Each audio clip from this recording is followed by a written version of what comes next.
Good morning, everybody. Welcome to the Stream.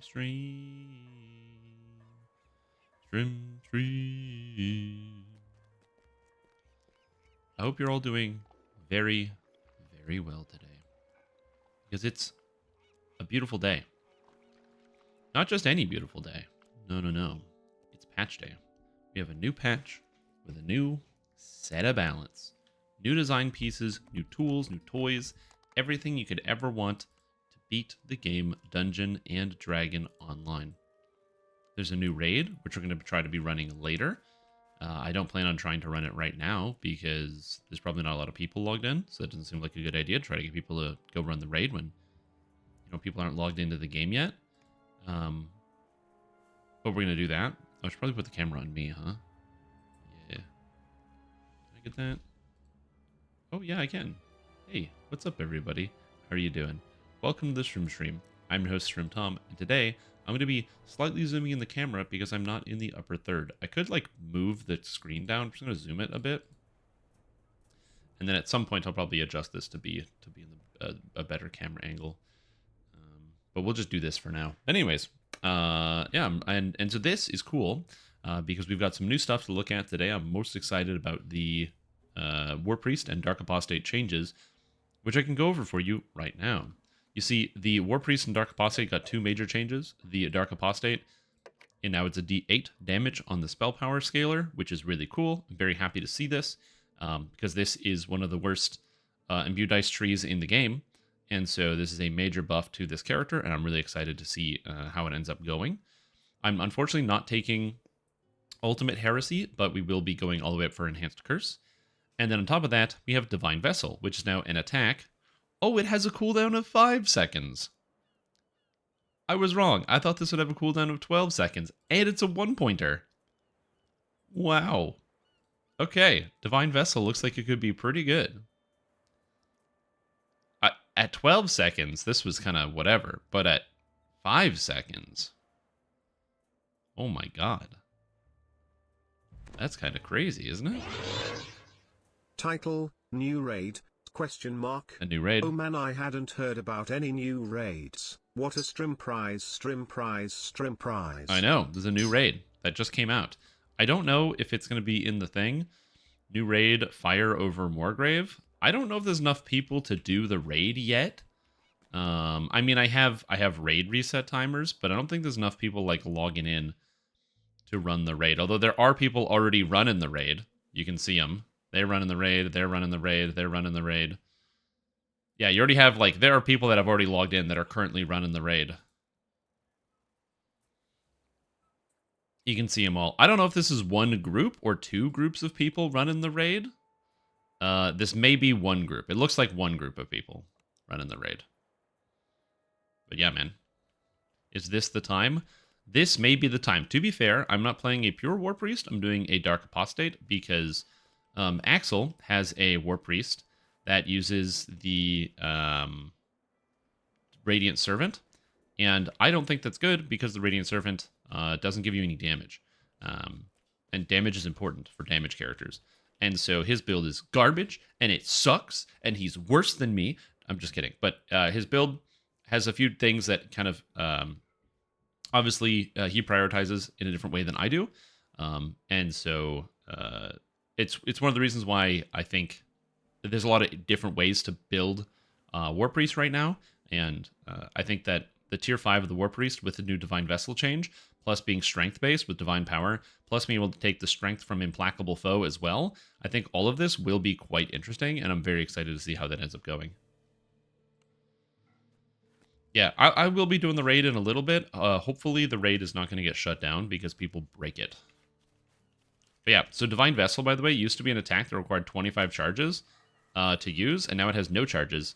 So we'll see how good it is. I have to get there, though, so I got to level up. So we're going to be doing getting some experience, getting some levels, and hopefully it's a good time. As I said, I'll be doing the raid in a little bit, but I don't want to do the raid right out of the way, right out of the gate, if that makes sense.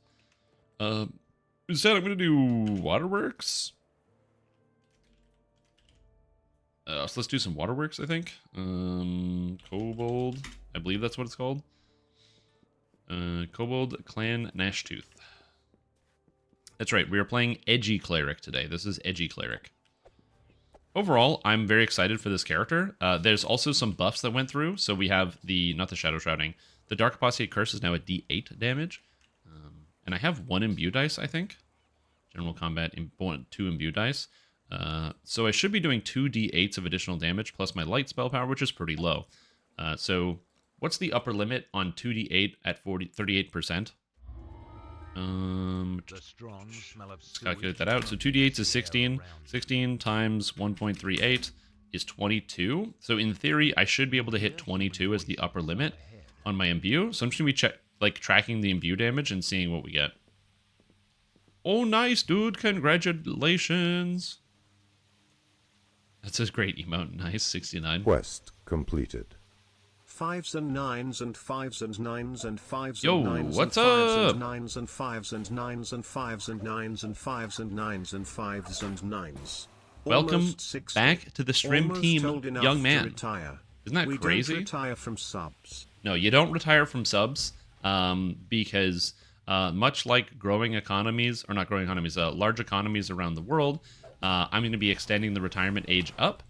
So that way people don't retire anymore. So by the time you get to that age, like myself, you won't be able to retire.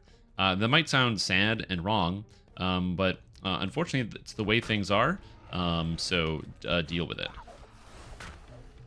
Okay, so I just hit a 17 on the evil. And I believe before I would only be able to do 12. And 12 times 1.38 is 16. So it can't get 17, I believe. I'm going to double check to make sure. I should be able to get one number above 17. I think 17 might be the upper limit because it technically could round up, but I don't know. I don't think DDO rounds up, but DDO might round up on damage. I'm trying to determine if I can actually get enough damage. I'm currently watching combat log here. Trying to see if I can get a damage roll that's high enough. Oh, there it is. 19 points of evil damage and 20 slashing. So 19 points means that my character is in fact dealing 2 d8s of damage on the apostate curse, as opposed to 2 d6s. So the buff did in fact go through. We have 16. We have 8 on a critical. I have a roll of 1, and then I have 30 on the double strike. So yeah, so that somewhere around 15. And my averages are higher, so that makes sense. You lose seniority if you retire. Oh no. Anyway, welcome back to the stream team, man. Appreciate it. Are you going to be logging in today to do the new raid that just released? Or are you still oot and a boot as of right now? Also, it has occurred to me that I could definitely get Frogo for this. But yeah, it's fine.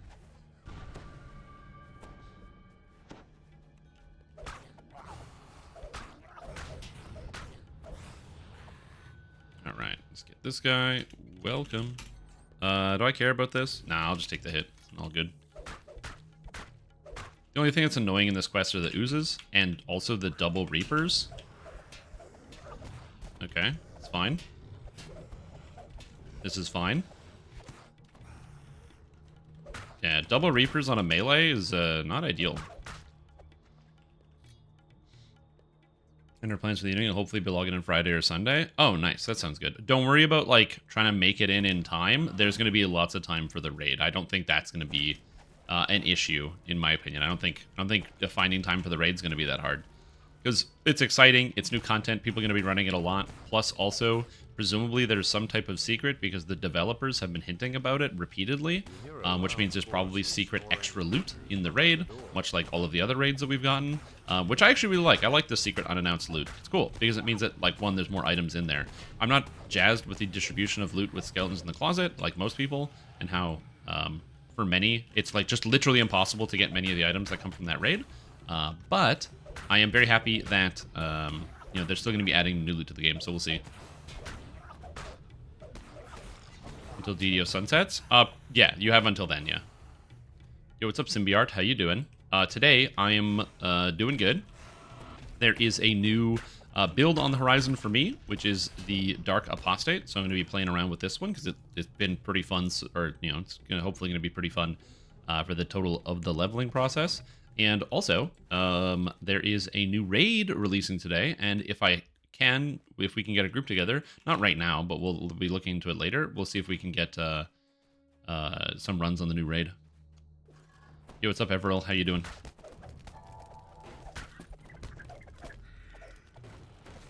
And trying Dank Apostate. They just buffed it.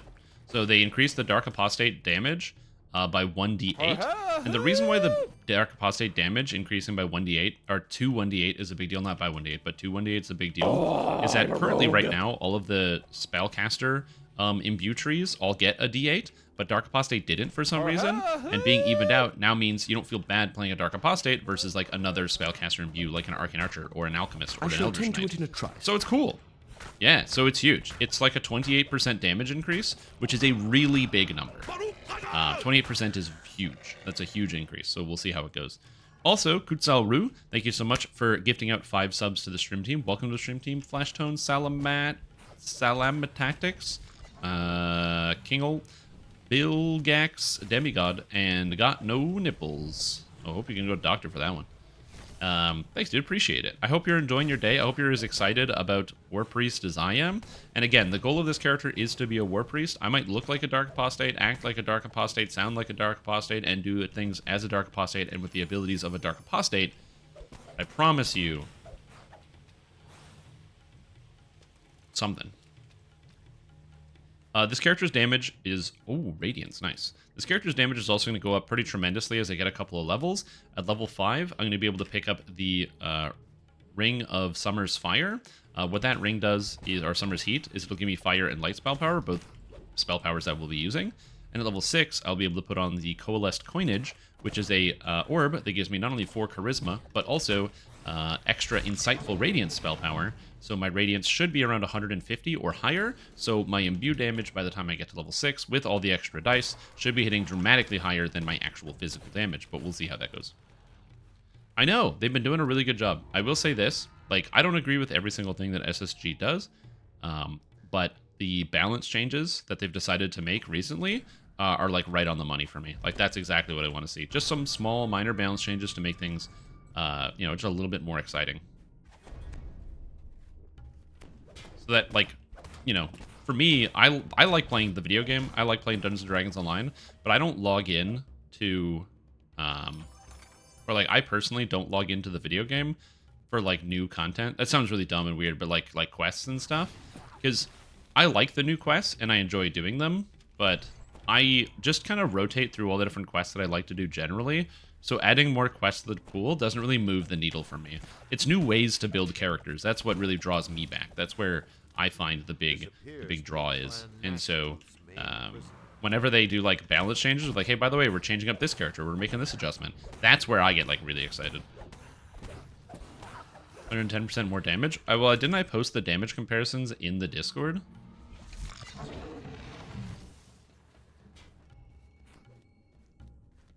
New mats plus altar from the raid on Reaper 1. Oh, sick. So there's secrets in Reaper mode. Ooh.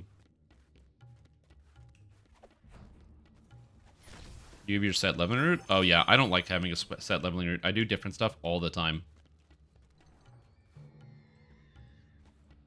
Come on, Arlos. We got to get out of here. Nice. And oh, is that a Dragonborn Favorite Soul? Hell yeah, it is. Dragonborn Favorite Soul going Charisma and the Dragon Breath is so cool. I've done that before. It's a really fun build. But yeah, so the DPS increase is pretty substantial. On your blast, it's going to be more than 100% damage. So yeah, it's pretty big. 1300. And the saving throw is also nicer too. Is this still good? 2022? It is still good. Yeah, you can still play this one. I'm just double checking because this says 2022. We have Favorite Soul. We have Sign of Celestia. We have Exalted Angel with Modern Exalted Angel. Ooh, the only difference is Shirati. You don't use Shirati anymore. Instead, you would be using probably the Exalted Angel Mantle instead of Shirati. So you'd want to be running Exalted Angel Mantle instead of Shirati, and you would actually entirely drop Shirati for something else.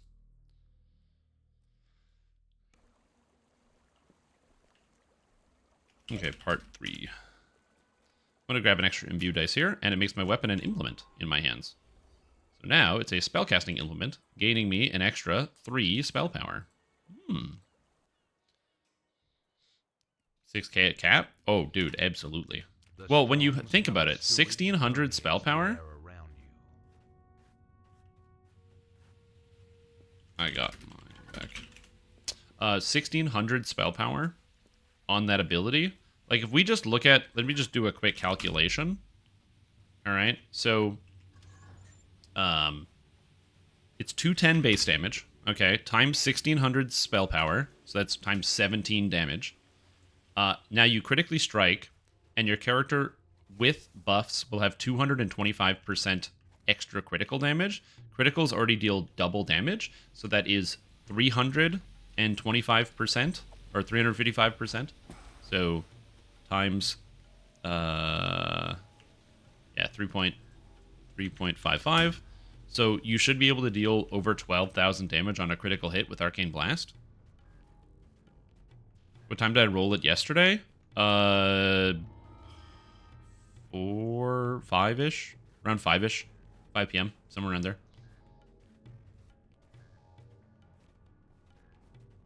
Yeah, doing the calculation, this should be your average damage is 12,673.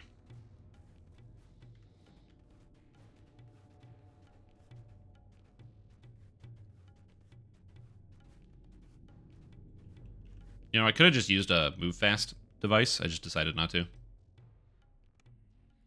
Yeah, like I said, someone's posting in the Discord, and I have my daily dice, so I'm good. I haven't had any issues with my daily dice going missing. Just want to give up my thing there. Well, it's going to be better, right? It's definitely going to feel a lot better. And also remember that because you have access to Arcane Blast, one of the procs that is, you know, traditionally very hard to maintain and manage is the Arcane Acuity or Mental Honing proc that you get from whatever it's called, the passive, the Master of Magic from Epics at level 24. That proc can be very difficult to manage because if monsters make their saves against your spells, you actually don't get one of the stacks. However, in modern DDO quests, monsters just pile up.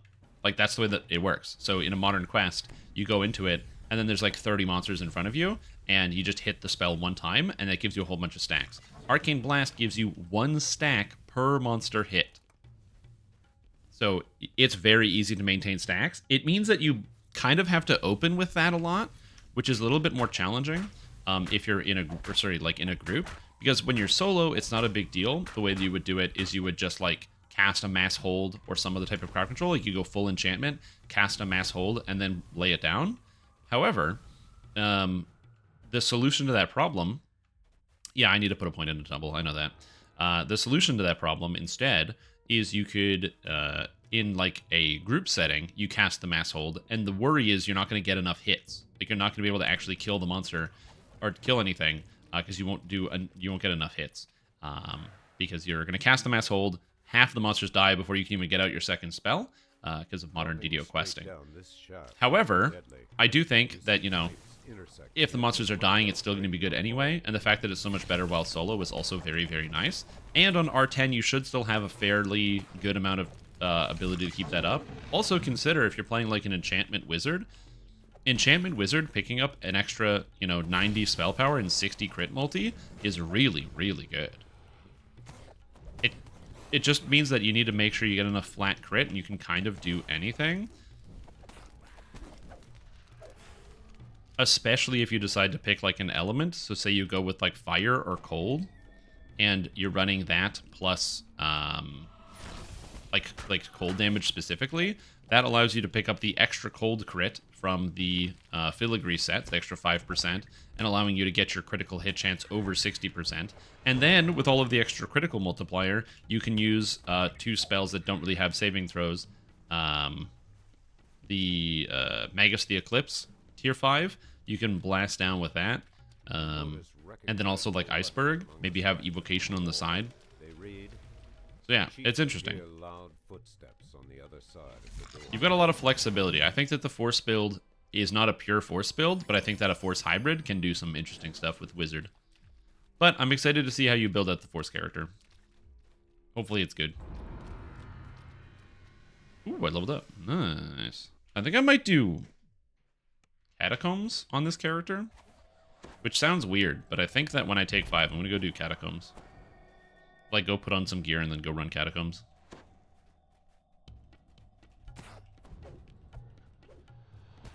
It just seems like it would be a good idea.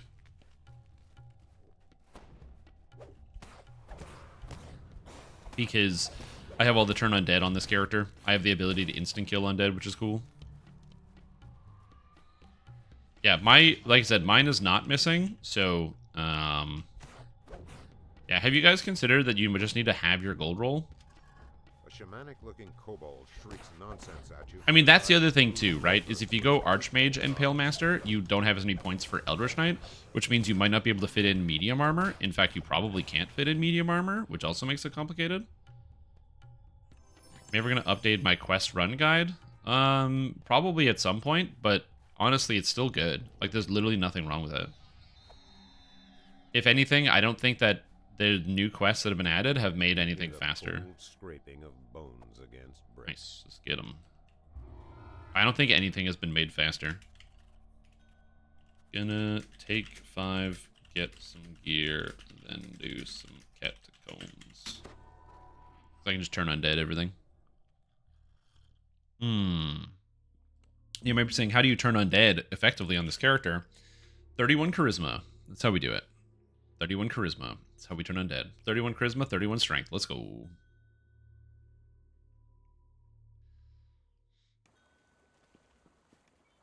But yeah, it is weird that people are missing their gold roll. Hopefully everything is okay, but as I said, I don't really know.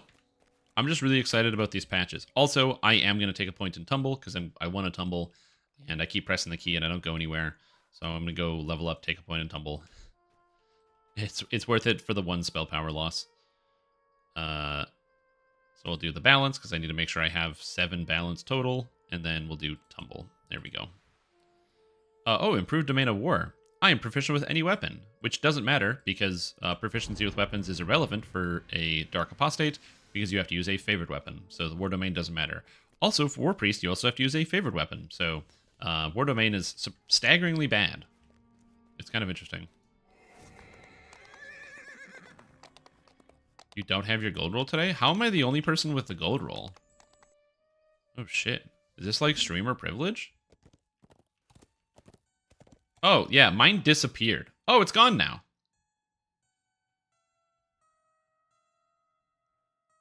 I didn't roll it, it's just gone. It was displaying, but it wasn't there. I clicked it, and then it's gone. Interesting. Can you click it and check to see if you have the gold roll? All the people that say they don't have it?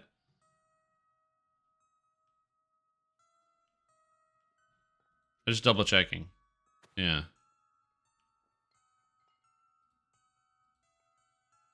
So yeah, it's also SSG fucking up is also not like not a huge surprise.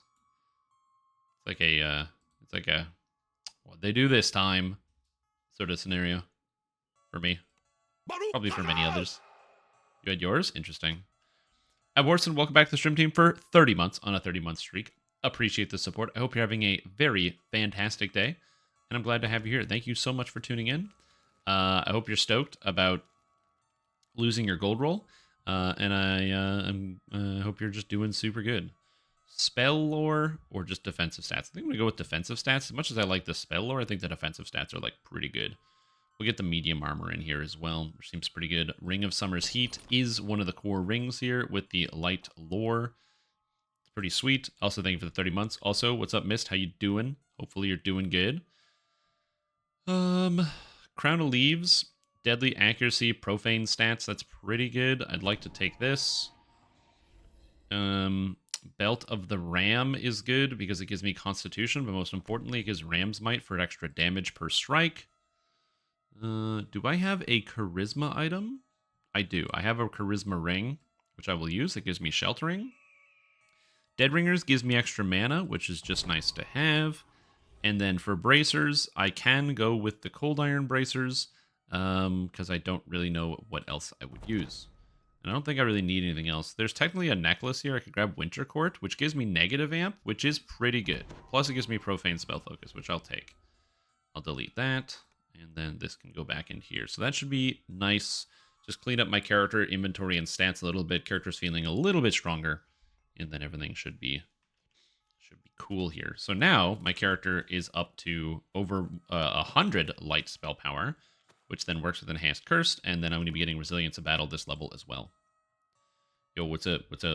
Forms are going to rage today? Yeah, like I said, I don't have mine, but also I shouldn't have mine yet, so I don't know. Yeah, I shouldn't have mine yet, so we'll see.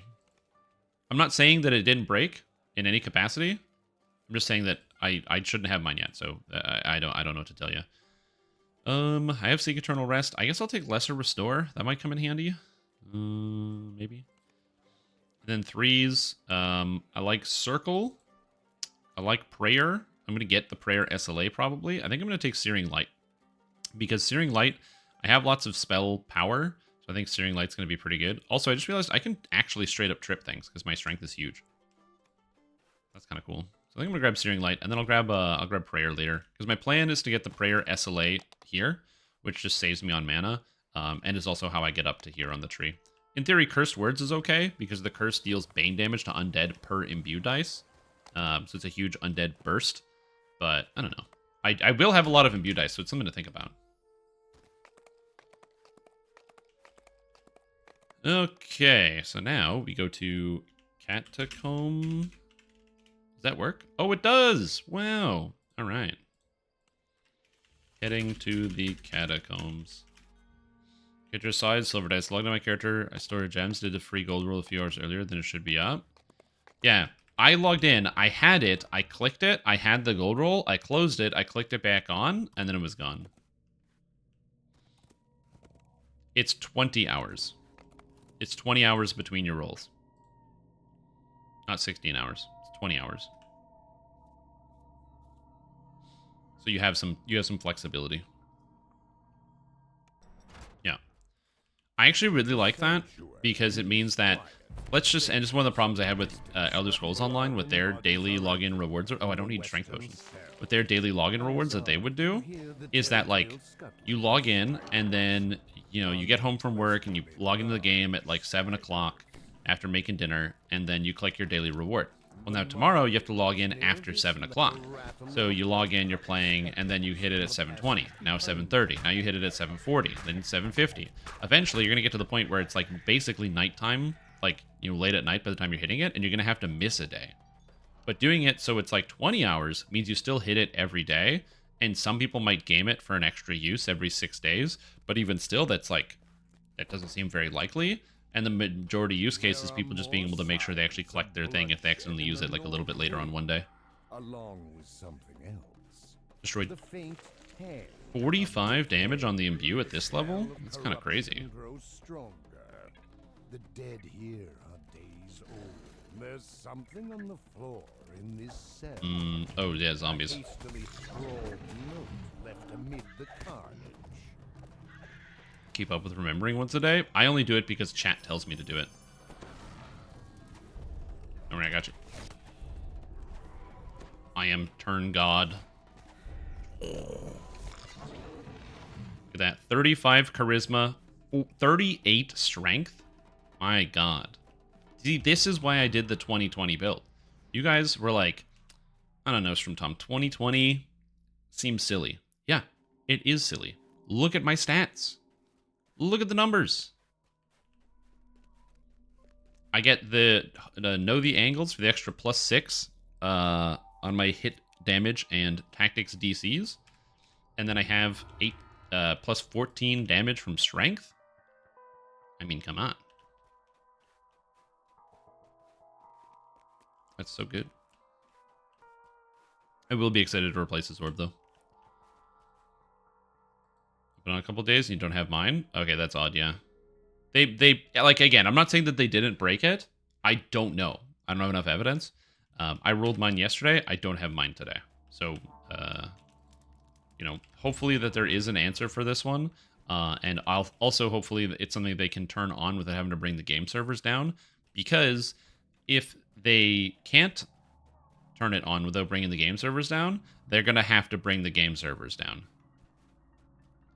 Because it's literally on the login screen, the launcher, the splash screen on your way in, on the loading menu, all of that stuff says, hey, by the way, subscribe for gold rolls. And if they do all that advertising and then they don't give people their gold rolls, that's a problem. So hopefully it's something that can be adjusted live while the game is active. If there is some type of problem. Like if, let's say people's gold rolls come active in like a couple minutes from now, it's not really a big deal. But yeah. But again, this is all speculation, assuming that there is a problem, which for me, there shouldn't be a problem yet. True, also they did it ahead of schedule. They're like, we're going to be doing daily gold rolls for a little while. And then it's like, they just did it like a week in advance. A faint chorus echoes down the hall. Which is, you know, also part of it. Hey, what's up, buddy? Look at all that imbue damage. Damn, man, that's nice.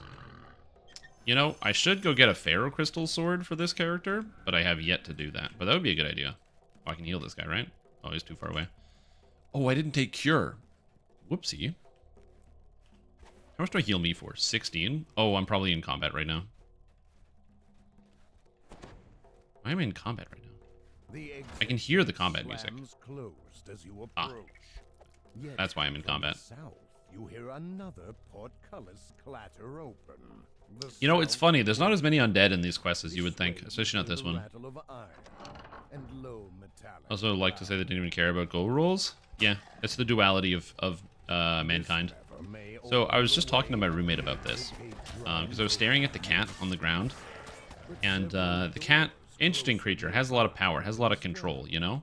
But one of the things it doesn't have control over is reality itself, and us as human beings, we have control over reality. Now, if you ever think that you don't have power, remember that you have direct control over reality as a concept. And you might be like, no, Strimtom, that's you're talking about like rich people who can control the world and things. And no, you don't understand. The cool part about control of reality is your reality. The world that you live in, the world that you experience is real to you. So you can, like, you know, convince yourself of anything. You can just rationalize away something and be like, yeah, this is how the world works. This is different. Isn't that magical? You can be like, you know, like what I'm doing here. I'm like, yeah, dude, this build is so cool. This is so strong. Is it strong? I mean, I played Alchemist last life, but it feels pretty good, you know, and I'm having fun. Reality is an objective thing. So your interpretation of reality is objective. Suddenly, the shadows rise to meet you. The old barely has time to scream. No, it's objective because it's true. The symbol of the secret. It's true, therefore it's objective. It's not subjective. You must be near one of the secret compartments. That's how that works. It's a true event, a true retelling of events.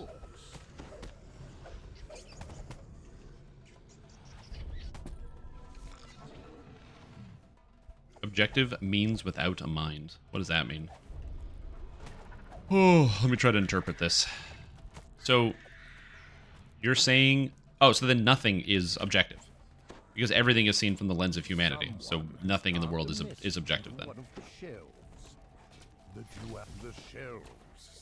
Because it's all in our interpretation. Maybe I'm using the wrong word. Because it sounds like objective doesn't apply here, because I'm talking about human experience, and human experience, because it comes from the frame of reference of human mind, you said without mind, means that all of human experience has to be subjective, so it can't be objective. So there's got to be a different word for that, or something better, a better way to describe it. But yeah, it's real. It's real to the individual people, and it has real effects on people's lives.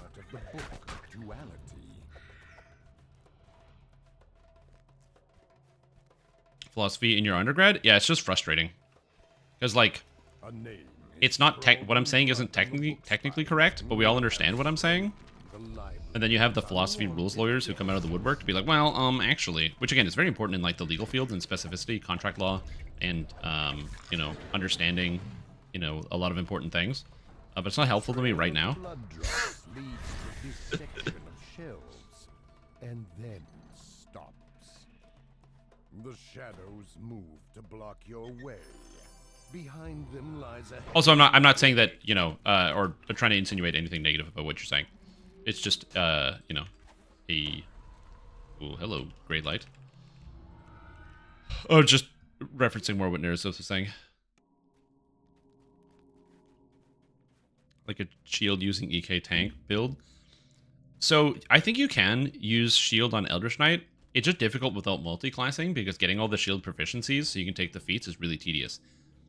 I know because I recently did a Warforged, 1 Rogue, 18 Wizard, and I don't remember what my last level was, but it was a slow and tedious process because you have to take shield proficiency before you're actually able to take the rest of the shield feats, which really sucks. Because having to take shield proficiency before you can get anything else is really annoying.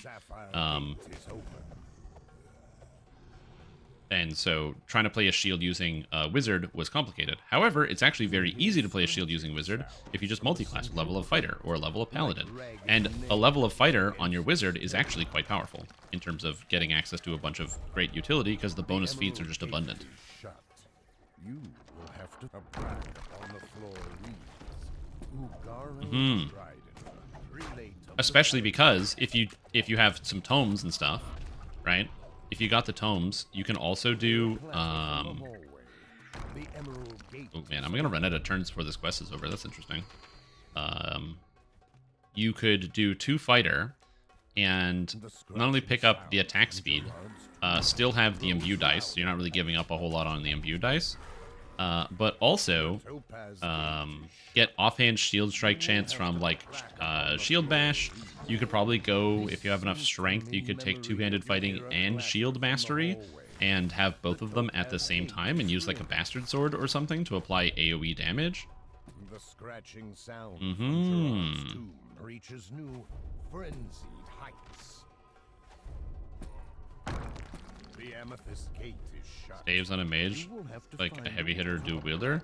Oh yeah, a staff is a one-hander. I never even thought about the idea of dual wielding a staff. Guard captain and friend of the holy flame. Oh, this character's... Just kill this. There we go. Hear a clatter from the hallway. Using capstone is hard to swallow. I don't think on an Eldritch Knight it's that big of a deal anymore. It's still good, but there are better ways around it. Like, for example, my Eldritch Knight that I play, the Kama build, the Sorcerer, it definitely does more damage. Oh, thanks. This guy's healing me. It definitely does more damage without the capstone, because simply taking 1 level of Monk, giving me access to the attack that increases the amount of fire damage the monsters take by 10% is so good.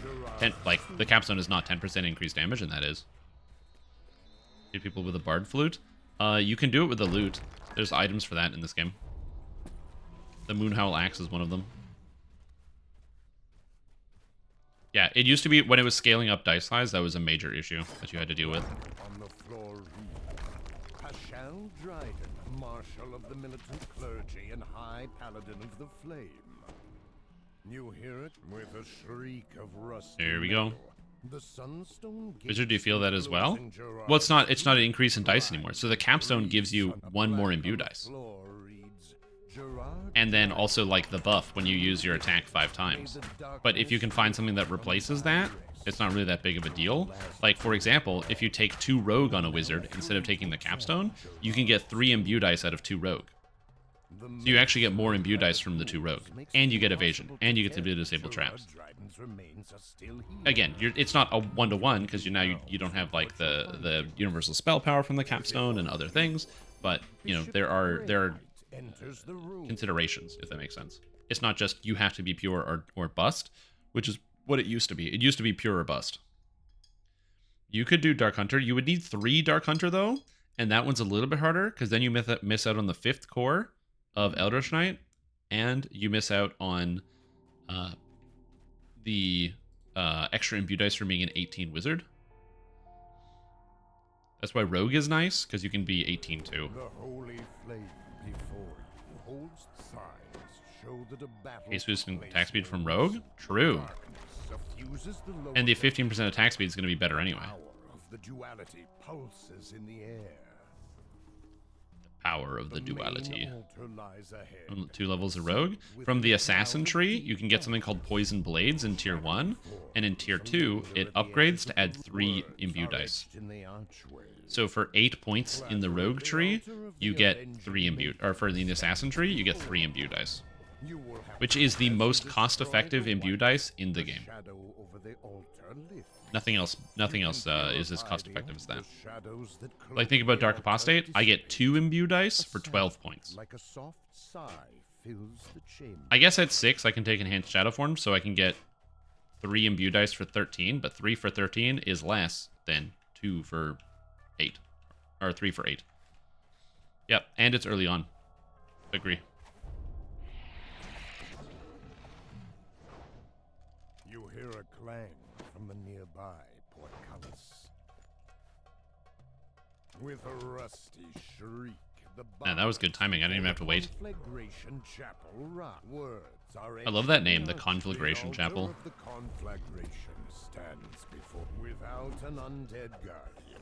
Because it's the Silver Flame, so it's the Conflagration. It's very cool. It's a good name. Conflagration is a word that you don't hear often enough. Over this altar dissolves. You hear cries of fury from the central vault.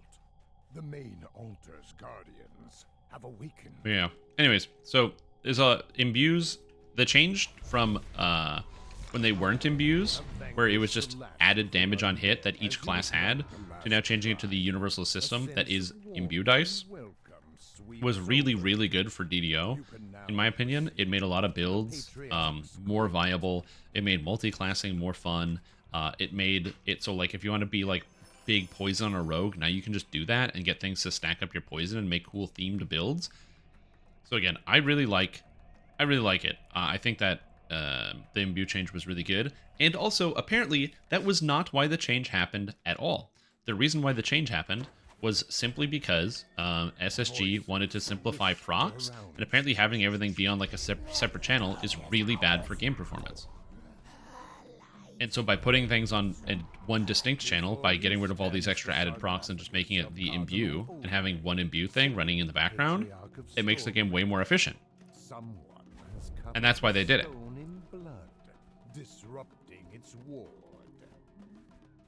Best multi-class currently? Oh, 18 fighter, 1 favored soul, and warlock.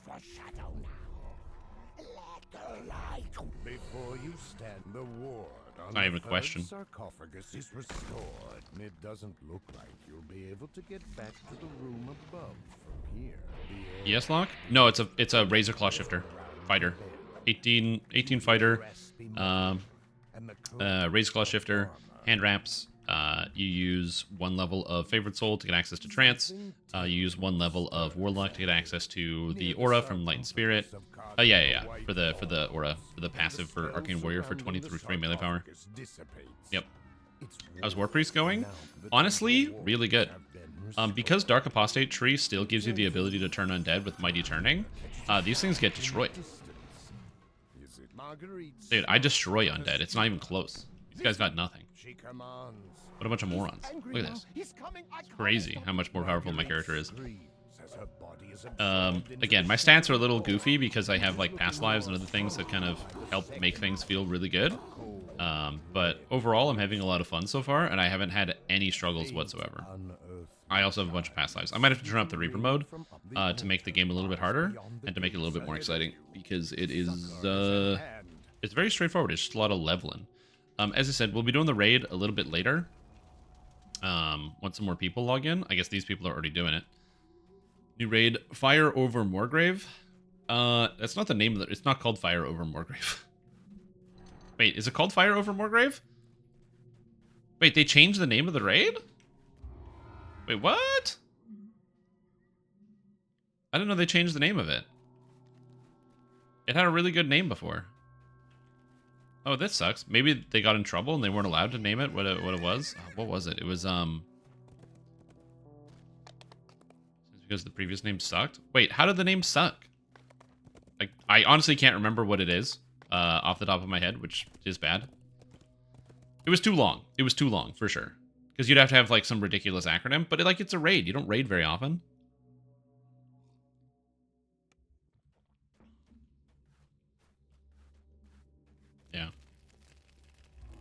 Yeah, I don't know if they should have called it beating off Baylors. Maybe we can disagree. Let's not stand on ceremony. Yeah. It's a great raid. It's all about you're showing up to like a big ceremony and stuff, and then it gets interrupted by Vecna. I think that's better than Fire over Morgrave. Let's Not Stand on Ceremony is not just a good name for the raid, it's a great name for a rom-com. So it fits very well.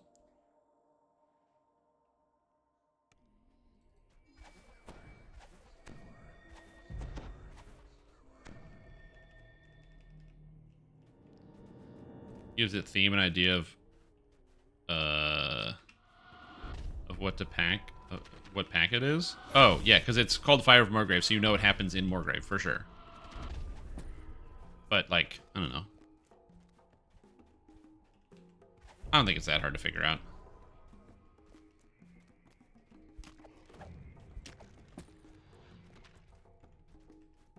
Get him out of here. Turn undead. Oh, I can turn this one. Damn, I can't really turn that many ghouls. Interesting. Thought I could turn a lot of ghouls. Apparently not. So Simba's probably better. So again, I like the name, but I'm not really going to be against, like, I'm not going to stand here and defend it if people really hate it. It is what it is. I don't have a snake or a stake in this game. It's fine.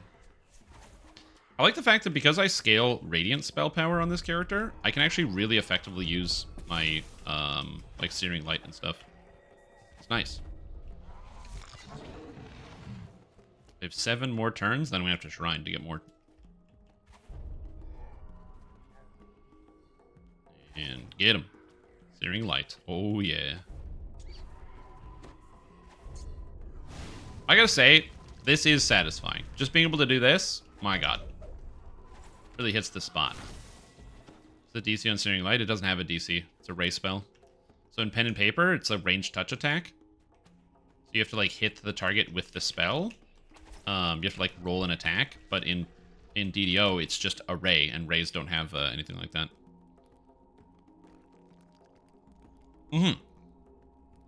It will be. What's it called now? Fires over Morgrave. So it's gonna be called FOM. Yo, anyone want to do FOM today?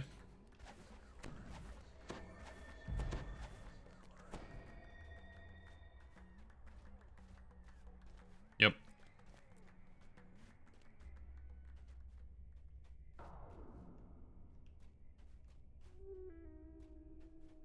What's going on? What? I find this quest bugs out a lot, where like one of the undead gets lost somewhere and goes on an adventure. And then the quest can't be completed. Where is the undead? I might be able to force it, but we'll see. See if I can force it open. Let's run freedom of movement. That's the idea. Let's run freedom of movement. Her. Okay. See if I can just kill him underground. Oh, I am killing stuff.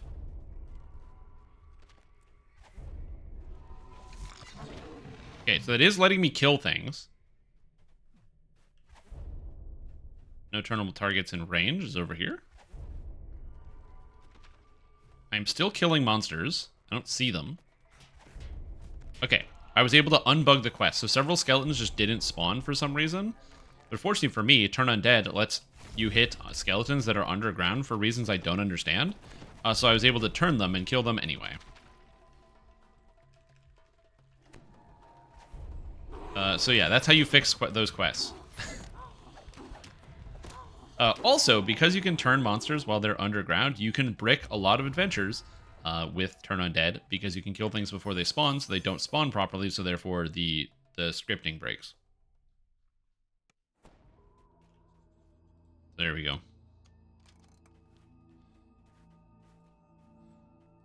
Fire over Morgrave Academy. They could.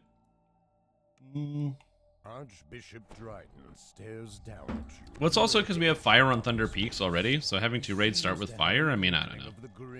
I feel like they could have done better with the name. I think Let's Not Stand on Ceremony was clearly the wanted name because it sounds really good right away. And then there we go. And then people rebelled, I guess, on the forums, and they were like, "Ah, shit, we got to come up with something." And so then that's where Fire Over Morgrave came out. You might be like, "Yeah, but Shroom it's thematic because there's a lot of fire damage in the raid." Yeah, what kills people is the evil damage and the lightning damage. The fire damage is the least dangerous part. Fire damage is the stuff you can see that's really slow. You know what kills you? The ground slam that's evil and the lightning whip that's lightning. It's not even the most dangerous part.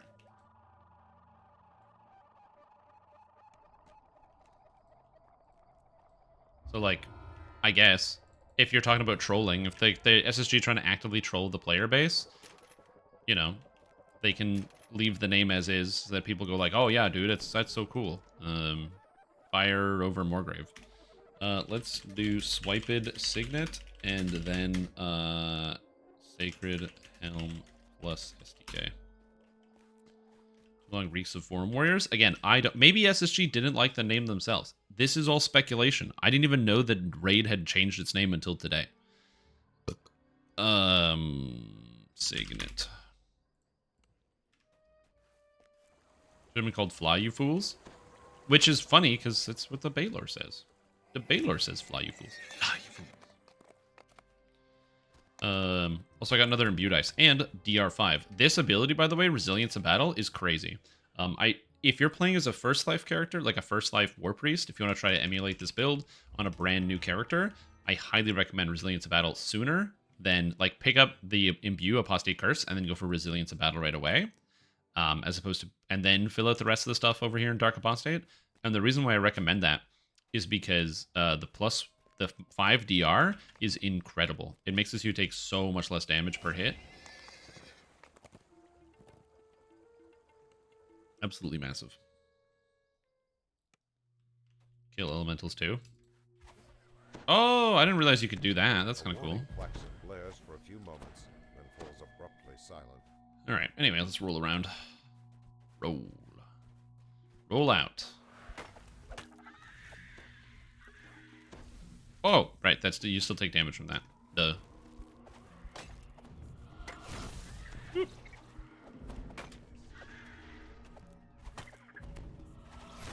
Yeah, so my wisdom is bad, so my character has no real way to, like, my character has no real way to, like, land spells on targets. So, like, the DC on Inflict is 21. That's okay, because there's so many spells that have no saving throw on them. No saving throw spells. I think that's really the play to this type of characters. Like, just dump wisdom and ignore it. It's not really helpful for what you're trying to do. Like damage. And the inactive earth elementals? Oh, nice. That's awesome. I did not know you could do that. So yes, that's how this character is going to function a lot, is attacks with no saving throw. And hope. Oh, I'm poison immune, because I'm an undead, suckers. It's fun.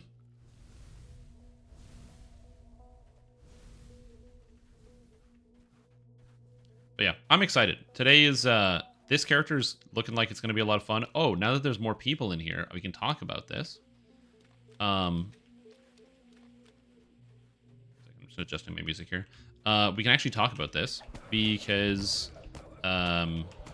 there was questions about the ability change, because I was saying 12-second cooldown on Warpriest repeatedly for Divine Vessel, because that was the thing that I yelled at one day during stream.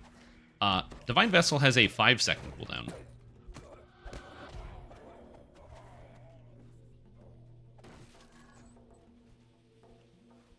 Which makes it from, like, pretty meh to kind of crazy. So we're going to see. Again, it might not be that crazy, but we're going to see. Yeah. By the time I get there, I should have 200 fire and light spell power by level 12. So it should add a fairly substantial amount of damage on a 5-second frontal cleave.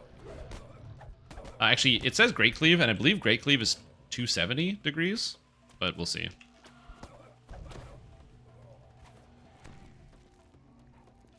I'm not 100% sure exactly how that's going to work. Sucker, get out of here.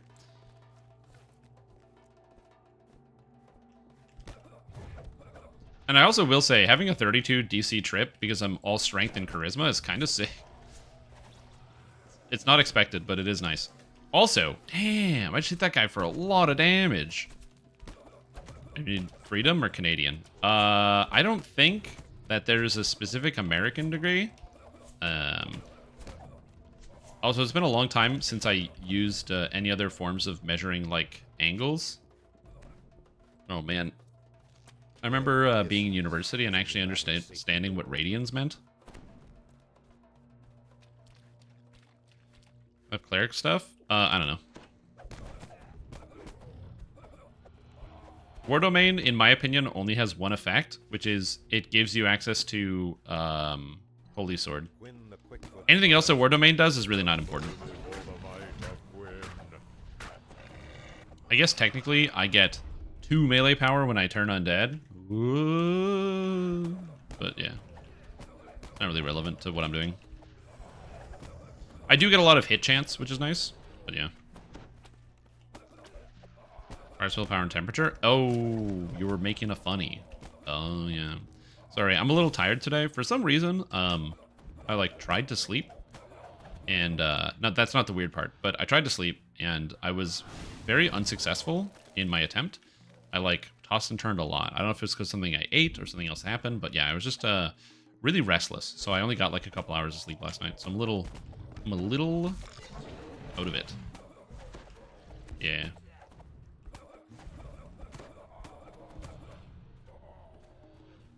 Hold on. Tactical disease increased by half your cleric level? My character is not going to have anything that scales off tactics DCs.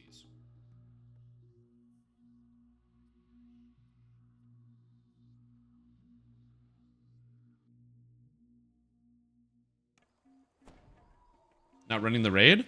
Well, I wanted to wait for more people to log in, you know? Like, the servers came up like an hour ago, so I wanted to give people some time to get on to do the raid. It just seemed to make more sense. I guess there are already a lot of people doing it. I mean, I would do the raid. I'd be down to jump in and do the raid. But I figured I would let some people like percolate and log into the game. Hold on. Let's see what we got. New raid on R1. Also 10-minute raid. Yeah, new raid. Yeah, all the people that are also doing it. It seems like it's a lot of group, like already like pre-made groups and stuff. And I don't have like a raid group, so I could sort one out. But like I said, I was kind of waiting for like groups to form in. 6-minute R1. I think that's going to depend on your raid group, in my opinion. When we were, I don't know if they made it harder, but they were on the preview when we were pugging it out. There was quite a few raids that we ran. We ran a couple R1s, and most of them were like 35 to 40 minutes because of just issues with DPS keeping people alive, among other things. I think if you have a competent raid group and you guys are actually doing what you're supposed to be doing, yeah, it's going to be a short 5 to 10-minute raid. But for the average group, I think it's going to be dramatically longer. Which is kind of interesting because, you know, in general, length is not super determinative. It's usually just success and failure rate. Like, I'll give you an example. So Too Hot to Handle is very similar in terms of duration, whether you're good at the raid or bad at the raid, because it just kills you. Like, if you're doing Too Hot to Handle, there's a point where you just sort of die. That's just what happens. And so, you know, everyone's trying to do it at like the same time. Whereas in this raid, because there's no necessarily just like absolute cutoff point, if you're doing it poorly, it just takes longer versus doing it well. Which actually I think is kind of interesting, because it means that on the higher difficulties, in theory, if you wanted to try to do this raid on like R10 as an example, you would be able to do this, you know, the speed at which you complete it is based on your group's completion speed and not something else. It's not just some arbitrary thing, and you can also stall if you need to. The new crafted weapons this run? Is there new crafted weapons? I haven't had the chance to run the raid yet. New weapon upgrades. Oh, interesting. I guess, do they go into the dinosaur bone weapons, or what? Raid timer for the new raid? The same as every other raid timer. 2 days, 18 hours.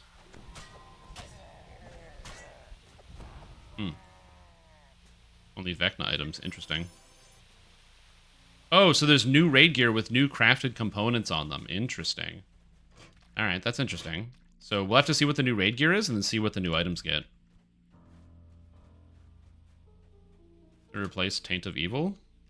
You guys are speaking in tongues. I have no idea what you're talking about. You're like, the secret Taint of Evil. Like, none of the items on the preview had Taint of Evil. So you're talking about the new items? Like, what are we talking about here? The raid chests are re-rollable? That's definitely a bug. I wonder how fast they're going to patch that one. You think the raid's going to come down today because of that? No Threads of Fate, so it's a trade-off? That's definitely a bug. I don't think that's a trade-off. Yeah, I'm pretty sure they're probably going to patch that one out. Yeah. I wouldn't be surprised if the raid came down today because of that.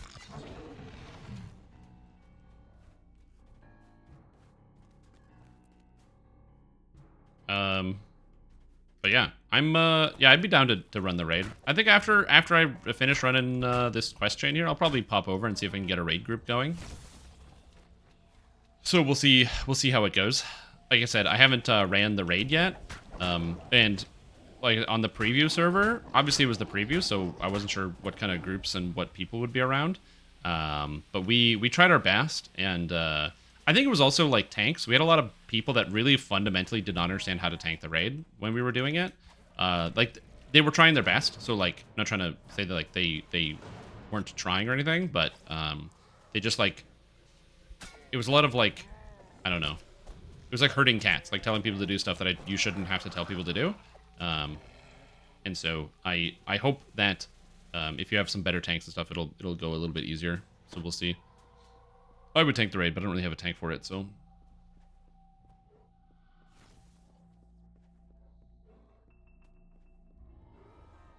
But yeah, so we'll see. Hopefully the raid is fun.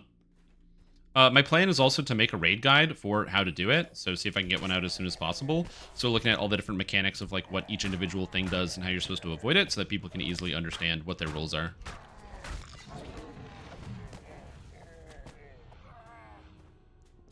It's funny seeing this raid haste tanks. You can't tank because the boss punishes blocking. I mean, true. How do you even tank if you can't block? In Dungeons & Dragons Online? Whee!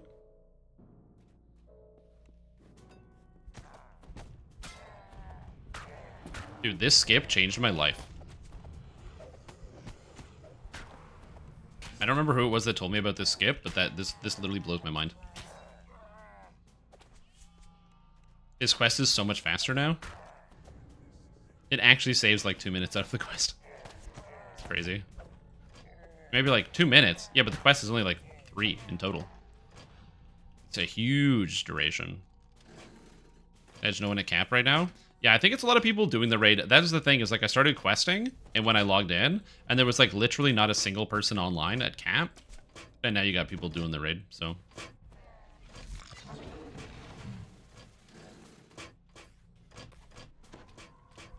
He said, I'm gonna finish this quest, and then, or this quest chain, and then we'll try to get a raid group together and see how it goes.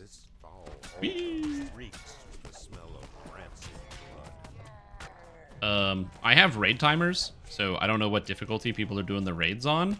I don't really super like it. It's gonna depend, especially like with Pug raiding. I don't, I'm down to give it a try to do Elite and Reaper mode, but new raids on Reaper mode, I don't know if I want to spend the next 6 hours wiping instead of actually getting a single clear before the raid goes down when they have to patch it. So we'll see how that goes.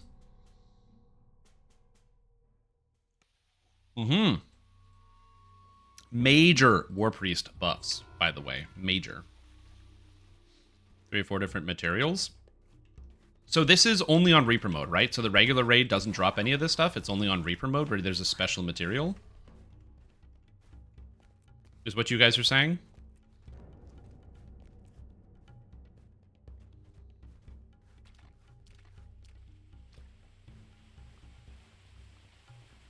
Oh, I don't have freedom of movement. Yeah. Seems a bit much. Well, I've only heard people say they've got materials from the Reaper raid that have completed the Reaper raid. So I don't know what other difficulties people are doing it on, but the people that are running Reaper mode seem to be getting it from Reaper mode, so it sounds like it might be only Reaper mode. Wayfinder Dale's simple directional Dale's markings issue the warning. Where do I go to read? I'm gonna get you. So you go to DDO.com, and then you go to Vecna Unleashed release notes, and it's right here. It's on right there. Different materials through looking at altars at the raid start. Oh, there's an altar at the raid start. Oh, interesting. Okay, they made a lot of changes to the raid. All right. Well, I'll like I said, I'm gonna finish this quest, and then we'll get a raid group going, and see if we can't get the raid run. Like I said, I think I made the decision to like wait for a few people to log in before trying to start running the raid, and I think I missed all the raid groups so far. So we'll get in and get some raid groups in a little bit. We'll make our own raid group. It's gonna be fantastic. Well, it'll be empty. We'll see. Warpriest? No, Warpriest.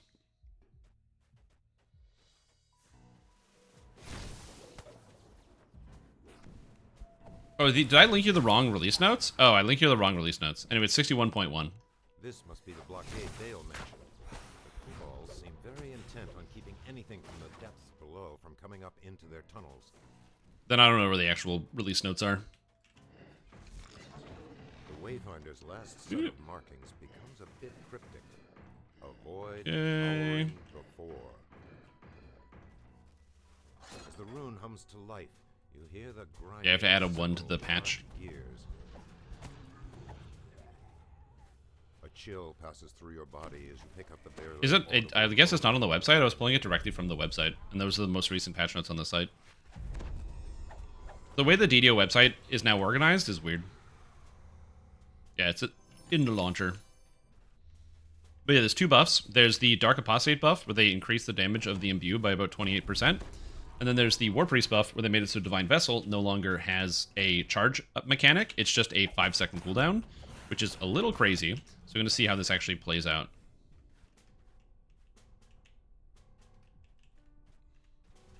Down today. Is it going down again? We'll see. This necromancer must be the source. Yeah, the Archmage buffs, by the way, are the completion of Archmage. I think Archmage is now just good. I don't think it's the best. At least not right now. It's too early to say. But I think that Archmage right now can just be classified as good for a lot of different roles. Reason why is there's an epic feat. I don't know if I can show it off here.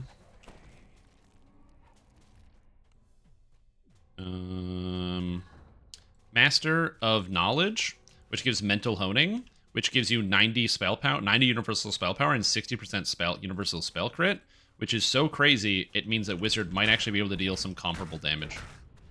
That's a really, really crazy number. Yeah, it's just a really crazy number. And combining that with Arcane Supremacy gives it the best burst in DDO. Just straight up the best burst in the game. So we'll see how that goes. Now, it's a very short burst. It's also annoying to plan because you have to make sure you don't accidentally proc your Arcane Supremacy. So you have to properly plan to make sure that you have Arcane Supremacy when you want it. So you have to keep like a mental timer of it because there's no in-game timer. If Arcane Supremacy, when you didn't have it, gave you a drained debuff so you could see that you didn't have Arcane Supremacy, that would be fine. But it doesn't do that, so you have to kind of just remember when it is and isn't active.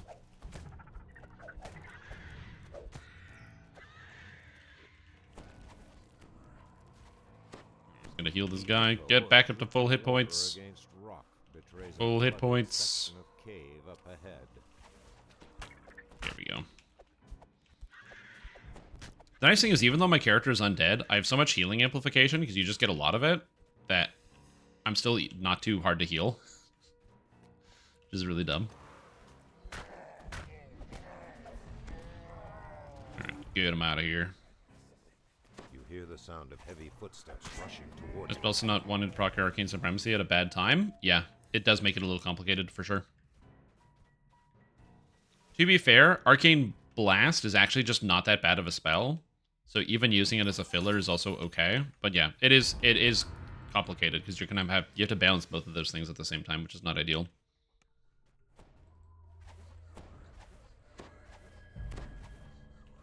All right. Not using closed wounds. I can't play with low levels without that. Yeah, honestly, great question. I don't know. They're following me pretty good, though. Because I am, like, zerging really hard because I want to do the raid. So, now that people have actually logged in. The hobgoblins have built And trust me, there's nobody at low levels right now. area would be reminiscent of a human village. I think it's everybody that logged in came in to do the raid, which makes sense. Walls. I basically just made a bad prediction on where people were going to be at the beginning of the day. Gotta go fast. Well, the problem is it's raid timers. So the issue with the raid is if you don't get in on the raid when people are running it, then when you try to run it, there's no one to run it because they're all on timer. And you might be like, yeah, but it's just going to be like the European players on right now, right? Nah, people working from home, people that don't got jobs, the youth, just ransack day of release. I mean, I would. If you can re-roll it right now, why not? I will say, the buff to Dark Apostate with the Imbue dice makes this character feel way stronger. There seem to be large amounts. Because just the extra little bit of top end on the Imbue, like I'm hitting for 40 damage right now on the Imbue. That's sweet. It's really, really noticeable in terms of extra damage. Especially to, like, Reapers who I had difficulty critically striking. The river canal below is blocked by a locked gate.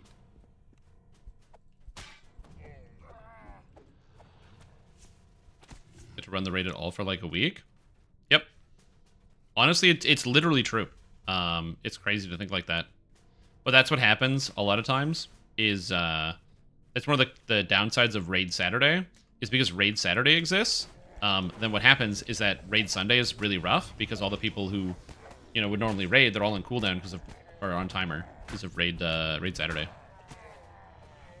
Casting at higher levels, I'm going to be all melee. I will have some spells, but the two spells I'm going to be including are going to be Dragon Breath Fire, which sounds counterintuitive, but Dragon Breath is cool because it scales off of your highest stat, which means I can go Strength on Dragon Breath and be Strength-based. Oh, Raid's being disabled? Oh, yeah, that's true. That too.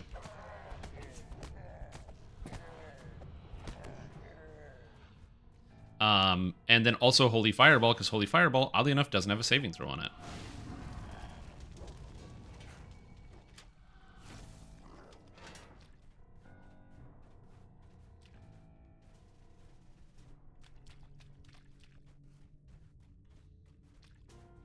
Yeah, right. Climb the ladder. Wait, what happened here? Oh, that got moved. Okay, that button got moved on my keyboard. Whoopsie. What character will you take to the raid? I don't know.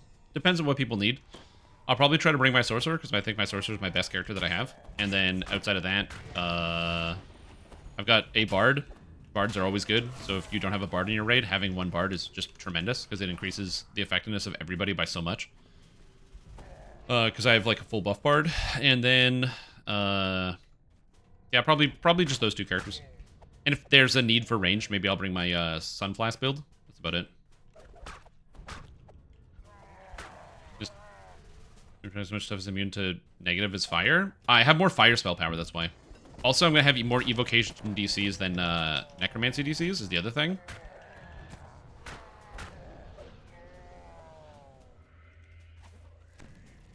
So I'm going to have more fire spell power than negative, and I'm also going to have more, yeah, just evocation DCs. Plus, also... No, that's pretty much all of it. Evocation DCs and the other stuff. I don't really need to explain it beyond that. That makes sense. Because I have, like, Sorcerer, Past Lives, and other things. Also, stacking evocation DCs means I can just use those goggles. Which is not that inconvenient for, like, an endgame build.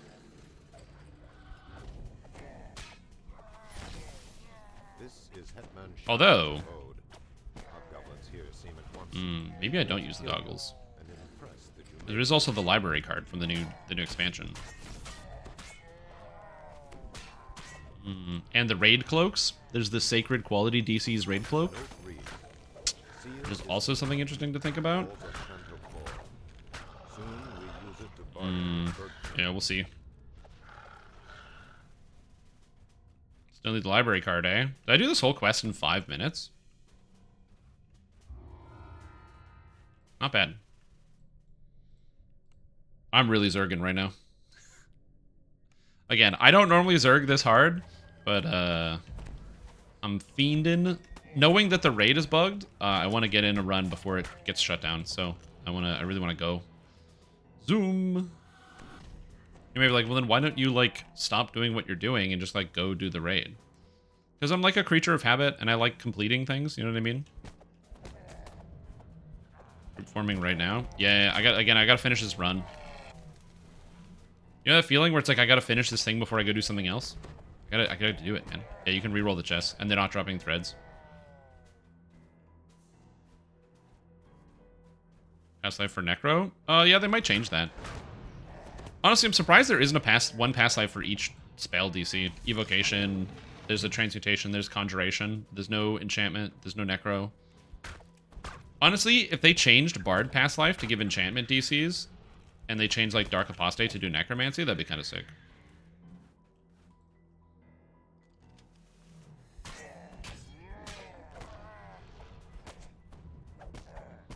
Oh, there's an item? Hold on. Somebody's linking me an item. What is this?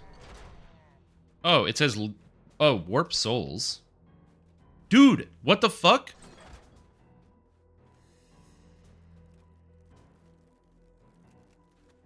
Okay. That's a new ability. Was that on the original weapon? Did they just add a 5th effect to all of the weapons in the raid?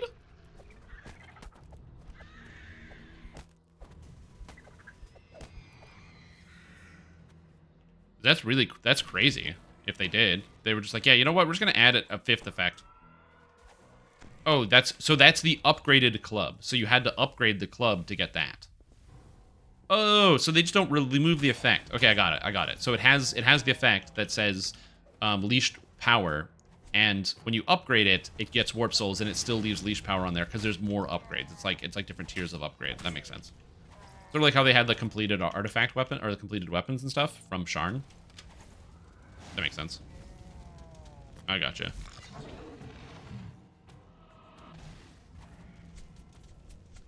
Remove planar seer again. Okay, I'm so fucking confused. I'm just gonna go run the raid. You guys are confusing me. I don't understand. What? Yeah, none of this makes sense. It's all a bunch of gibberish. I'm gonna look at it because I'm not really understanding what you guys are saying. So it adds, so it doesn't have leash power. You bring it to the crafting table, you get leash power, which means you can then continue to unleash the power into the future with new weapon effects, is what you're saying? Okay, I understand. So like this is part 1 of the craft. Okay, I gotcha. Okay. All right, yeah, we'll have to see. All right, I'm understanding now. I wonder what the shield's gonna get then.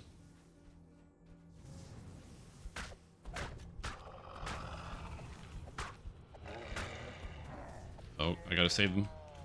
I got time. Go, my Dark Apostate. Save this man. Also, I like that we're both red Dragonborn. Hooah! So we both take less damage from the fire. Smart move. It's not like a lot less, but it's a little. You replace it with warp or leashed, and you replace leashed with unleashed. I see. Interesting. So there's like this whole intricate crafting system in the new raid. Okay, that's kind of interesting. And I guess it's not tied to a secret. It's just it is what it is. Which is also kind of interesting. I figured they would have tied that to a secret or some type of completion, but I guess you just complete it and you get 2 chests, and then that's all that happens. Interesting. There is a secret? Oh, what's the secret? Oh, the tier 2 requires new items. Oh, so everything has... Oh, it's a tiered crafting system. Okay, so you have, like, 1 tier, and then to get the... So to, like, unleash the item, because it's Vecta Unleash, to unleash things, you need to go find the secret, get the secret component, and then apply the secret component. I gotcha.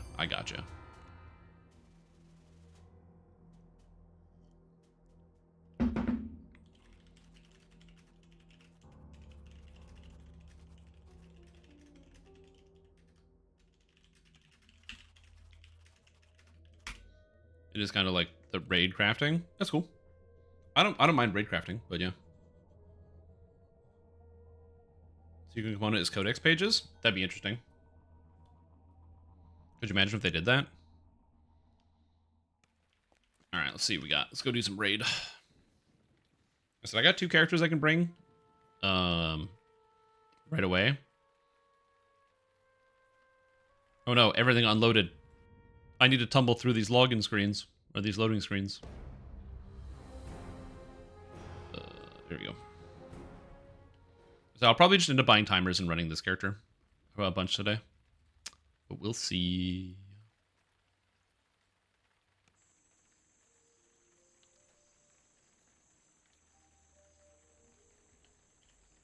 I'd actually love to go over and redo this character's gear because I can do a lot better than what I currently have with some of the new sets. Okay, and it looks like there isn't a raid group, so yeah, there's no raid groups running, so I'll just make my own raid group. I don't know what the level cap is for the raid, so we'll go with new raid. This is called Vecna or something. No, Fire. Oh, it's not on here either. Flame? I don't know the name of the raid. It's interesting. Fire over Morgrave. Huh, it's not on here. That's interesting.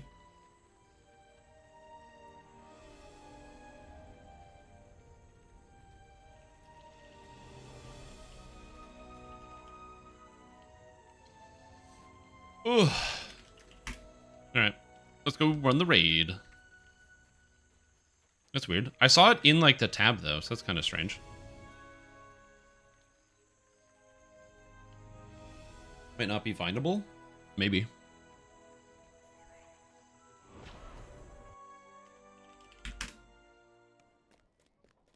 Alrighty. Convert to raid group.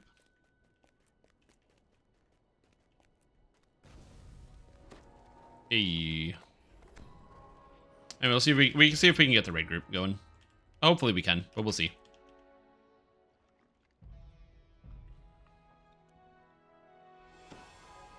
Like I said, that was my my big worry was missing the raid groups because there's a lot of people that are running the raid at the moment.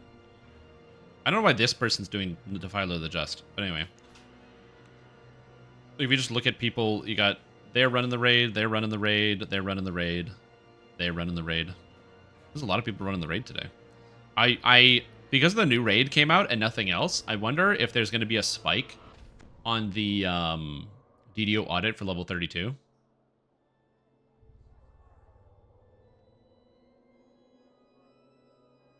Is Sork more powerful than Wizard? In pretty much all cases, yes.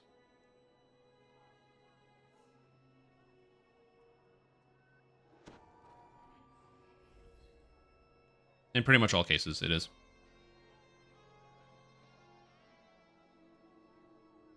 But also, that's because Wizard has also remained, like, unbuffed. Or at least the Archmage tree, which is one of the foundational parts of Wizard, hadn't been touched in, like, 6 years. So we'll see. Sork Guide? I have many First Life Sork Guides. Just hit the build repository and you'll find them. Exclamation point builds. I have lots. Sorcerer's one of my favorite classes. Huge fan. Yo, welcome.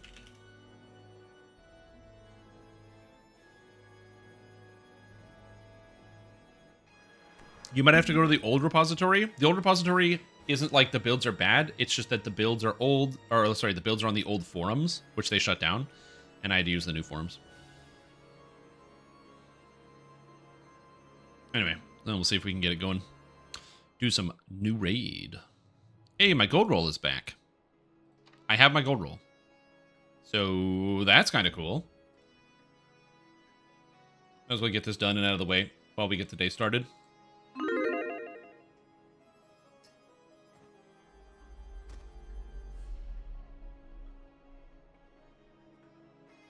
And then we'll see how it goes. Somebody asked me, is there any good loot from the quest up there? Yes.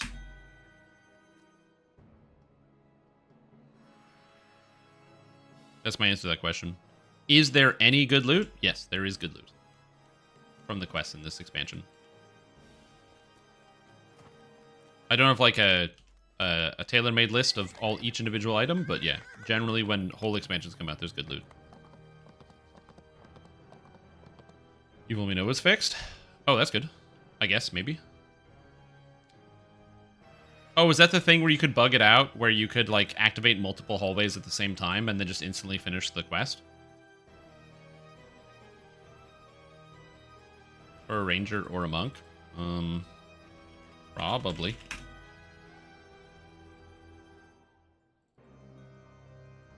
Ooh, we got a fighter. Let's go.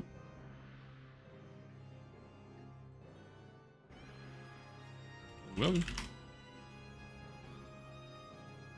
people be coming in. Let's go. Do X-Pack doesn't have a guest pass? No. In fact, I don't even think the last expansion has a guest pass.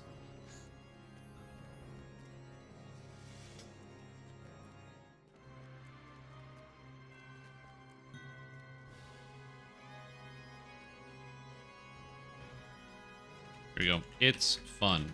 Smile. That if you went to the treasure and solved the puzzle so that they'd hit a red tile at the same time and kill the dead of completing it to complete the quest? Oh, interesting. But kind of wishing I was throwing fireballs. What level does Air Sork feel good? At 10 when you get ball lightning. So just keep going. You'll feel good soon. Ninja Spy builds yet? No. I didn't cook up any Ninja Spy builds. I could have made a Ninja Spy build. But I also could have, like, you know, just, like, kind of swung my arm around and punched myself in the balls. And I thought one of those things was more fun than the other, so I did that instead. Ninja Spy's not that bad, but because they did buff it, but it's still, like, pretty bad. Ninja Spy still has the problem where two of its main contributing like powers is applying a bunch of double strike, and as it turns out, when right now with modern gearing you can get close to 100% double strike without any buffs. Having two of your buttons on your keyboard give you a bunch of double strikes kind of bad.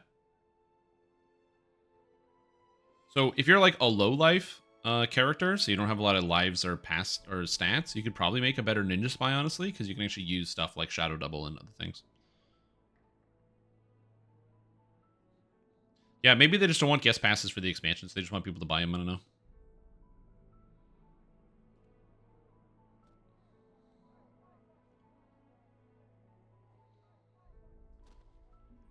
Anyway. Can I look at the Ninja Spy tree? I think I can. No, I can't. My trees are full. Yep.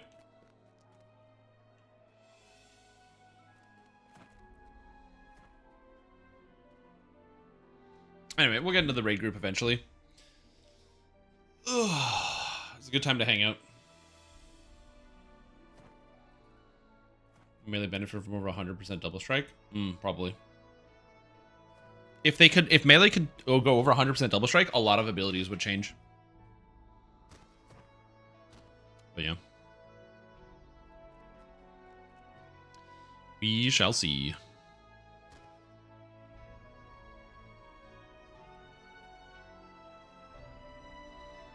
Using dual longswords?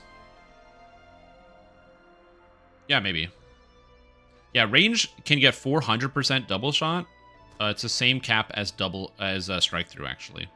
Double shot and strike through have the same cap, which is kind of weird considering they're not at all the same abilities.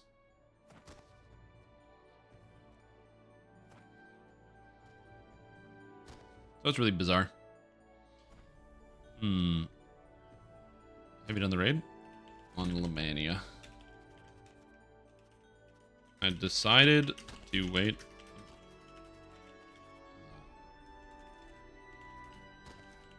In before forming. Huge mistake.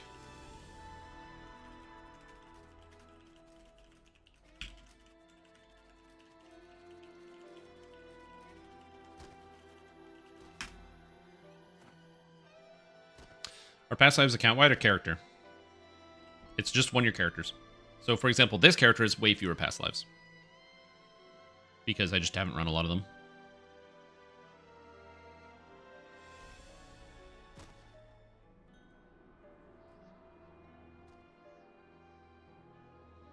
If here, I've not played in a long time. Don't apologize. Feel free to ask as many questions as you like. I'm literally just sitting here waiting. There's like literally nothing to do on here. On normal, sure.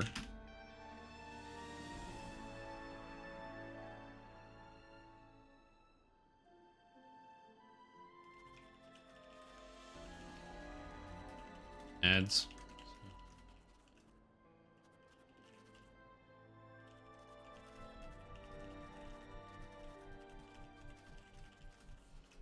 Right, people. Here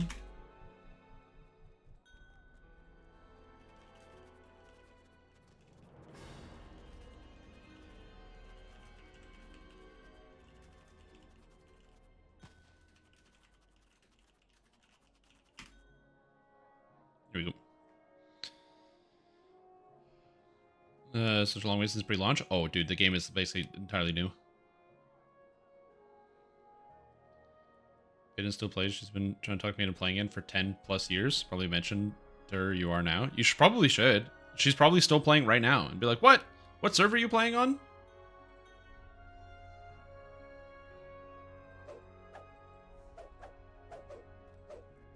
You're welcome. Can I ask something? How do you stay so fit and handsome? I'm not fit at all.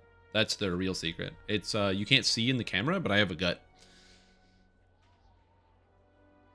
So that's cool. So that's one of the good ways to do it. And then the other way is I convince doing exercise sucks. I hate it. It's garbage. People that do exercise and they don't hate themselves, I'm convinced are bigger sociopaths than I am. At least runners. Runners are bigger sociopaths than me. And so the trick that I use is I use Pokemon Go to convince myself to go outside so I can have fun and video gamify my exercise. Do you think Sork EK is still stronger than Wizard EK in Heroics, or does a lot of Sork's EK come from immunity bypass? Double casting is a huge thing no matter what. I think that Sorcerer just levels faster because you cast faster. When you play a Sorcerer EK, you're kind of... This guy was level 1 yesterday. Anyway, Sorcerer, Eldritch Knight, you kind of just like sprint through the game. Oh, what the fuck? I didn't even look. Oh yeah, also drinking a lot of rogue energy. Rogue protein? No, it's a bad idea.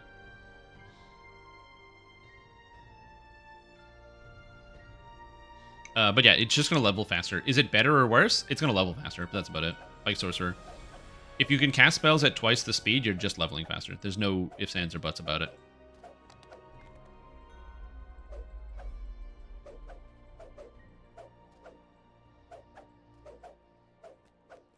Someone lame join or something? What? Oh, level 8.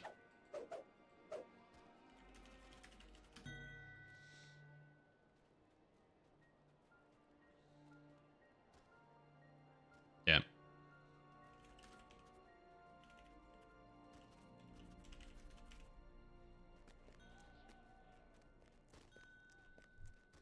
Okay.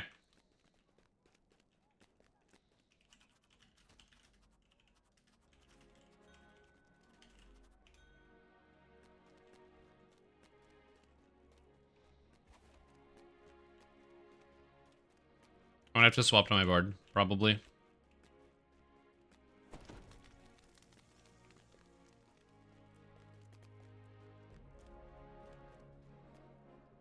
So yeah, maybe I'll ever get to watch the raids. Yeah, we're about to do the brand new raid, so it should be pretty good. But I'm gonna swap to bard, so we have like some heals for this.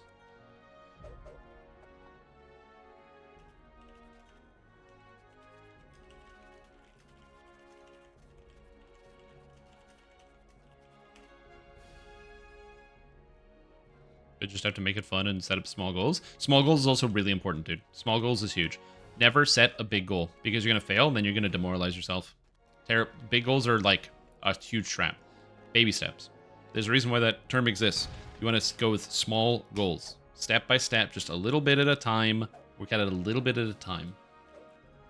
If you don't set your goals as something that's achievable, you're going to fail the goal and be demoralized because you failed your goal when you feel like you should have done it. There's a Reaper group coming out.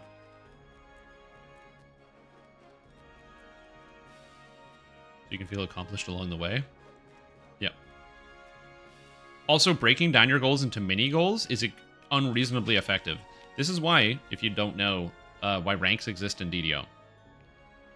I believe this guy's another tank. Do we need a second tank?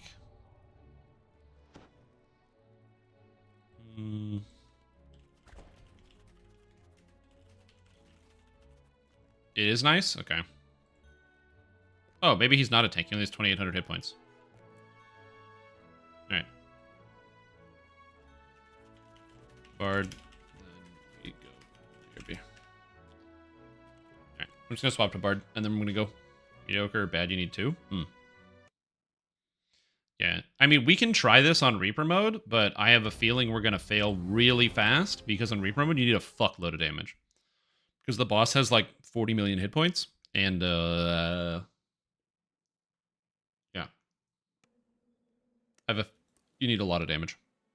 Which, again, if you have people who are, like, if everybody in your group is doing 20,000 damage or higher, it's really not a big deal, because you're going to chunk down the boss, you know, in a raid group setting with all the debuffs and everything present. You know, you're peeling monsters down at, like, 80, or sorry, not 80, like, almost 250 to 300,000 damage per second or higher, sometimes even 500,000. It's really not that crazy. But for, like, a random group like this, yeah. We'll see.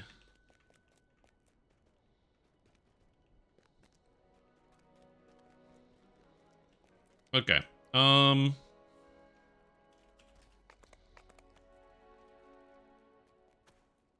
Okay. So we can either try Reaper first, and then if we fail, just run hard, which we will 100% succeed.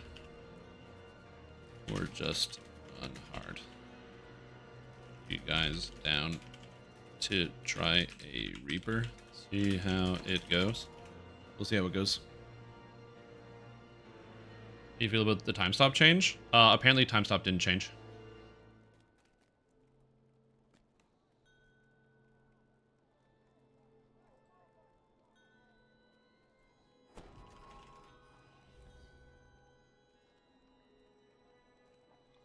Yeah, I'll do my best to explain all the mechanics you need to know, but we'll see.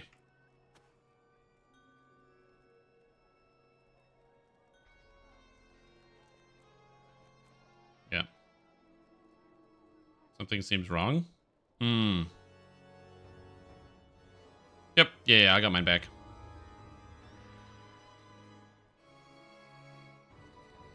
Yeah, you can't ignore the ads in this raid. We'll just run a hard real quick and slam it out so everyone gets familiar, and then you know, timers are a thing. So let's go.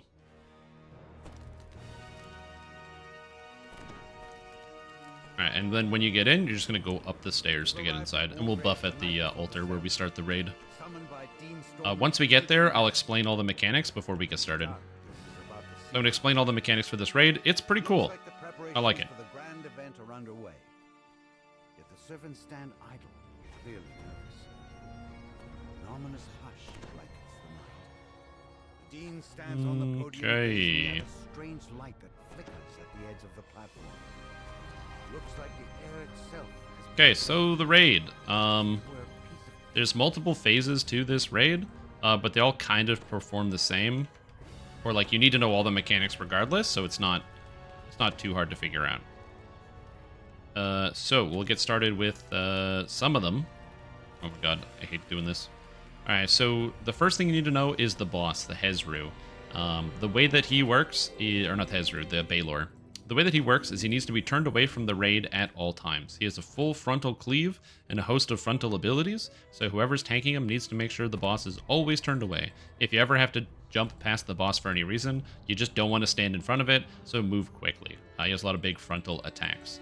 Additionally, the boss will have a 360 lightning whip attack. You can't dodge it, you're just going to take the lightning damage, so having a bit of lightning damage absorption is nice for this raid. It shouldn't be super necessary on hard, you're just going to take like 1,000 and then deal with it. The big problem is when he does his stomp, just like Rudis does, he's going to jump up in the air, and then he's going to land on the ground. So when he does the stomp, jumps and lands, you have to jump over it. So he jumps, then you jump. He also jumps when he does his whip attack, and it's kind of hard to see which one is which. So again, if you see him jump, you jump. Other than that, you just hit the boss. So again, not super complicated. Hit the boss, don't stand in front of him. The only other, he gets two other mechanics you need to know about. The first one is that when he moves to a different phase, so he's going to start here, I'm going to fight him here. After we're done fighting him here, he's going to go to this back platform all the way at the back of the room over here. And he's going to basically rotate around all these platforms. When he shows up here, he's going to spawn in a fire circle. So basically the edge of this like area here is like a big circle. It's a wall of fire that you cannot fight through or heal through. So it's basically a wall. You have to walk through it to be able to damage him while he's inside, and also to heal people. So we pretty much all are going to go inside and then start hitting the boss. When his health goes down enough, the wall of fire will go down. And then that's going to happen the same thing. He's going to move over to the third platform and do the same thing. You knock him down, you get his hit points down, and then the wall of fire goes away. So it's just basically like a DPS check of sorts. However, it gets a little bit more complicated. The last ability he has is he sets himself on fire. When he does that, he stops taking damage for the most part. And to stop him from being on fire, there are going to be these little ice globes that will appear around. They're like these little balls of ice. They have like no hit points, and they're all going to be all around the room. You have to bring the boss to the ball of ice and then break it. So don't touch it until the boss is like literally standing right underneath it, and then you have to break it. Being close is not good enough. It's got to be like right on top.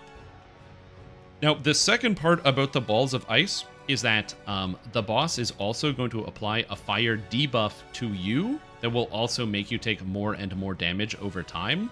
You also remove that from yourself with the balls of ice. So you're going to get this fiery debuff on the top left corner. It'll stack up.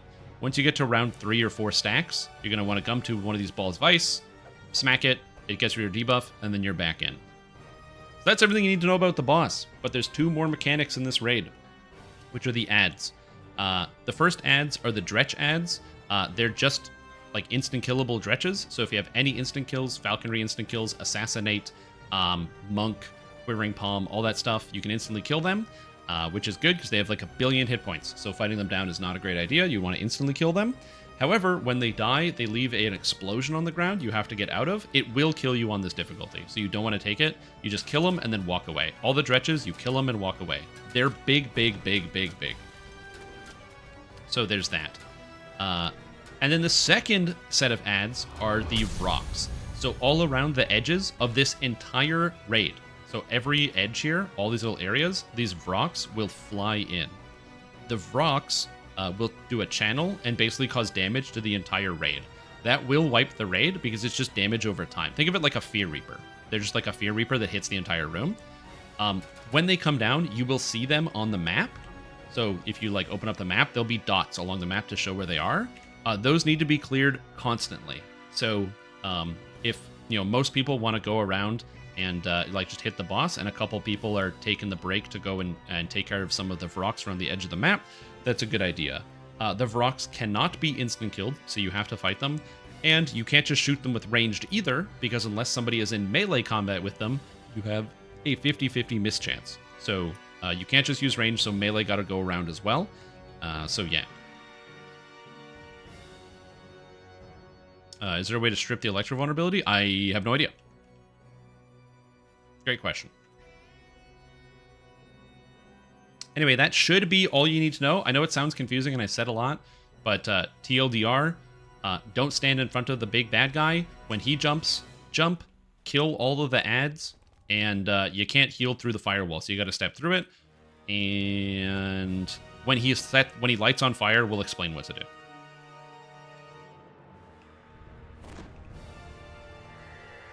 Once you see it, it'll all make sense. Calm voice projects itself into your Yeah, mind. that's when the ice balls come into play. Desire, flame. I cannot leave the library. Yeah, you'll get the chance to see all the ads will spawn in this first phase. It seems And that this the way it works is that the has ads will spawn become here permanent. only, and then once he gets to the second phase, the ads spawn here and at that other platform, and then once he gets to the third phase, the ads are spawning on every platform. So it ramps up as you go. However, with enough damage, this raid literally takes 5 minutes, so we'll see how this goes. Haste may help you. As As you approach the tear in space, a chill envelops you. A dark I know we hang out. looms. I hope you guys understood my explanation, because as I was doing it, I was telling everybody. Early to your own party? Into the pit, deep pit? No, there isn't. You just have to watch it slowly. It's supposed to be ominous. What I do is I usually like look down. No, I'm gonna make a walkthrough later. My plan is to come in here on normal It's a portal. with like a tank who can just tank the raid indefinitely, and then just showcase the mechanics. Something very large steps through. So I'm probably gonna get some volunteers just come in here on normal and just like let me walk around. The Baelor's voice booms. Return to finish what I started. This realm will burn. Vecna purrs. Yes. Yes. And this thrice-cursed university will provide the kindling. I've enchanted your blade. to First allow raid boss in a Lotro. wider path The first raid boss in Lotro was in Helagrod. It was the dragon. What's his name? Baelor needs little Cannot. Was it? Is the dragon Helagrod? I think the dragon is actually named Helagrod. Ah, you fools! You cannot win! Doing the raid any good? It was in the preview.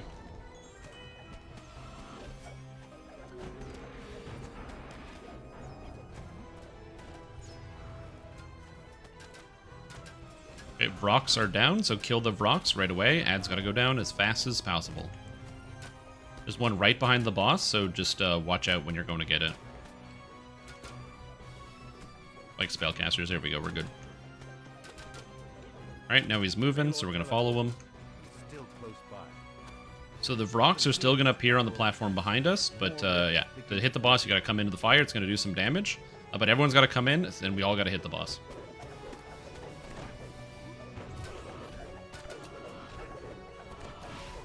On the higher difficulties to manage ads, you will have to leave some people outside of the fire, but here we don't have to do that.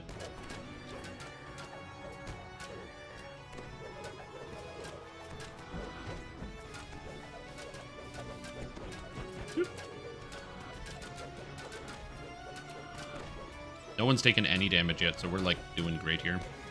Is it time? Oh!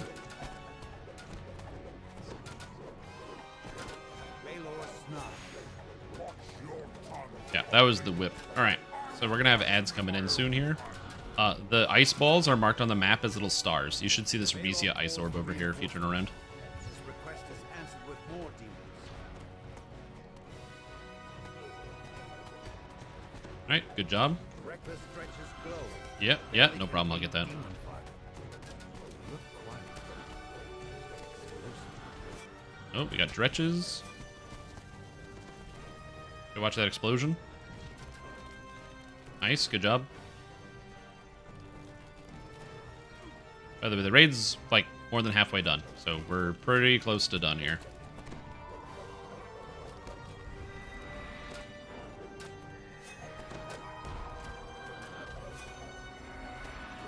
Live, Isaac, live. Oh, also the ads can't get through the fire, which is nice. So the dretches will just pile up outside if they start spawning. Okay. We got ads. There's a Vrock here.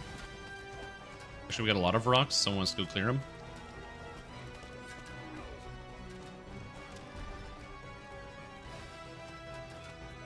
Make sure everybody's healed.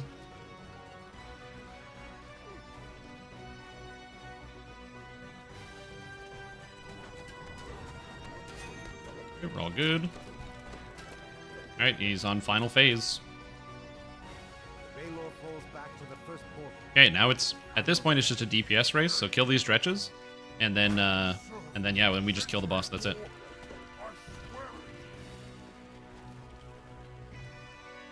So blow everything you got on the boss, and then that's the whole raid once he comes up.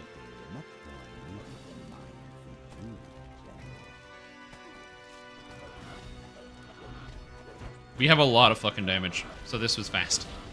This was really fast. Congratulations, that's the whole raid. Obviously on the higher difficulties, we have a lot of damage, so that went fast. On the higher difficulties, everything's up a lot longer, so you get drowned in ads really fast. Stand on Vecna hisses in So that's all you gotta be careful of is just the ads. That's what kills you in this raid. The boss is not gonna kill you, the ads will kill you. Oh, also, before you loot, you can re-roll these chests. It's a bug. So if you want to re-roll, you can. I got the bastard sword, dude! Sick! Cool.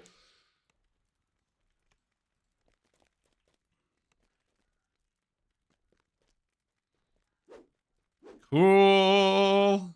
Ignition. Do I want anything out of here? I think I want the cloak. I think it's what I want. I want the cloak that drops out of this raid. It's bugged. There's no threads at the moment. Idiots. The treasure will be there whether you quiver or not. I'm never using this on this character, so as cool as this is...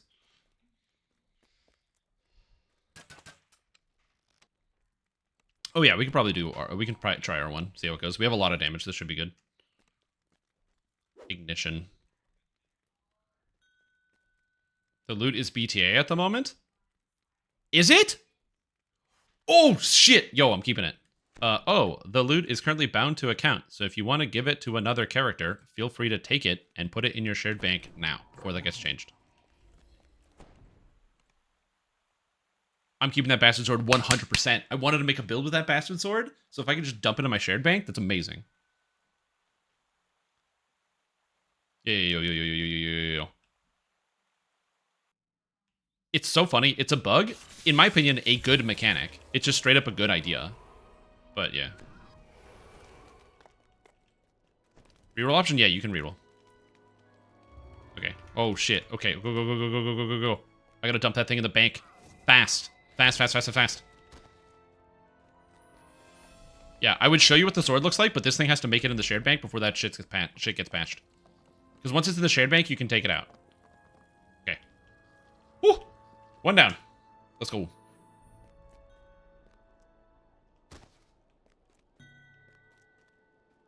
Someone else to join? Yo, come on in. Yeah, we're going to do this again. We're going to try Reaper mode and see how it goes. Yeah, if you need timers and you don't have one, open trade with Isaac and he'll give you a timer. I'm just going to buy a timer because I need timers anyway. Holy shit. Are timers on special? No, they're not.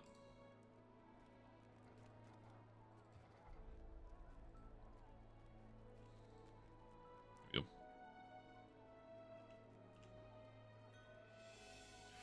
Oh, no planar searing on the shield. Rip. Yeah, just does not drop items. Oh, only the main chest does? That's fine. Okay, cool. One down. Another task. Let's get to it. Alright. R1. I got the raid open on R1, but again, if you need timers, make sure you talk to Isaac and get your timers. Or if you already have a timer. This is about the seating arrangements. It looks like the preparations for the grand event are underway. As I said, exact same thing as we did before, but this time it's going to take longer. The ads are way more dangerous, and they really need to go down. The Dean stands on the podium gazing at a strange light that flickers at the edge of the platform. It looks like the air itself has been torn. As if it were a piece of paper. Okay.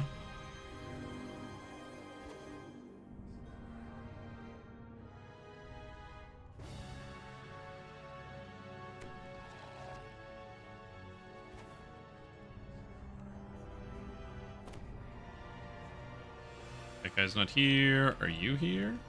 You're not here. Are you here? You're not here. Oh my god, I don't know who's actually physically here. I'm trying to like buff everybody. Woo. Poison got added to augment? Oh, for what? Like on the shield it now adds poison or what? Or there's a new augment that adds poison. Oh, okay, yeah, the augment. Okay, yeah. We got this. It said, also, having a shitload of damage in this raid is very, very, very good.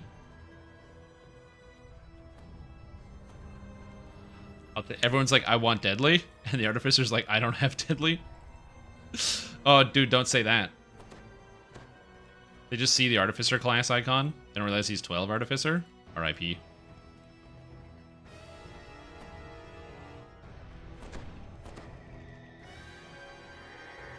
Only giving negative and no poison spell power? Oh, yeah, that's a bug. Cool.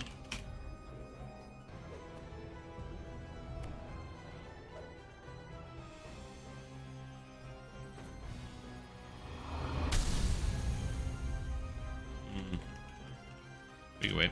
Yeah, we're just gonna wait a bit. So now we're gonna do this again, but we're doing this on Reaper mode. Yeah, we do need a healer. Look at the health of players and see if they have your buffs or not. Yeah.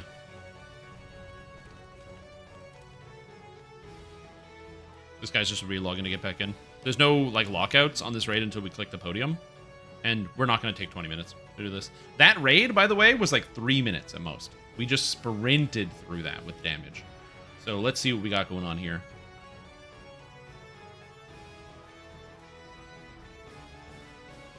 I'm very excited.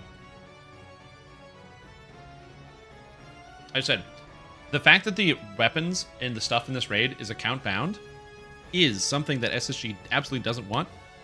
And they have designed a game so that it's not like that. But it is better for you, the player, and the consumer, and it's better for the game as a whole. So I'm okay with banking my account bound gear.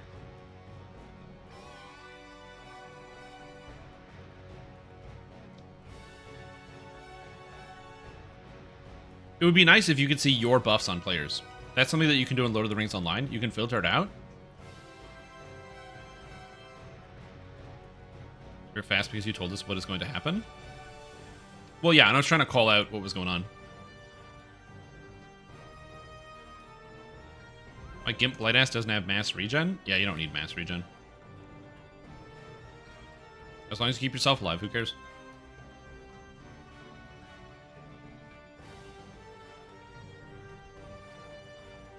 Yeah, I've already done this raid, and I think I'm okay at explaining raids and what goes on. So we should be fine. Do trances? Yeah, with this, the fact that it goes off the screen is annoying. Again, I just want a menu that you could select which buffs you want to see. Which is something you would see in other video games.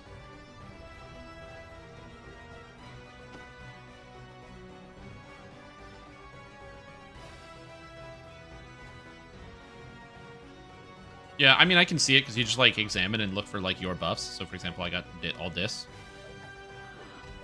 Plus 1 morale bonus. I really have 1? I have 3. Huh, I only have 1. Wow, I suck. Definitely wish I had put more points into this.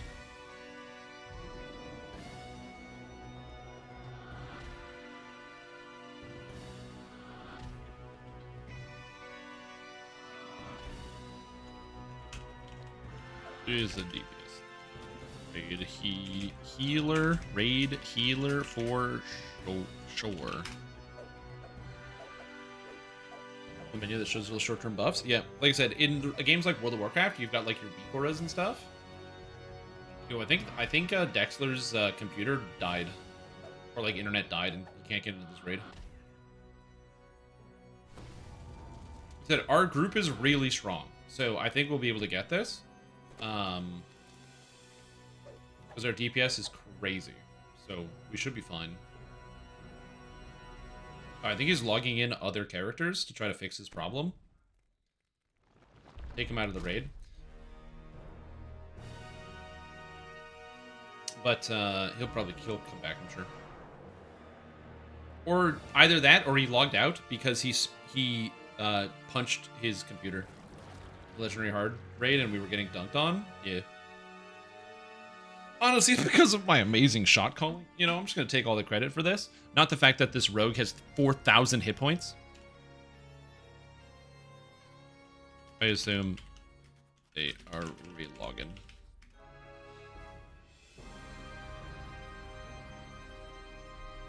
Yeah. Need a tank? Yeah, you can't do this without a tank. This raid requires a tank. Like, pretty much all the raids in DDO for the past, like, several years.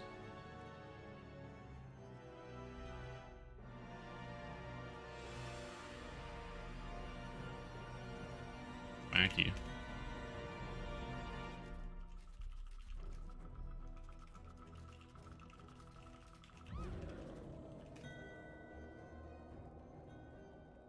Yeah, you definitely need a tank. Hey, pretty late to stream. What's happened with Warpriest? Tier 5 Warpriest Divine Vessel has been changed from a ability that's unusable due to like needing stacks and all this other stuff to a 5-second cleave.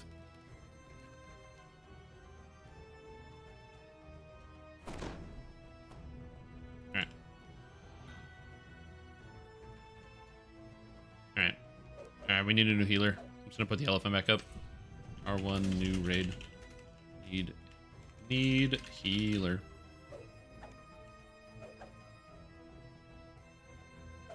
He literally just disconnected and couldn't get back in. So yeah, what benchmarks for tank or on elite or R1? No idea. A lot of hit points and a lot of stats.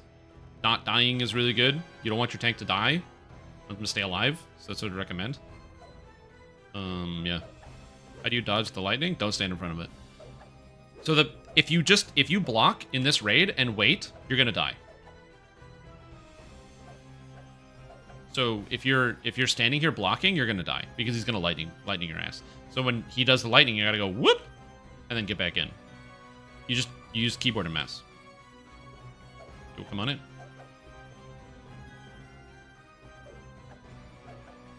Sure. Got the healer, coming.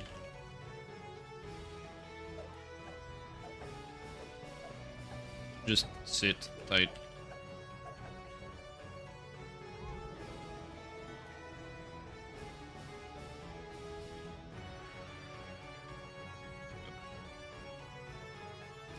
Because we got a bard, but this character was never set up as a healer initially, so I can get this character to heal and spot heal, but I'm gonna be re-rolling it into a full healer. But I was waiting for the raid to come out because I need one of the cloaks from the raid on my new gear set.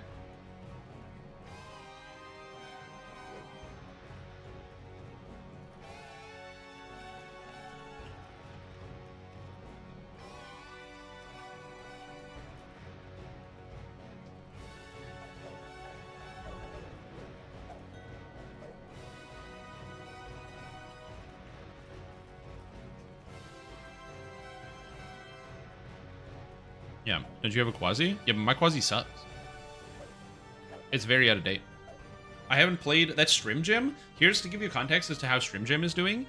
He's level 30. Strim Gym, my tank, is level 30. It's been a little while. It's been a little while.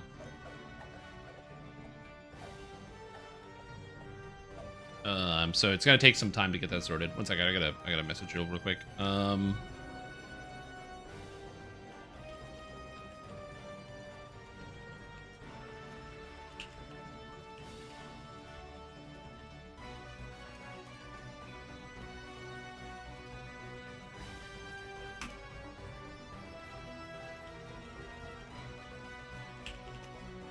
Is there a lootable online? Lootable? Oh, loot table.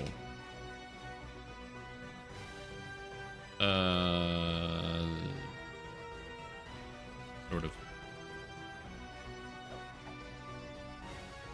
Yeah, the Lamania threads will have the old items. They've updated them, so a lot of them are better than they were before. For the most part, the weapons are not better than Dinosaur Bone, but some of the accessories are really crazy, and some of the augments are really crazy. Got a bear tank I'm leveling. Not sure the stats for this. Currently running Winter. So, oh, sorry. I want to give you the best example for, like, benchmark stats. If you want to tank a raid on, like, especially, like, Elite or Reaper mode, some of the modern raids, 350 to 400 physical resistance rating is where you want to hit. North of 6,000 hit points is usually a pretty good benchmark. If you can get up that high. You need your Intimidate pretty high, usually 110. It's usually 110, 120, somewhere around there is pretty good. you need defensive cooldowns. So for example, on a Bear Druid, that's things like not just Unyielding Sentinel, Capstone, but also like you've got Flight, which you can activate for a good amount of dodge most of the time, among other things. So you need like good defensive cooldowns and stuff like that. Who new raid? Also decent magic resistance rating. Yeah, magic resistance rating, 250 to 300 is also pretty good. You also want to have absorptions as well. So when you go to your chart and you see elemental defenses, you don't want to see a bunch of zeros. You want to see a bunch of absorptions everywhere. So for me, I got 63 fire, which is very good here. But yeah, you want to have absorptions as well. There's runes. There's just no threads.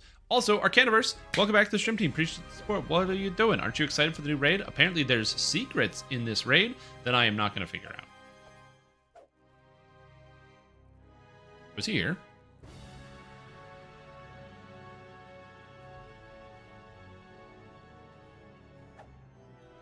Yeah.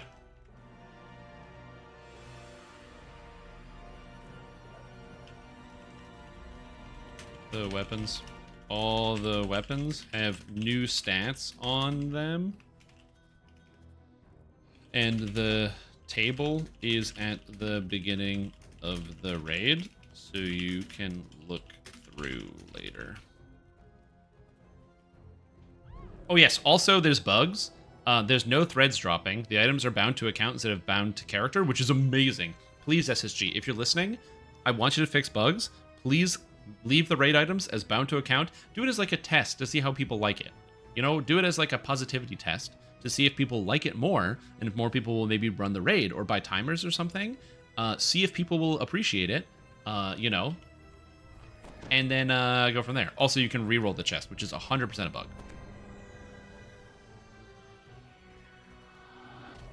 Yeah. Sorry for spamming your Discord. Nah, dude, you gotta spam his Discord. Alright, so just gonna do the super quick recap of the raid. Hit the boss, kill the ads, don't stand in front of the boss ever. When he jumps, you jump. When you gotta walk through the fire, or you're gonna have to walk through the fire to hit him, so fire absorption is nice in this raid. Killing ads is big time priority here. Now on Reaper mode, we gotta make sure that they all die. So they'll be marked on the map. When there's lots of ads, we'll call them out so you know where to go. And when the boss goes on fire, we'll tell you what to do. Let's go. Oh yeah, also, yeah, you can use, if you have enough tumble, you can usually get through the fire barrier and you don't take any damage. Project itself into your minds. Desire, flame. I cannot leave the library, but I will observe and Morgrave should advise. figure out these secrets. He should. It seems that this part of Morgrave is becoming coterminous with some plane I cannot yet identify. Fascinating. Wait, Please approach took the them that long to get the servers up? What will be The servers came up early? as you I'm approach confused. the Terran space, The servers supposed to be down until 1. They came up at like 12 o'clock. dark presence looms. The ethereal form of Vecna towers. Yeah, bears unfortunately don't have a tumble animation. Do you tumble faster? Or do you move faster if you tumble on a bear or a wolf? Here I was hoping for supplies. Genuine question I absolutely do not know the answer to. Let us commence. Hey, what's my fire absorb? 63. With Inflame, it can probably go higher. I don't have Inflame. Terran space begins to widen. It's a portal, the kind you've never seen. Yeah, so with all my buffs, I'm at 63 electric, 63 Very fire. large steps through. My evil is 10, so it is what it is. Baelor's voice booms. Return to finish what I started. This spell will I'm also going to save Turn the Tide for phase 3. So we can get him down as fast as possible. And Winterwolf? In terms of movement or what? On Reaper mode, the gear can drop with Reaper bonuses, and there's a higher drop rate of items, and there's a higher chance for mythic bonuses on items. Basically, any named item can drop with a mythic stat, which is just this extra stacking set of stats. So it can be quite good. So for example, if you get, like, you know, they'll call it like mythic boots. The boots will give you like extra physical and magical resistance rating on top of their normal stats. And if all of your gear is mythic, then you have a whole bunch of extra stats. Ads. Oh shit balls, dude. This guy came right for me. Did not need to do that. That was uncool.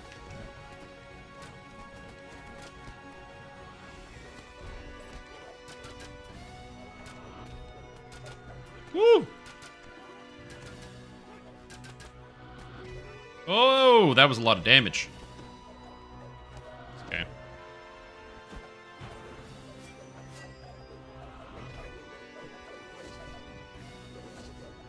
Baylor teleports.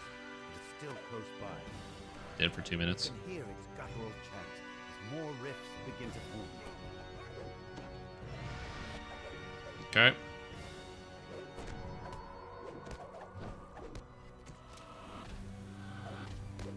I'm gonna hope that this will go down fast. It's very important that the boss does not turn towards us. Pressure on him. Prevent So we'll see how this goes. more rifts. As for the demons,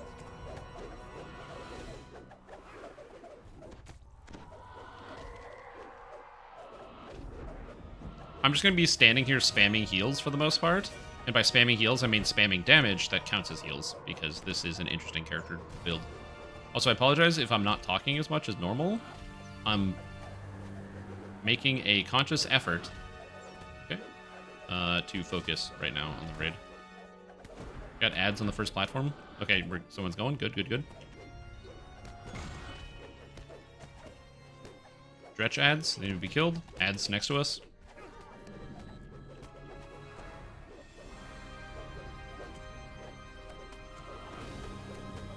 Watch that fire.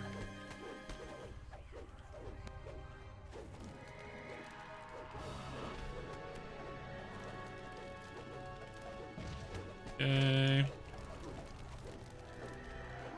Get up. Oh, did I get double hit? It was the yeah, I took the fire damage too. It was just one step too far. Fortunately, my heal over time is still on people, so we're good. And then when I get back up, I'll be able to do some stuff. But that sucks. I just need more health for this raid, honestly. Which is a fix I'll have on when I redo my gear set. My character's going to be over 2,000. But for right now, I just don't have the hit points. Got ads here. Watch the ads. I know what's on the dinner menu. Tonight.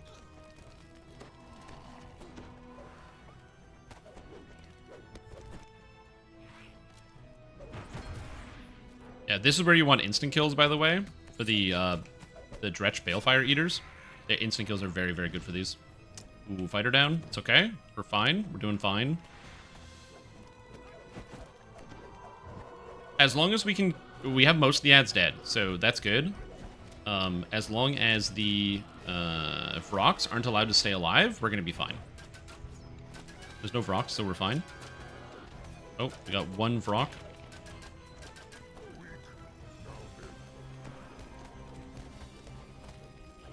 Okay. Everything is fine. One Vrock first platform.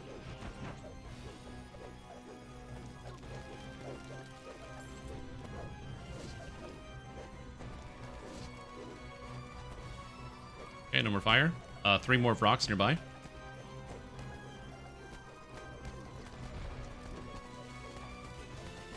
Okay, watch out, watch out. He's dead.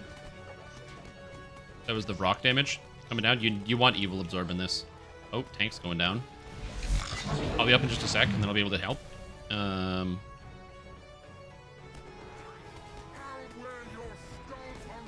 he is on fire. You now need to bring him to one of the fire, or one of the ice balls. Whoever's got him. Oh, God. I didn't realize the tank was down.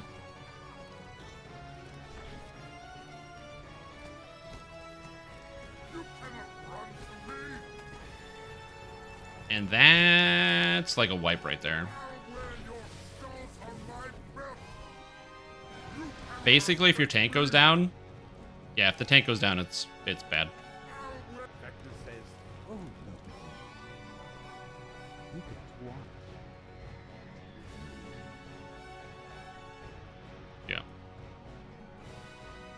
Yeah. Is anyone a Divine Crusader? Yeah, do we have a mass res?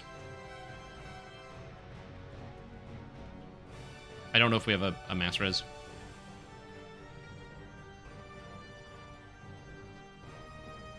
Because the other problem, too, is when you stay dead, the Doom Dancers keep showing up, and it prevents this. But yeah, I was really close. If I hadn't died, that would have been a lot better. But I didn't have enough hit points to survive the fire damage. Okay. Also, the timers aren't showing up. Who's the longest? The longest is... Bash. Okay.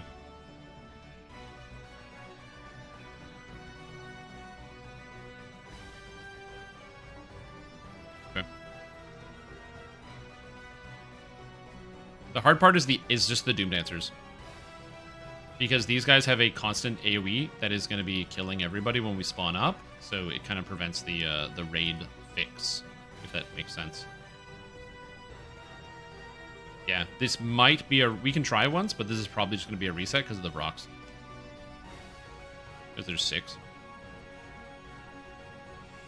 It was really close, though.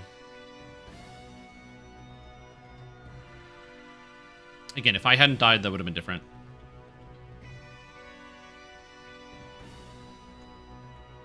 Yep. And then also, he's got the rage because of he's on fire. Overwhelming rage.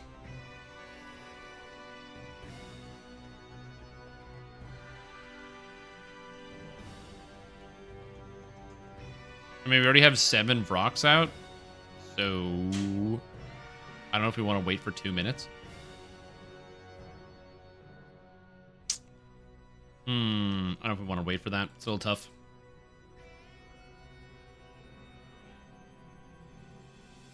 I don't know if we're... Yeah, 1, 2, 3, 4, 5, 6, 7. Yeah. We might be able to do something, but honestly, yeah, I don't know.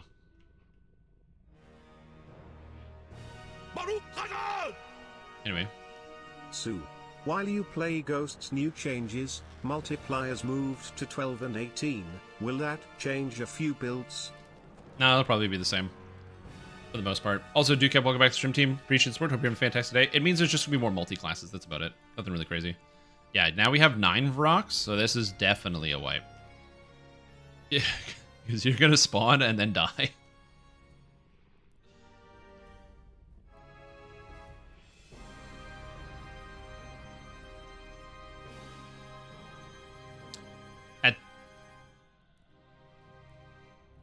I mean, we can give it a shot, but I have a feeling that we might want to reset. Save the jib. Yeah, let's just reset. We'll save the jibs and we'll come back.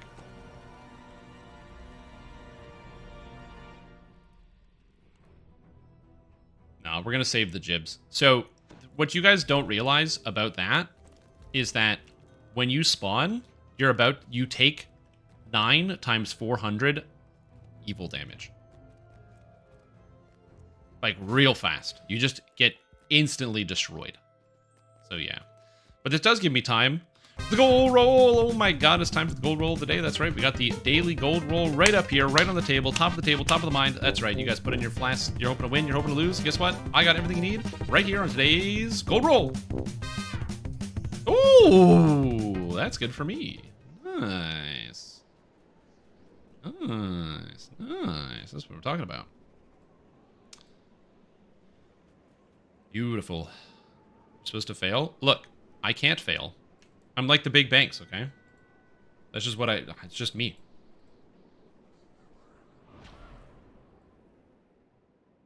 Also...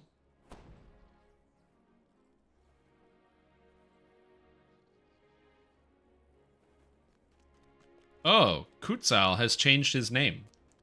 He is now Cult of the Ocelot. I see you. You can't hide from me. Jane, almost 5k flask. There you go. What the fuck is this? Druid, Monk, Warlock, Purple Dragon Knight? That's dual wielding?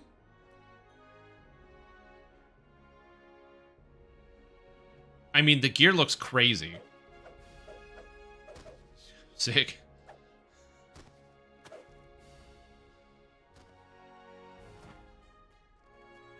Can you keep track of all my names? No. I've forgotten most of them. I'm really bad with names. Hello, DDO Steel Star. How you doing? How's it hanging? How are you? Are you excited about this new raid? Yeah, this time we're definitely gonna get it. Have faith. Yeah, it's pretty cool. It's pretty cool. I'm excited. The raid's pretty fun. We did it on hard mode, and our damage was too high, and we did it in 3 minutes. So then we went to Reaper mode, and our damage was not too high. It actually felt pretty good, but our tank died, and then the raid exploded. But we were pretty good. I would say we had the boss down to like 40% hit points, and then our tank died, and then everybody died. And the tank died because I died, because I don't have enough hit points for the raid on Reaper mode. Yeah. Baz and Apep, you're on rocks. Everyone else on loss. Who should be good? You willing druid with a keyboard? Dude, I'm curious about the duel. Look at this build. Again, druid 15, warlock 2, monk 3, but water elemental form with like really good gear. Right? When you see somebody with double, this is a perfect gem and many facets right here, okay? This person put a lot of work into their gear set. I don't know what they're doing, but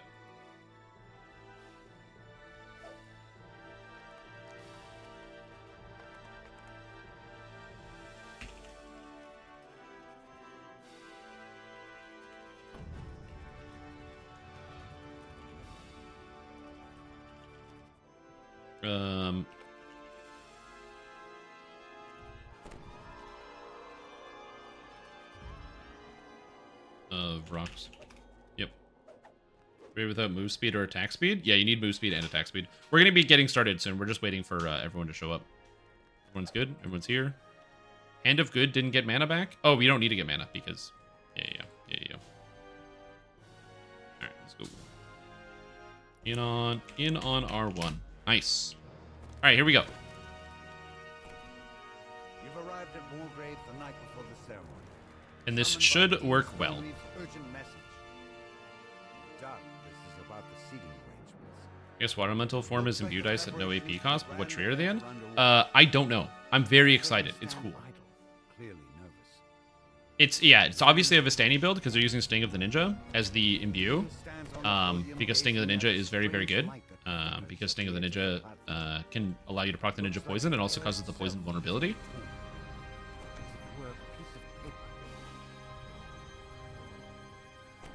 Again, I don't know. It's very cool. It's a cool build.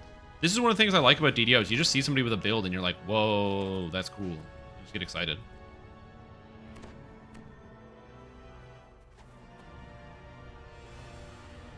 Viable. You buffed it.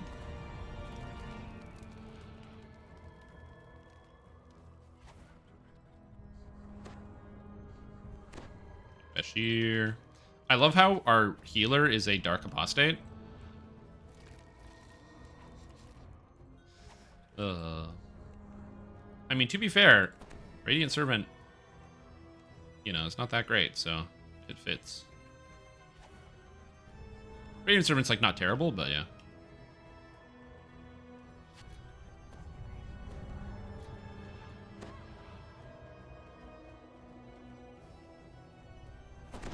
Okay, I think we're good.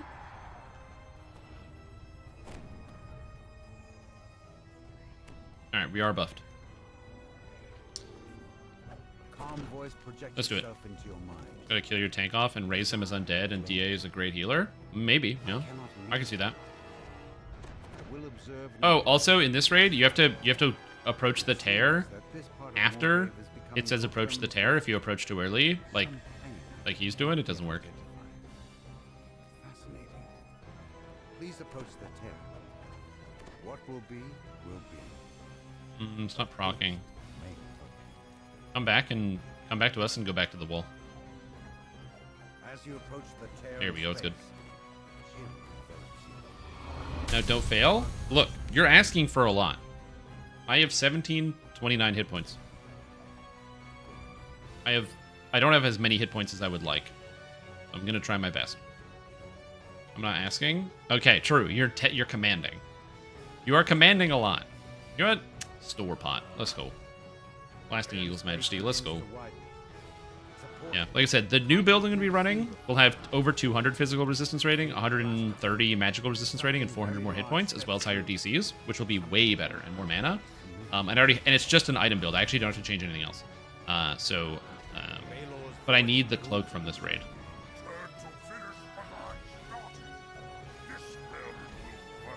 Also, this phase isn't dangerous at all. There is no reason to blow any cooldowns on this phase.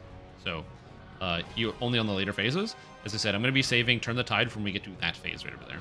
Once we get there, then I'm going to Turn the Tide, because we got to get that wall of... Once the wall of fire comes down over here, we're in a much safer spot, but it's a little harder until then. Baylor needs little convincing. Alright, let's go. Again, I also love the fact that he says, "Fly, you fools." Very fun. Also, for dealing damage to the Baylor, I'm just using my spell-like abilities for AoE heals. We change status next game update. After the update, this will become any loot acquired. We'll see its character binding status change. Big L. SSG L. The loot just should be bound to account in general. It's more fun. It's better for the game. Oh, God. Ooh, that was a lot of lag. Baylor teleports. It's still close by. Never went to raid? Yeah. I don't understand why the raid has to be bound to character. It doesn't make any sense. Other video games don't do it. Lord of the Rings Online doesn't do it. It just makes raiding, like, exclusionary, and it makes it harder to get what you want. Also, DDO has a more frustrating raid loot model, because in other video games, you have deterministic loot. So it's like, oh, if I'm playing as, like, a warrior, I get warrior gear in World of Warcraft.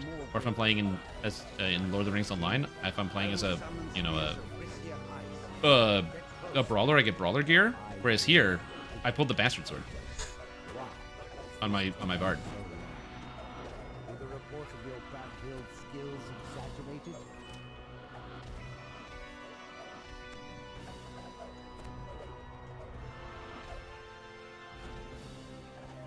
Okay. Okay. Okay. Fuck, dude. The lag. He turned around during the lag and killed me. That sucks. I just didn't dodge the hit. That sucks. Game lagged and he turned around and killed me and I couldn't do anything about it. Well, you know, sometimes that does happen. Well, I could have done something about it if I had more physical resistance rating and I would have died, but you know, it is what it is.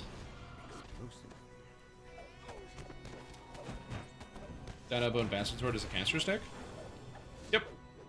Here we have multi-glassing and TRs. So, does that mean we should have worse loot acquisition than other MMORPGs? Like, other MMORPGs figured out a way to do it. I don't understand why we can't do it on DDO as well. Doesn't make any sense to me. Like, the math is so easy. It's so easy, okay? Just pick any raid in the entire game. In fact, I'll do it for you. Let's pick this raid. This raid is about 20 items that drop from it, okay?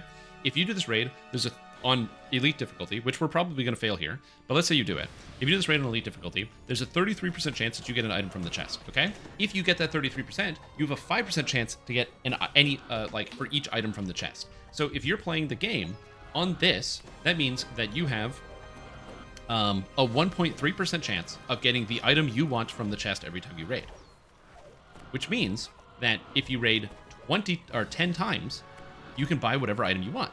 Which means if you raid 20 times, you can buy whatever item you want. 30 times, you can buy whatever item you want. 40 times, you can buy whatever item you want. Which means you have to raid almost 70 times to 70 to 80 times to organically pull the item you want from the chest. No other MMO has that. 70 to 80 times per raid to get one piece of gear organically. Instead, the only way to get gear in this game is to buy it with the runes.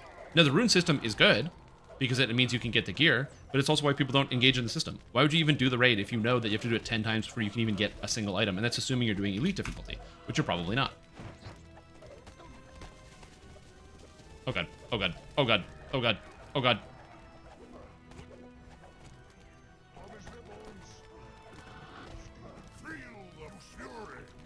Okay, he is on fire, so you gotta pull him. Also, oh, jump. Somebody that's not Vashir, please raise me.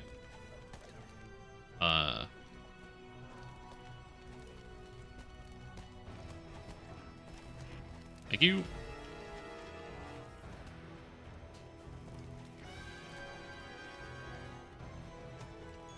Can we not move the boss? What's happening?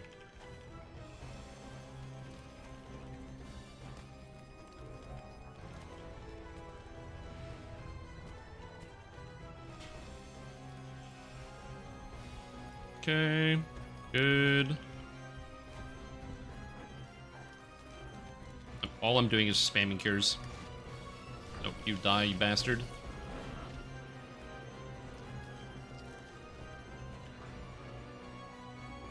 Okay. I guess he wasn't moving close to the boss. Nope. And there's no amount of cures I could get. Okay. I don't know who has aggro on him, but they need to just come to the Racia Ice Orb over here. Whoever has aggro. Kinda good.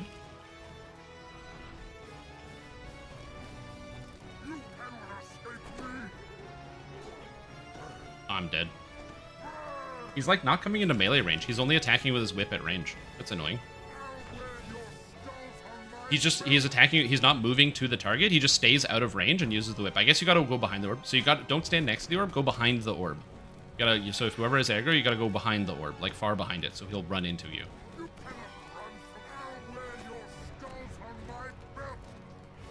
Yeah, get him, go. Nice, good job. I don't know how they're gonna kill it, but shit, dude. Yeah. He has extra range, so you just have to go behind the orbs. Okay, fortunately our druid, I don't know what this build is. It's crazy, but he's alive. Okay. We still have one person clearing ads, at least. So that's good.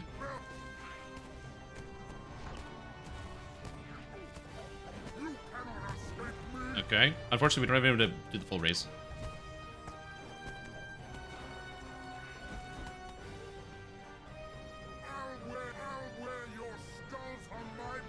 Anyway. But yeah. Damn, that was close. But it was, so we died to the same thing as before, which is we couldn't get him to the orbs fast enough.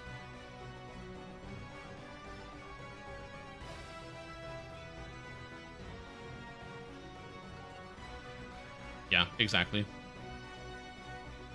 If we can get him to move quickly, then we'll be fine. Basically, where's our tank? Where is he? Where'd he die?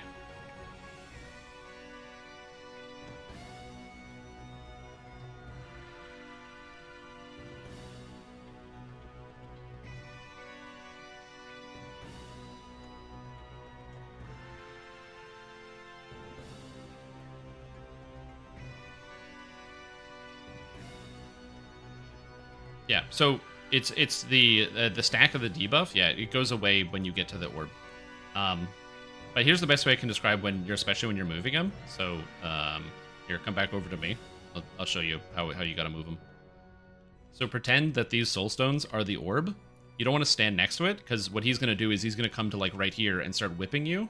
So what you want to do instead is, if this is the orb, you're gonna want to come behind it like so. So he has to move onto the orb. So you want to put yourself, I don't know, like however far this is, like 20 feet behind, and then he'll run to the orb, and you can smash him there. You can kind of meet him, but you got to move past it. If you just stand at it, he's just going to come stand 20 feet away and whip you to death.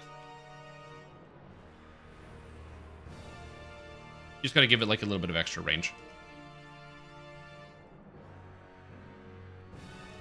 All right, let's reset and do it again. We got it this time for sure. I'm convinced. Reset and do it one more time. Could recover. Oh.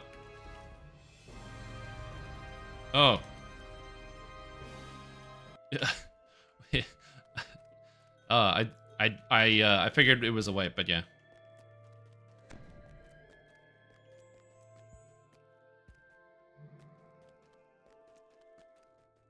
All right, we're good.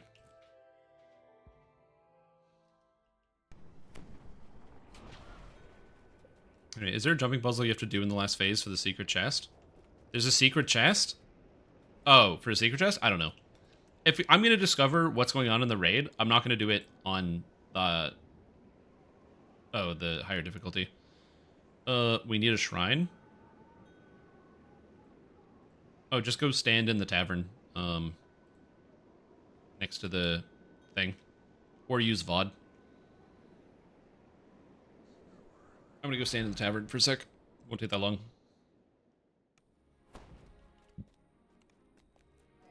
Alright. Let's do a new raid. Get that going. Yeah, we'll get this. I'm not worried about it. We're doing pretty good. We'll smash it down. Smash it down. We just need another DPS. Everything was going really good. Like I said, this raid, I will say, you know, picking up, like, it's the release day, so picking up all the mechanics is going to be difficult for everyone, so, you know, we'll be fine. I don't know what this build is, but it's Barbarian 5, Ranger 3, Wizard 12. You're trying R1. We did it on Legendary Hard in 3 minutes, so that's why we're trying to do R1.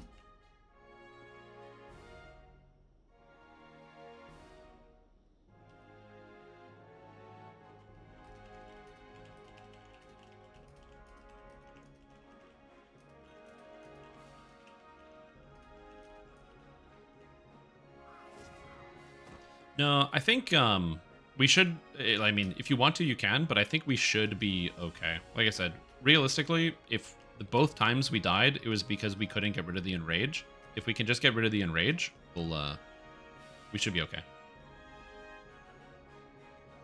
Also, I gotta stay alive better. That's definitely something I need to improve on, is staying alive.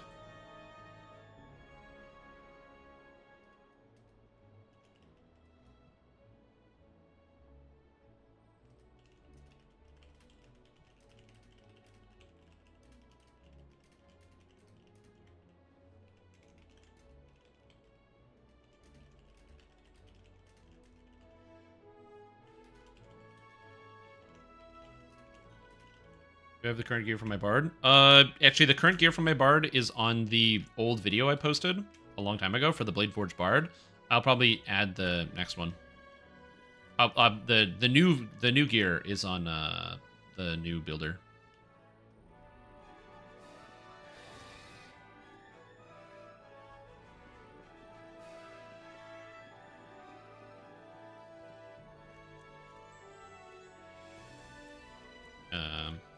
This gear is old. Yeah, this is the outdated gear. The other issue with the new Vecna gear is it's using one of the new cloaks that's just not on the builder, so I can't even include it. It might be on the builder now. Oh, because you don't have Vecna? Yeah, just head to the Bladeforge Bard build on here.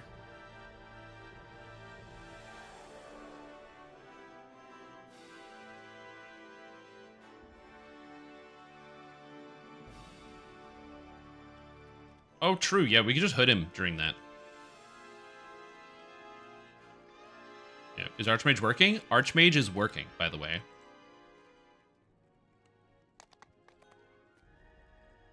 Alright. Archmage is working. So the reason why that's very cool is I've said this before, Archmage is not the best with the buffs. But it's definitely good, and it could have some unique niche places where it is, in fact, the best. For example, there's no real argument surrounding the burst damage. Pretty much, I think unilaterally, people can agree the burst damage of Archmage will be better than anything else, caster-wise, because there's no real way to replace it because of the Arcane Supremacy plus all the extra damage effects. However, it's very annoying to set up, and so that might not make it valuable then over top of the sustained damage of druid, alchemist, and sorcerer, who also have very respectable bursts as well. But that's where archmage also comes in terms of the you can split your kind of your focus a little bit, which is kind of cool. So again, as I said, is it the best? Most certainly not. Does it feel like really good for leveling? Yeah. Yeah. Wizard actually feels super good for leveling now, which is crazy. And a lot of that is thanks to Archmage. Like, Eldritch Knight always felt good for leveling, but Pale Master has some slow moments, but Archmage really smooths over a lot of those slow moments.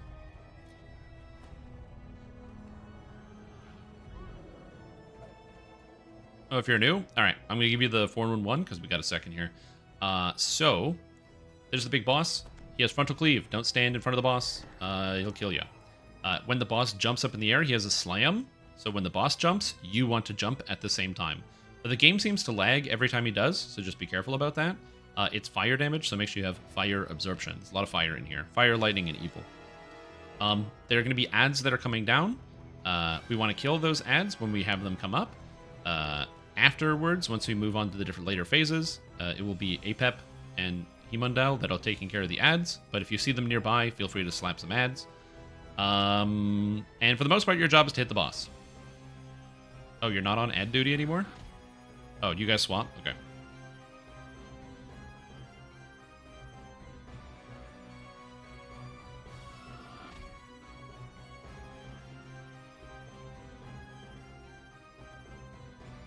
Ah, okay.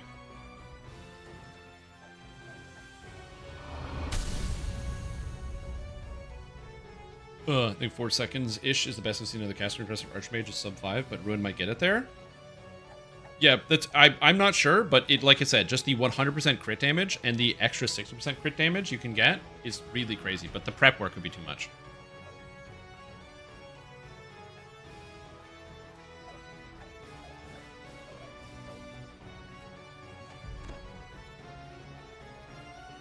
Okay. Baz, you should be alright. A lot of it's also just movement, so... And you guys have, like, thousands of hit points, so it should be okay. Anyway, other than that, hit the boss, hang out, you know. It's all good, have a good time.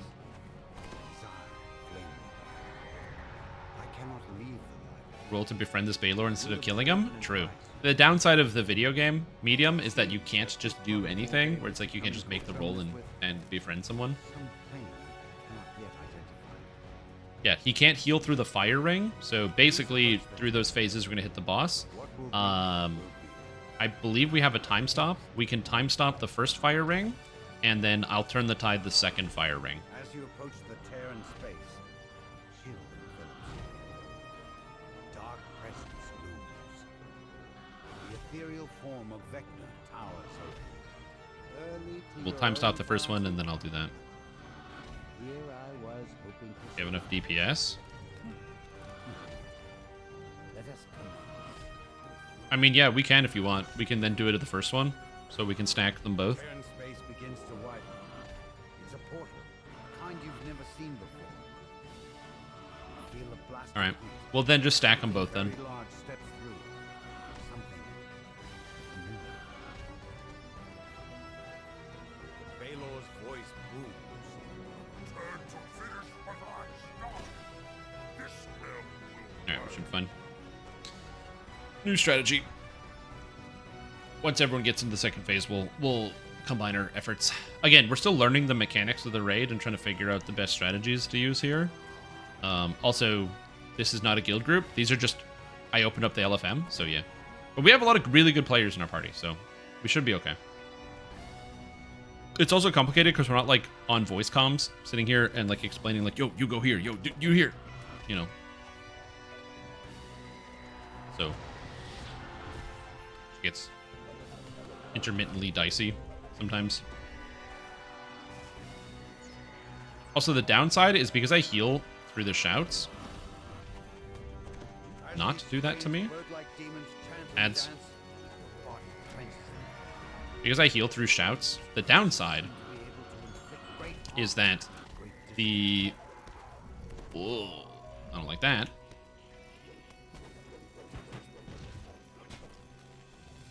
Baylor teleports. It's still close by. Okay.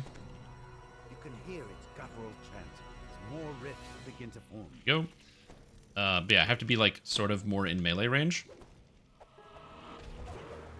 All right, time stop him.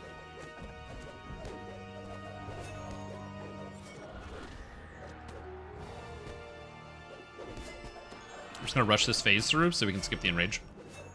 That's bad. That's very bad. That's exceedingly I bad. will summon spheres of Risia ice. Get close.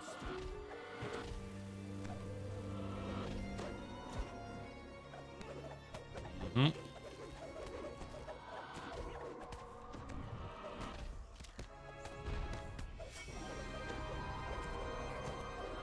Baylor Snar. Okay, I'm gonna get out of here so I take less damage. I will crush them I'm gonna intermittently move in.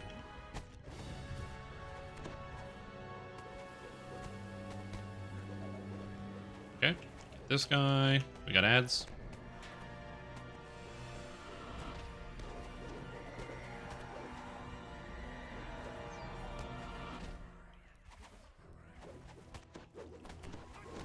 You get stunned, please.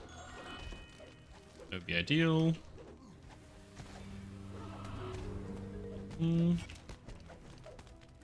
Yep, they're on the when he phases, we'll hit him on the way over.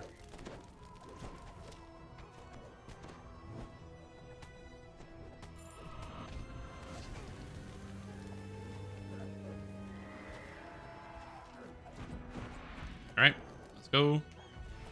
Gather around this orb here. Okay, good.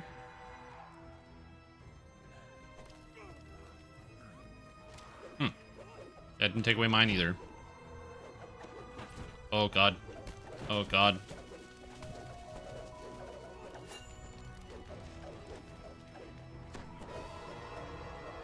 Okay, we should be alright here.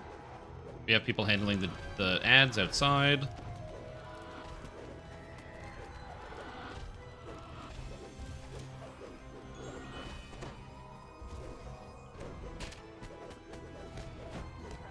God.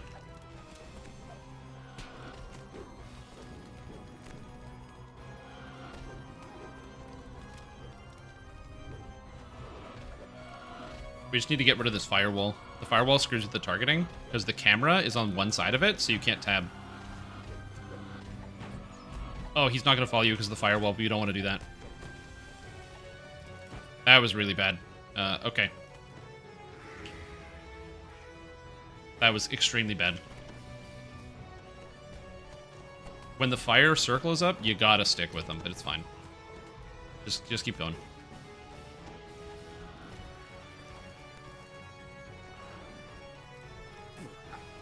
pathetic insects.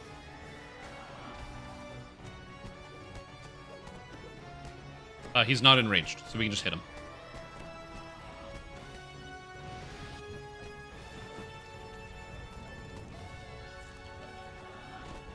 Dude, keeping everybody alive. Okay, now get to the orb. Just go behind an orb. He is enraged.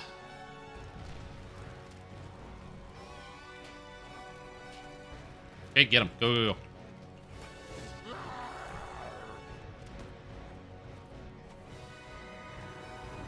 Okay, this is going well. This is exactly what we want. Again, I'm just going to keep stacking heals on these guys.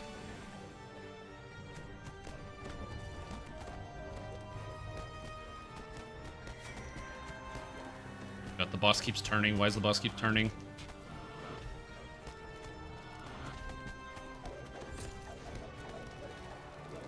Oh, God.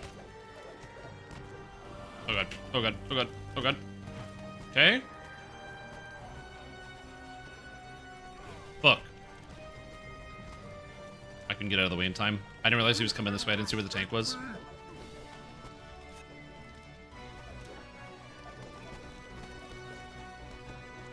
I have no idea.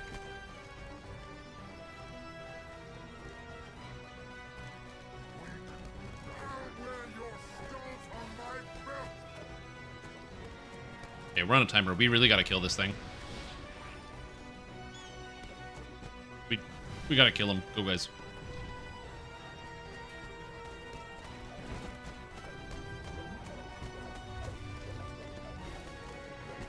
Come on, melees. It's the slam.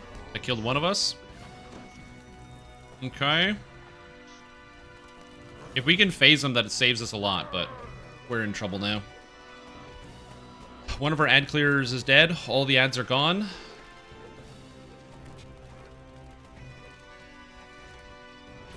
We still have DPS. Alright, last phase. Oh, heal Heman. Okay, good. Baylor falls back to the first portal to make its final stand. I will serve you for centuries more. I swear it. We got more Vrox, more Vrox. Oh, something much more ruby than mine for you. Traitor! Screams the Baylor, cracks in its skin form. Okay. The heat of its barely contained fury. We're almost there, guys. We're almost there. We got the time stop on the boss. Wind touches your mind again. Nice. Heroes. When I get up, I'm going to turn the tide, although we might die first. The uncontrolled maelstrom of its rage. This field is about to explode. Nice. Cause great destruction. I wish I was less dead. I'm just not taking it for this. That's my problem. Heroes. Baylor's body is a Great cage job, for the team. Great job. uncontrolled maelstrom of its rage. The building shakes as furious demon fire releases below you.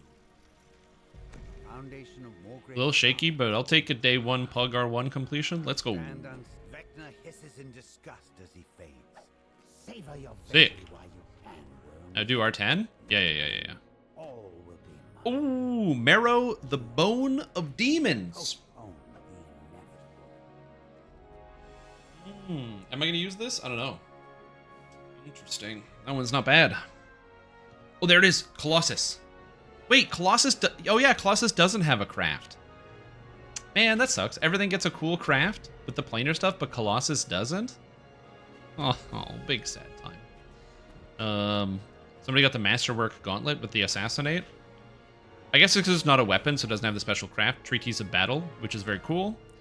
Somebody got Char, the Hailstorm's Edge. Ooh. Where's the cloak? Where's the cloak? Somebody got Pestle, the Crucible of Bones. I'm trying to figure this out. Because there's a bug. You can re-roll right now. I'm trying to figure out if I would want to do that. Dude, this is the cloak that I want, by the way, from my build. The Divinity's Hand, Sacred Spell Focus, Quality Spell Focus, Purifying Flame, and Lore. Do it reroll? I could reroll with the devs in chat, but I actually think I'm going to keep Marrow because I might be able to use this in my new build. I think I can actually use this. Plus, I don't know what this can be upgraded to do. So I'm going to keep the Marrow. Yeah, that was great, you guys. Good work. Also, if you want to see what the upgrades are, I guess you can't. But at the beginning of the dungeon, there's an altar where you do the upgrades to your weapons, so you can see what the upgrades are. I guess now to see it, you're gonna have to use a timer and come back into the raid. But oh wait, can we D-door? Anyone have a D-door? Oh no, we're dimensional locked. Never mind. Rip.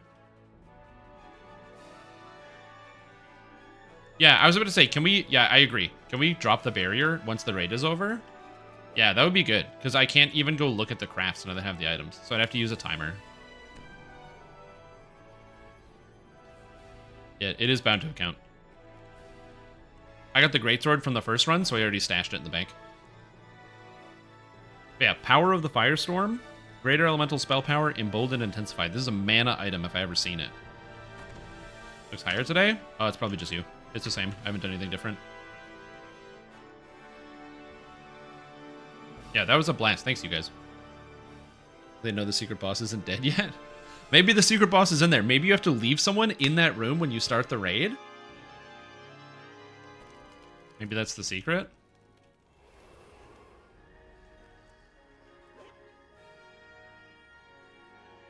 Alright.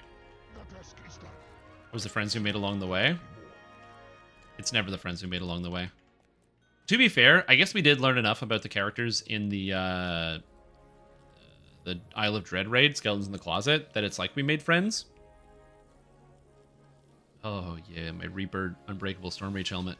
So satisfying. Okay, so this is not currently bound, but I want to see what I can craft onto these, so I'm going to go check the crafting recipes.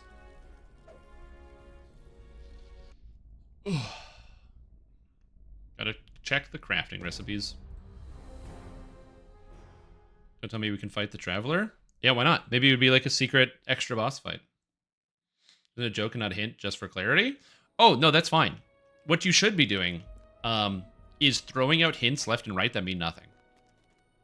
That's what I would do, 100%. Be like, I don't know, guys, did you check? It's like, you know, it could be, maybe if you really believed in Vol, all capital letters, something would change. And then someone's like, believed in Vol? Okay, guys, we gotta get the Vol items, maybe Vol something and do this. And yeah. And you throw people into a frenzy. A blood rage. Dev encourages team killing for loot, more at 6. I mean, wouldn't you? Alright, where's this altar where I can craft? Is it Flamewind? No, where's the altar? Where's the crafting altar? This is about the seating arrangements. Anytime digging in Rushmore? Find the dudes on your map? It's on my map. Find the dude on the map. Oh! Oh, hidden. I've spent a fair amount of time in Dr. Rushmore. Oh, also, that's amazing. Yo, you guys aren't spending time in Dr. Rushmore's mansion? What a troll. Yeah, dude. Yeah, I'm definitely going to go to Dr. Rushmore's mansion. Okay. So I get planar removed, and I get leash power and warp souls. Warp the Seared. Oh, it doesn't tell you what it does when you upgrade it. Warp the Seared. Snap. Warp the Unholy, warp the Cedar, unleash the Fire, unleash the Lighting, unleash the Resistance. Unleash Storm, Inferno, Resistance. Planar, warp Souls, or leash... Oh! It's all the same effect, isn't it? I see. Oh, turn off collapse tooltips? You guys are smart. I'm dumb. I'm dumb. Holy moly. Yep. No, you're right. I'm stupid. Let's go. Detailed item description examination. Thank you. I'm stupid. Aha, okay. Yeah. So this sword, I can get Warp the Seared? Okay. Weapon is now contains a deep hidden power, just waiting to be unleashed. Okay, so step 1 is I can get attacks and offensive spells, apply a single target of Soul Scar, reduces will saves, armor class, and fort by 1 per stack. Hilarious, because if you put that on this item, it's already got paralysis, which is a fortitude save for some reason, and a fortitude save. Oh, I thought that was a will save. Well, I don't know why that's a fortitude. Shouldn't paralysis be a will save?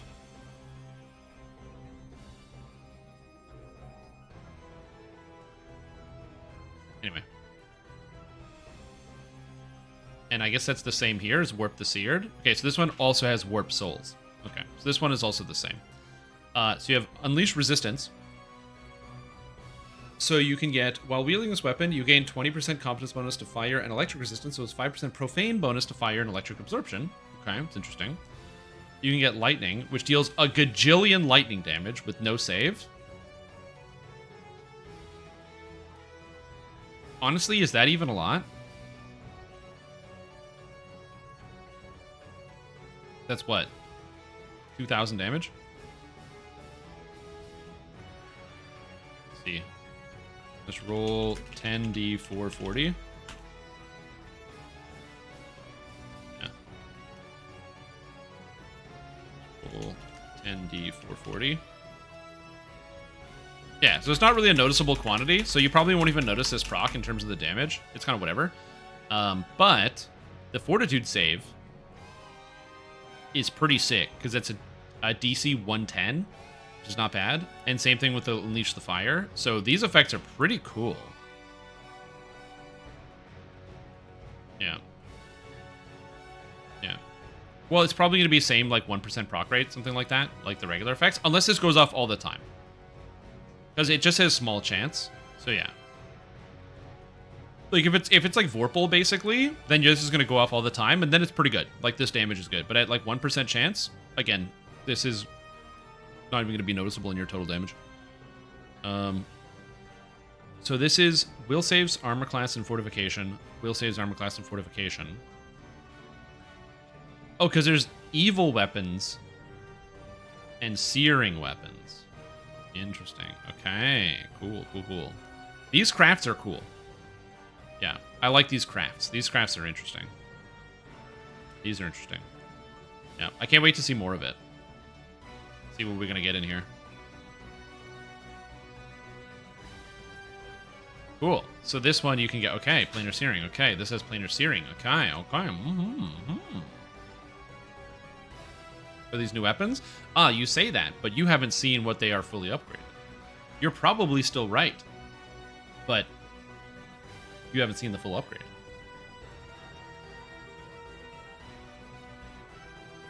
So we'll have to see. At the end of the day, no matter what happens with the raid or any of the equipment, this sword is basically a... It's close enough to a gold curse, but for a bastard sword, which is very, very, very cool. So I love Ignition. Plus, also, it looks like this. Like, I don't need to do a whole lot else to know I'm very happy about this weapon in particular. I was actually so happy I got this. This is sick. And then second, the cloak. Oh, the cloak, dude. Cloak. I don't have it, but I'm gonna get one. Anyway, into the shared bank they go. Remember that sword? Oh! I should use it on my new build. Totally, 100%. Yeah. Mirror. Oh, do I have any mirrors? Oh my god, I have no mirrors of glamoring. I only have glamored weapon auras. Never mind, I have 5 in my inventory somehow. I don't even know where they came from, but I have 5 here. Let's go. Yeah. Oh, yeah. That's what I'm talking about. I can use that on my new build. There's another crafting altar, we think? In practice, the proc is higher. The proc literally says that there's an extra stat. Like the proc, it says the power is leashed. So there's another tier of crafting that's probably unlocked from whatever the secret is. And we just don't know what it is. Yeah. Because apparently the ingredient or whatever for crafting it didn't drop. Oh, I didn't even look at Marrow. Pretty cool. How's Divine Vessel? Haven't used it yet. Started doing the raid instead. Marrow looks... Dude, if you could free cam in DDO, that would be amazing. Let's just sort here. Looks like so. Actually, hold on. Let me take my other weapon off so it's easier to see.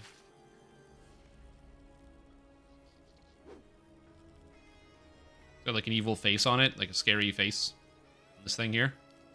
It's a good looking scepter. I like this like aura that's going around it. There's like these rune word auras that go around it, which are cool. I like these. These are kind of sick. Yeah, we just got like this like fire kind of raising up here. Like this is kind of cool. I like that. I'm ready to ship out. Where away? Marrow, go away. Banker's out of range. Whoa, Bankman. You mean you're out of range?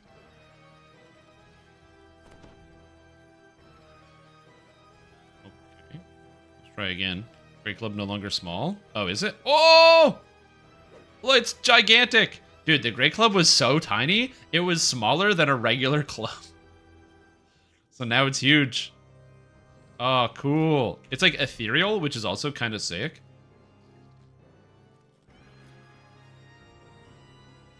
Dude, you have the sword too? Oh my god, you have all the items from the raid? That's sick. Isn't there supposed to be a lightning effect on it? Oh, and the caster cloak? Yo, this guy is literally all the gear day one. Can you link me the sword so I can look at it? That would be ideal.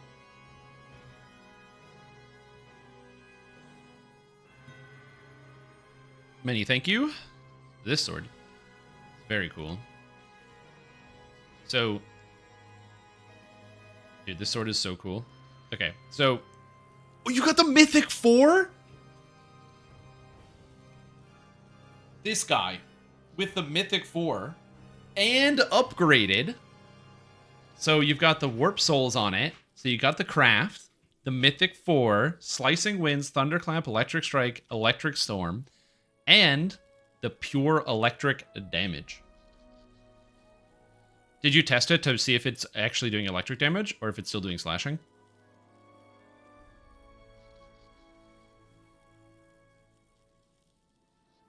You haven't? Yeah. Because that's the one thing I want to test. Because if it does work, I'm thinking about maybe re-rolling into a strength-based sorcerer. It's not... No, that's me. That's me. I have charisma. It's just strength. It's not strength or charisma. It's just strength. Yeah, we both have it. So I can see it, and he has Cormyrean Knight training. No, any weapon I look at will display charisma hit and damage because I have charisma hit and damage. Because of cat. Doesn't matter what weapon I look at. So if we're just looking at an item in my inventory. Oh no, it doesn't. You're right. Never mind. I'm wrong. I'm stupid. You got it. Yep, it's you. Anyway, I thought it would actually apply that. Anyway, still, freaking mythic boost. The Mythic 4 on the Craft. Oh my god, I'm so jealous of this. It is electric? Sick. You just tap a lightning immune and it's working? Nice. Or it's not working? Perfect. That's such a cool weapon. Now, also, you might be like, oh, so is this actually a good sword? I don't think Outburst is a good sword. I don't think it's better than anything we have currently because it has no LGS effects, and being lightning damage means there's going to be immunities everywhere, but it's so cool. So, yeah. Auto spam or save my alt key some wear and tear? Yeah, so, yeah, you can. What was this? 1 second.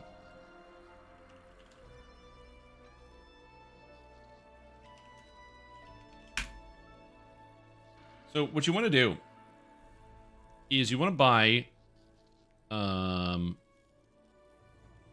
to Best Buy, okay? And you want to buy one of these. And then you want to use your foot pedals. And so in that way, when you're playing the game, you can just slam the foot pedal. And then that is what will allow you to, you can just keybind that. So instead of using your space bar, you can use the foot pedal every time you want to shoot out the rune arm. What build am I going to use Ignition on? I don't know. Honestly, maybe a Vanguard. Fighter Vanguard with Ignition and Breaker. Because Ignition and Breaker would be 2 pieces of the Vecna set already. So then you can have 5-piece Vecna set on a Vanguard fairly easily. Just something to think about. Oh, do I still have the bone thing? Get it. Go, yeah. Again, it doesn't have the most damage, but Identity Crisis is really crazy. Sword on Korkaza? Oh, yeah. It should do 0 to Korkaza. So, we'll see how it is. Yeah, it's because of the salt. The foot pedal was for steering. Yeah, it's why there's 3 pedals. You got left, right, and go forward. Those are your 3 foot pedals.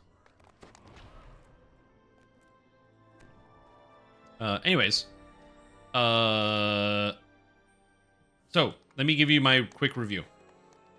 The raid is very cool. It's a lot of fun.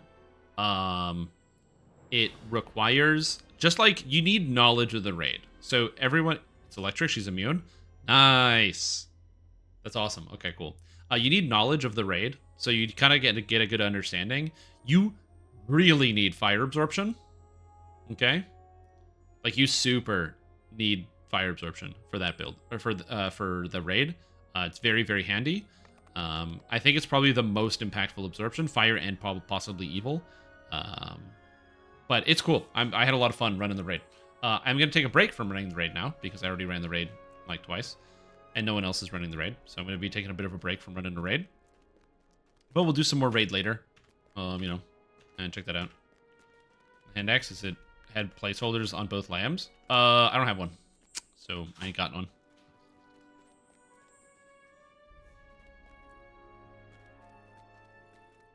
I mean, honestly, the axe doesn't even look too bad. All they'd have to do is just throw like one of the cool weapon auras on it. Just dump one of the like the Forge Wraith weapon aura on it, or like one of the other weapon auras, and just make it look cool. I wear one of those. I don't have a fire blanket in my kitchen. To bank the glamour. Too late, sucker.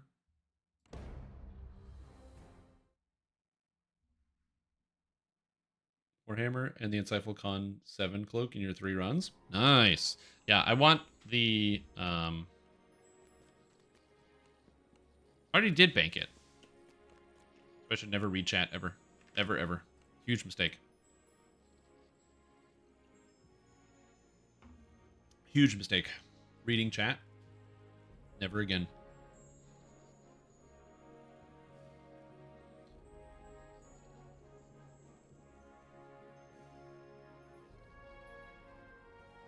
Oh, I'm so stoked, dude, for some of the raid gear. It's gonna be cool. Blows in the tank cloak. I got the sword, which I'm very excited about. And then I got the scepter, which I'm less excited about. It's not like it's a bad scepter. It's just not like a... It just doesn't do anything crazy, you know what I mean?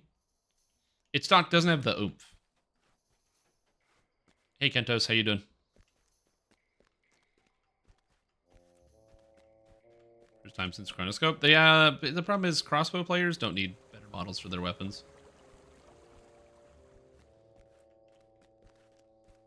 Yep, tired as usual. Yeah, I learned something. It turns out when I turned tired, when I turned 30, I just became tired every day. I don't know what happened. I used to be like so full of energy and youth. Then I turned 30 and it was like, oh, by the way, you're exhausted every day now. That's just, it is what it is. Yeah, Alchemist is gone. I TR'd yesterday. Would it be 30 again? I know, right? Yeah, you sneeze wrong and hurt your back and cause yourself to need to lie down for the rest of the day. Yep. It's a cool superpower. I'm looking forward to that. Yeah, Alchemist is already gone because I wanted to play something. Like I said, the Alchemist was a placeholder, right? The Alchemist was a placeholder until the Dark Apostate buff. And also, you know what? I have to go to the bathroom. I'm just going to leave this on screen and you guys can have fun.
I got distracted. I need a fuckload of cookies. Mechanical wireless keyboard? No. I always use wired. Wired keyboard, wired mouse. The only thing I would use wireless is a headset, because this headset cable I trip over all the time, and I broke one of the slots on my computer and I had to replace it. So yeah. Anyways, so this is what we're here for. 5-second cooldown, 1 pointer. Oh. Yo, what's up, Ludacris? How you doing? So like I said, the headset will be good. A wireless headset would be nice. But like, I'm lazy. You're good? Nice, dude, nice. So I something you'll care about. So I'm currently at 1009 or 1809 or whatever the light level is. Something 09, 2109, 1209. I'm at 09. I'm not at 10. I'm at 09. And I'm 1 point off. But I was looking at cool things to get. And apparently, from Ghosts in the Deep, there's a trace rifle that's strand. So I'm going to learn how to do Ghosts in the Deep so I can get it. Dude, look at my cool sword! Oh!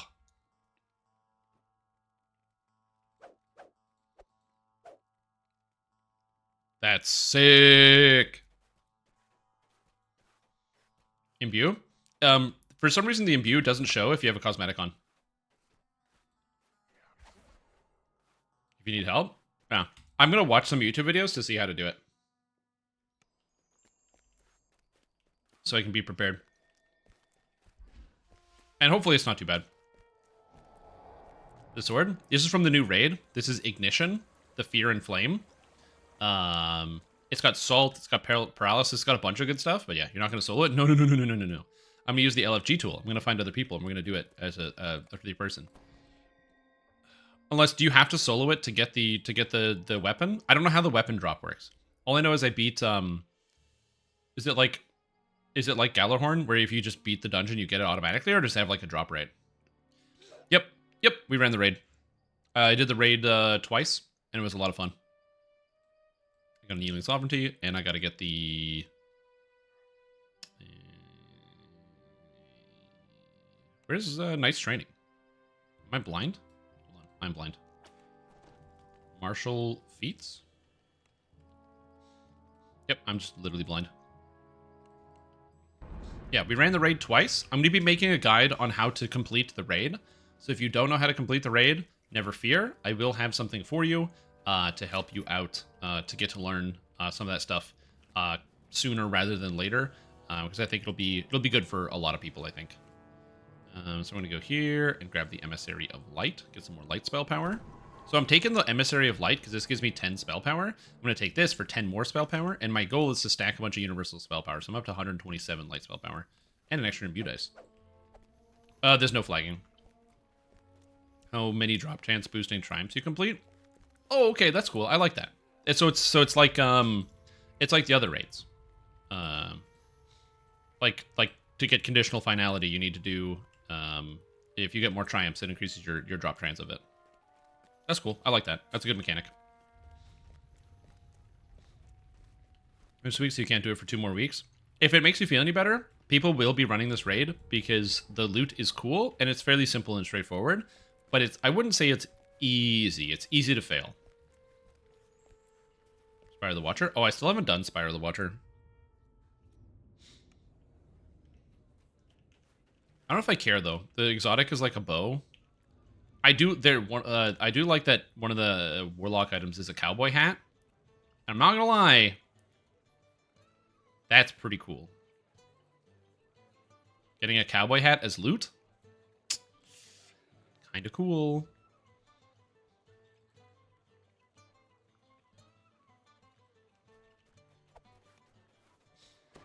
People ran Spire? Yep.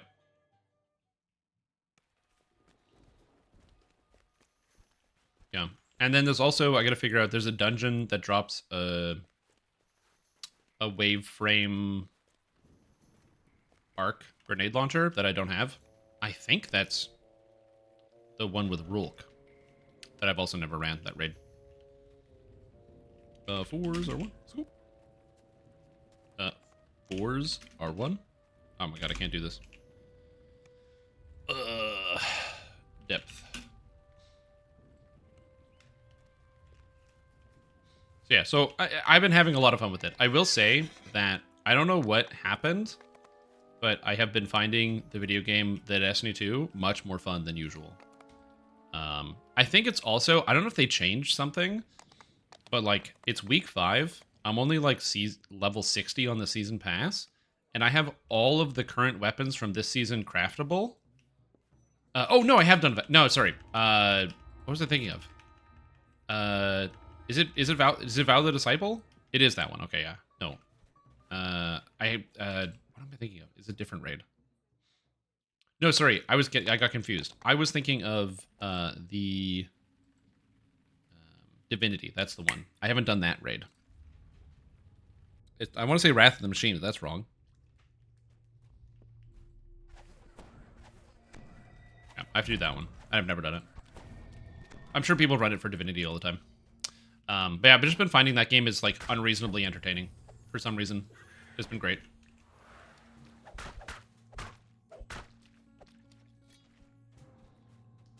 And it's 18 characters, but 16 slots. Did you stop being subscribed? Because being subscribed gives you extra slots.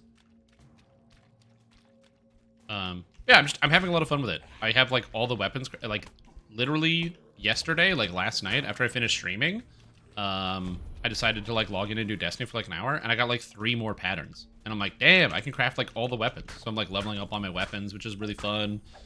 I got like the Strand rocket launcher. I'm 1 pattern away from getting the Strand sword from last season.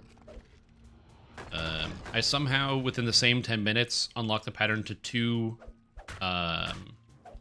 stasis SMGs, which is funny because I have that would make I now have 3 patterns for 3 different stasis SMGs.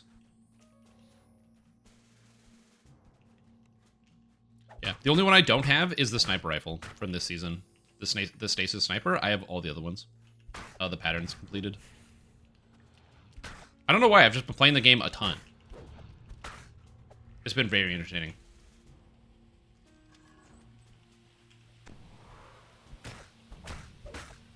Oh, and I got the... What was it? I did the Nightfall, and I got the 2-shot hand cannon, which is super sick. I got the 2-shot hand cannon. Love that.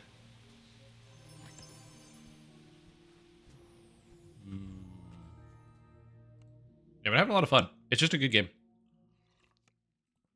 Very entertaining. It is oppressively dark. Try the new raid on R1. You can do it.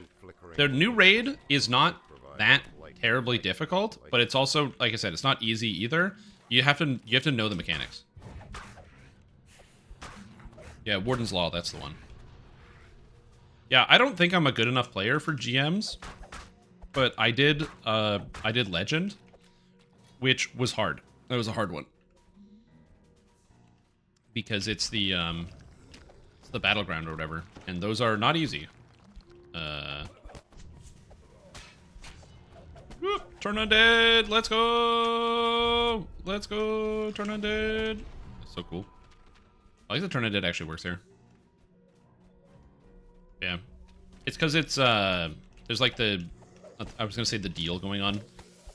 There's like the bonus right now, where you get extra points for doing Vanguard activities and for the Nightfall. So I was like, oh, I'll just run the Nightfall a few times to get the reset done. So I got my reset. And then I also got the weapon, so I was like very happy with that. In the Mariner class? Not today. The reason why I'm not doing it today is because I'm just busy this evening, so unfortunately I won't be able to stream it tonight. I wanted to stream the new preview yesterday, and so I moved plans from yesterday to today, and then when it got delayed, I can't move back in time, so I have to commit to my plans that I have today. So unfortunately, if you want to see the preview, there's other content creators that are great that are out there. For example, there's going to be Gingin, who's another Lord of the Rings online content creator who will be doing a preview of the raid. of the new class, which is very cool. So check them out for sure if you're interested. Again, I wish I could, but I just can't.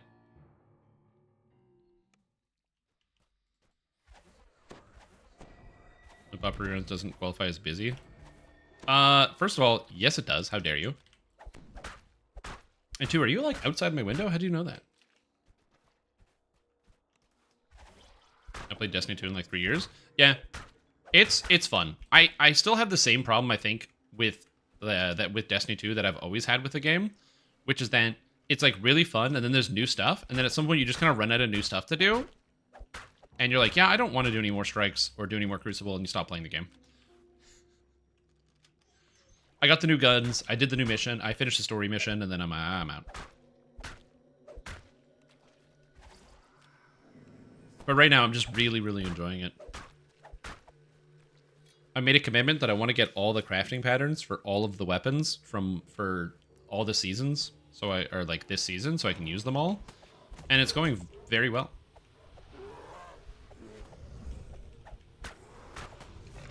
I don't need to have the crafting patterns, but I don't know, I like them. The hardest part is then actually like leveling them up. You just have to make sure you use the guns a lot, but oh dude. What have I been using? There's this Strand shotgun from the last season that I didn't get. And I got the pattern for it like last week. And I can't remember the name of the perk that's on it, but it has one of the perks where every time you pick up ammo, it overfills the magazine. And it even works while it's just like on the back end. So you can just, and it's full auto. So you can go and just play around and, you know, fight guys, swap to the shotgun, and then, yeah, overflow, yeah. Swap to the shotgun, and then all of a sudden it has like 23 shots, and you just hold down full auto, and the damage is crazy. It's so good. I farmed out the stupid Wither Horde or whatever, Catalyst, so that way I was like, okay, I can use Wither Horde for like farming Lost Sectors. What a rube I was. Overflow shotgun's way better. You just stun the champion, walk in, everything dies. Because it's Strand, so you just like walk in, boom, shotguns, tangle, throw the tangle down. I've got the swarmers, so then boom, swarmers. There's the threadlings everywhere. Also, every time I'm shooting my shotgun, there's threadlings coming out. So there's like 50 threadlings. Everything dies. I feel invincible. Woven mail. Oh, it's so good. I know I just said a bunch of gibberish that means nothing to anybody in chat, but listen, I'm having a lot of fun with a video game. Video game fun. And also, what's this build? This is my Warpriest. I've been meaning to play Warpriest for a while, but the problem is Warpriest is really bad. However, there's been some buffs to Warpriest very recently, and I'm excited to share some of those buffs, oh, I rolled a 1, with you. First, the Apostate's Curse has been buffed from a D6 to a D8. One of the worst imbues in the game has become as good as other imbues in the game.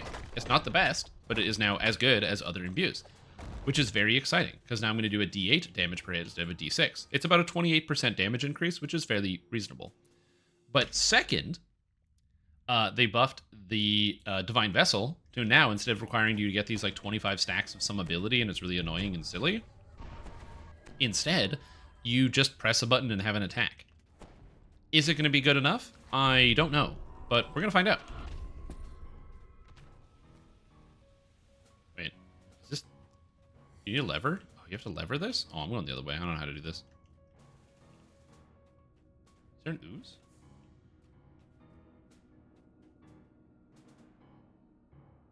What's attacking me?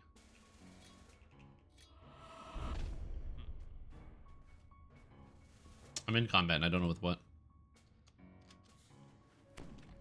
But yeah, I don't know. I've been having a lot of fun with it. It's really good. I'm in the game right now. In the game right now. Live. I also got the new sword, the new bastard sword from the raid, which is very cool. As well as one of the scepters, or the scepter. And all I need now is the two-handed sword, the cloak, and maybe the augment. And I think I'll have most of the items I want from the raid. At least that I can think of right now. Which is still cool. But yeah. The only reason I don't really ever stream Destiny on my live stream is that I'm not a very good FPS player. Like, I don't think that I'm bad. But I'm not, like, good. And so when you go into the online landscape and I look at, like, other people who are, like, who, like, stream the game or like stream their FPS games, they're like so good. And I'm like, oh man, I don't live up to that. I'm like, okay, I'm fine. What raid? Fire over Morgrave? That is the new raid, correct? Yeah, it was called something else, but SSG changed the name for some reason. I like the original name. Don't Stand on Ceremony. It's really fun. I had a great time with it. What's the best imbue then? And why is the Shader Kai's? Yeah, the Shader Kai imbue is the worst one in the entire game. That one's pretty bad. I'm tripping with I do want the tripping with Magma Rune Arm, but I don't know what to do with it.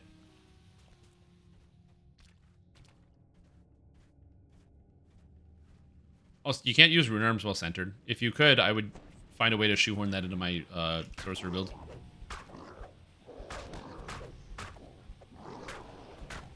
Yeah, Don't Stand on Ceremony was just a great name. I like it. It's thematic. It was fun. Maybe it didn't fit well in the client, like the actual size of the text, like how long that string of text was. Now you have to try it. Yeah, I'm gonna be making a video on it. Did you for your drip, bro? Listen. I spend a lot of time making sure my characters look good. That was the first thing that I did. Is I made a loadout, not for each spec, which is part of it. But mostly, each spec needs to have a separate outfit that fits it perfectly for each spec. The hard part is when I use, like, off specs. So, like, for example, my Strand build is very cool. I love the way my Strand build looks. Except, I used to use, oh god, what is that helmet? I have it in my inventory. I used to use, where are you? Verity's Brow on my Strand build, and now since I have the Swarmers, I've been using Swarmers. So now I got to redo my visual or my outfit to match the Swarmers versus Verity's Brow. But I really like Verity's Brow. That's so good. Okay, so do it with Acolyte of the Skin. I might. All right, so let me give you the best take I can on the raid. Here is your TLDR. The raid is fun. It requires a tank, probably a healer. You need a mixture of melee and spellcasters. Ranged are okay, but they're not required. Understanding the raid mechanics is the most important part of the raid. You can brute force it on normal. You can probably brute force it on hard. You will fail on elite or reaper mode unless your characters are really overgeared. We had 15 minutes for your friends to drip out before GMs. It's important. It's important. Also, I have a lot of really old drip as well. Like a lot of my gear, the way my character looks, it's old. So, for example, one of my outfits that I use for Stasis is the OG Future War Cult set from like Destiny 2 before they added seasons to the game. Back when Future War Cult was a faction you could trade with, and they had the faction wars things. So yeah.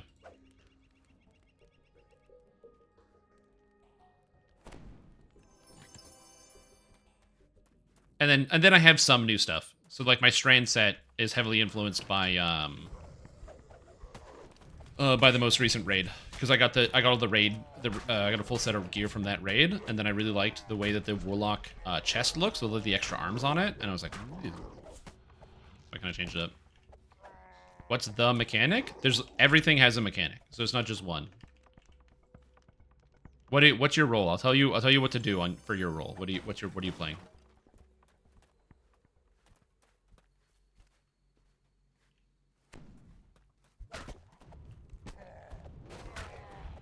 You're playing melee? Okay, so figure out who is assigned to clearing Vrox.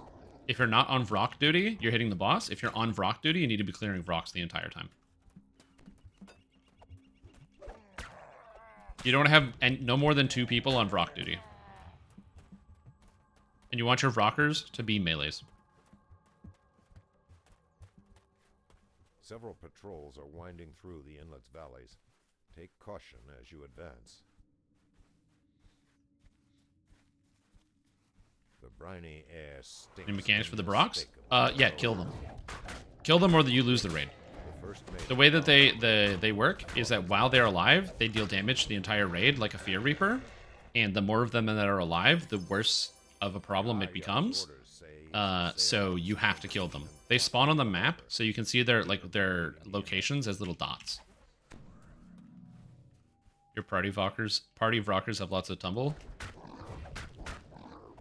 Party of rockers. And now we just need somebody to make the Party of Rock remix and just put a bunch of rocks in.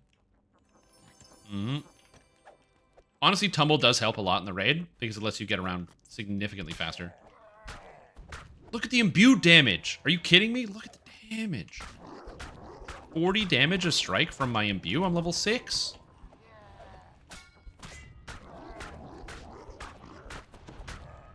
So good. The boss has a bunch of mechanics. If you're a tank, you can't just stand there and block. If you just stand there and block, you're gonna die. So you have to be able to move. A lot of the attacks are fully dodgeable. There's like this frontal line lightning attack where he draws a line on the ground. The trick is use keyboard and mouse to get out of it. It's like a little crazy, I know, but if you play like any other MMORPG, I'll just say this: if you've ever played tanked another raid in another MMORPG, the Balor's mechanics will be the most simple of boss mechanics. But we don't have a lot of boss mechanics like that in DDO, but yeah.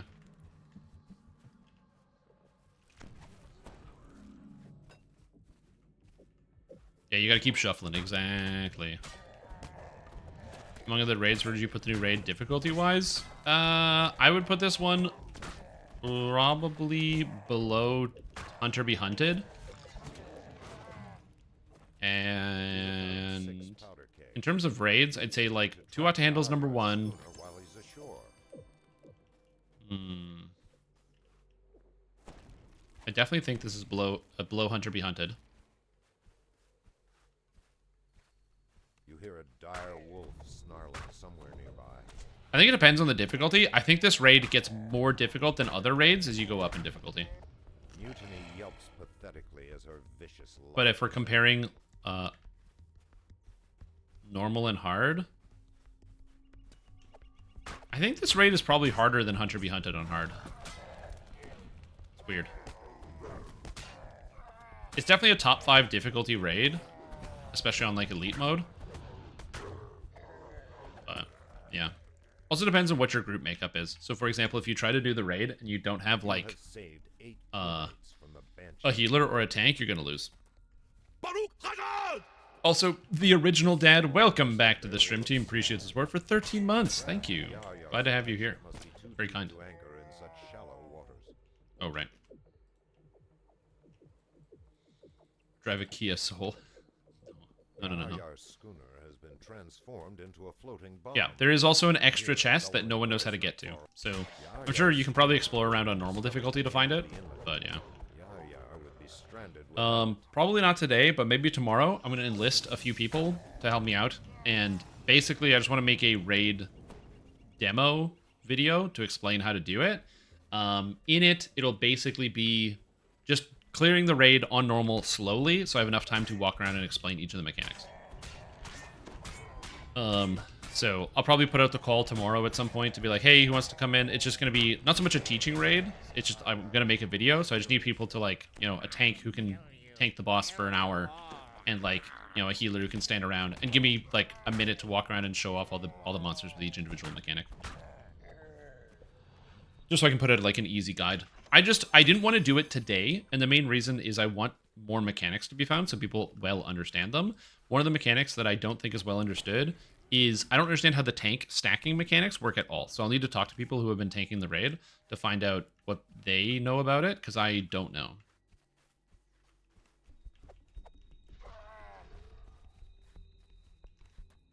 Scartongue. Boop.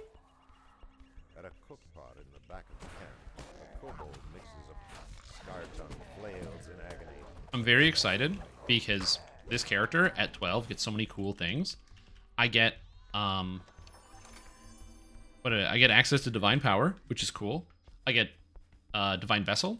I get the extra Imbue dice, which is awesome. I'm probably going to wait on the health and get the health later so I can take some other stuff. 10% hit points, more Imbue dice. Oh, man. This is exciting. You beat it? You beat the R1? Nice, dude. Congrats. Did you get anything cool? Yeah, as far as secrets go, I don't know if there's any secrets that are out yet. 3 cheers for our bunny rescuers. Alright, guys. Yeah.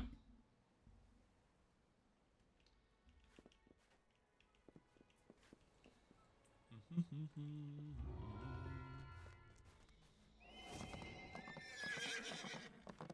ears are so itchy.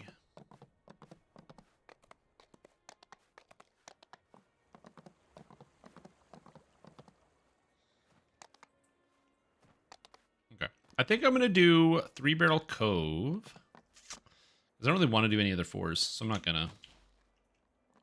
Heroic Deed item, because I don't need any of the actual items. And that way it doesn't fill up my inventory.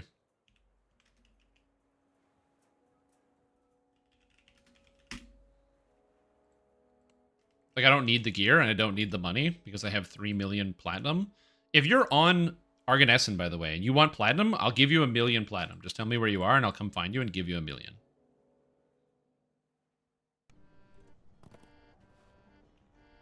This is the perfect one as loot is still BTA. Yeah, apparently it's going to stop being BTA next week, so you have a whole week. I'll give you 1 million plat, I don't care. My plat bank is full.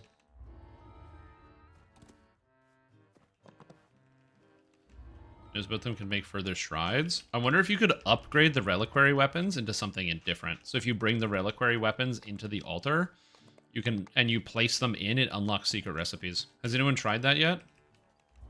So take a reliquary weapon and dump it, just put it in the altar. And see if the altar will take it.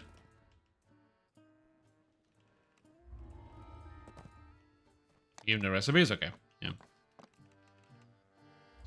But yeah, here, just when you get inside, just send a tell to Strimtom with your location. I'll be right there. Altars that even? Didn't see any altars. So at the beginning of the quest, or the raid, you go downstairs into the room, and then you go behind.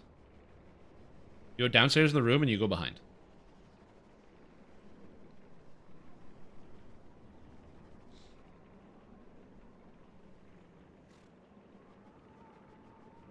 If that were what it needed, but nothing happened. The only lead with any promise is the shiny reliquary weapons. Perhaps someone who knows about them could make further strides.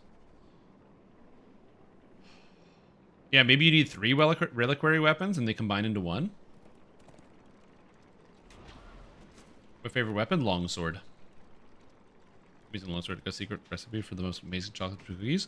I was actually, I want to try making chocolate chip cookies in muffin trays and make chocolate chip muffins.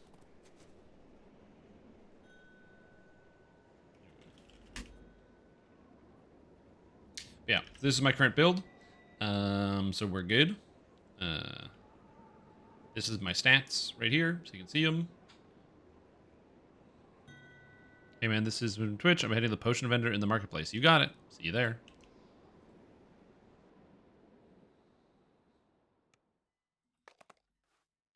That's the D8. 28% better.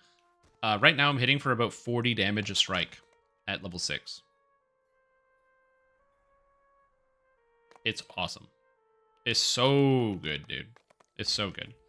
One thing I'm most excited about is this. Do you see what I see? You should. 5-second cooldown. Yeah, it's actually very hard to give away 1 million plat.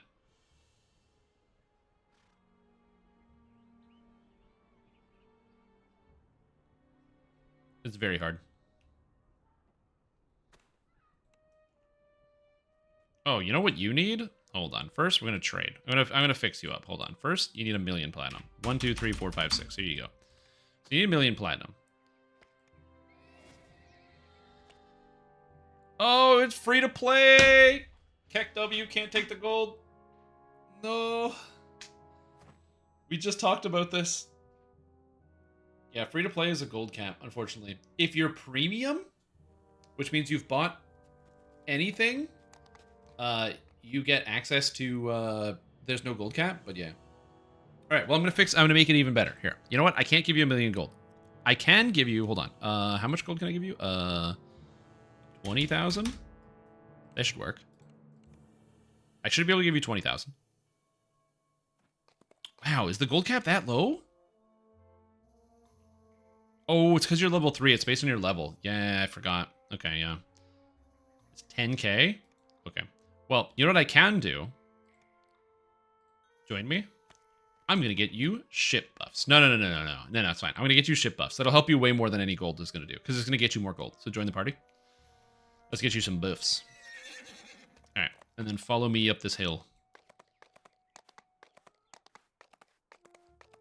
And then just wait at this door. This airship access door.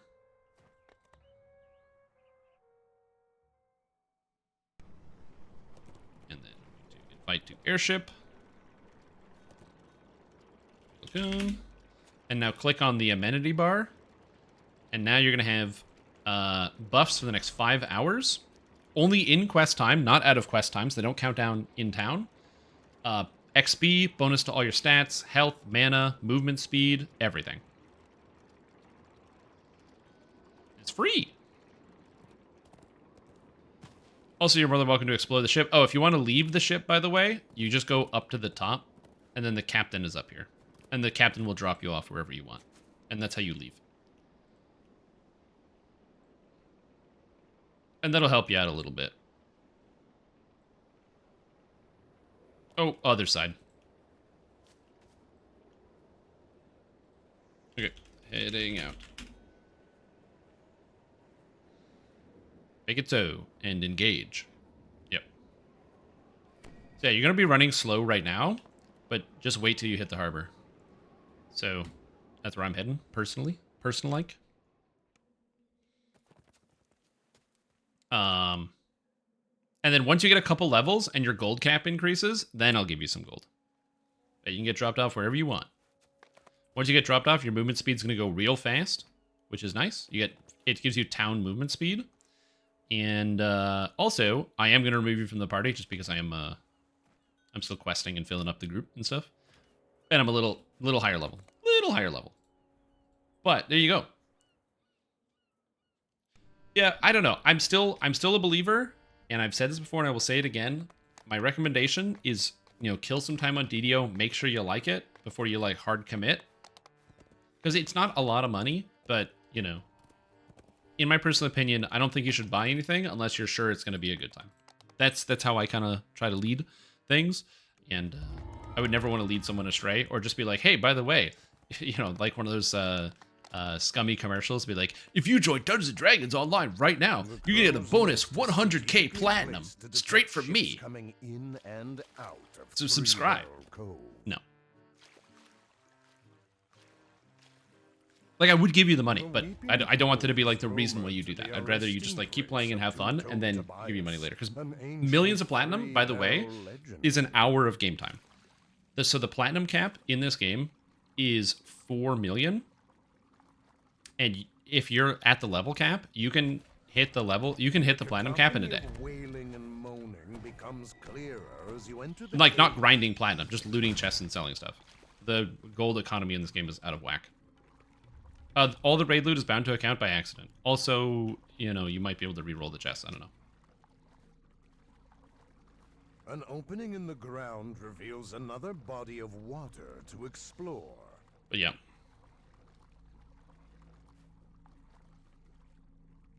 The valve triggers a rush of water through the pipes. No sense. It's a great game, even a bit clunky. Oh, I love DDO. DDO, it's a great game, but a bit clunky. I would change. I don't really like that description because I don't think it's right. It's really fucking clunky. There's more clunky parts than smooth parts, but it's my clunky game, and I like it, and it's fun, and it's very unique.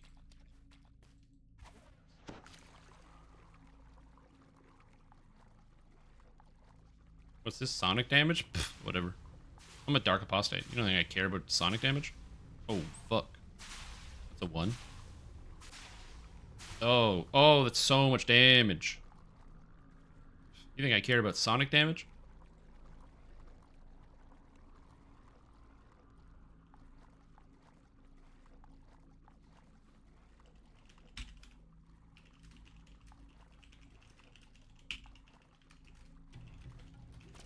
Nope. I wish I could type faster.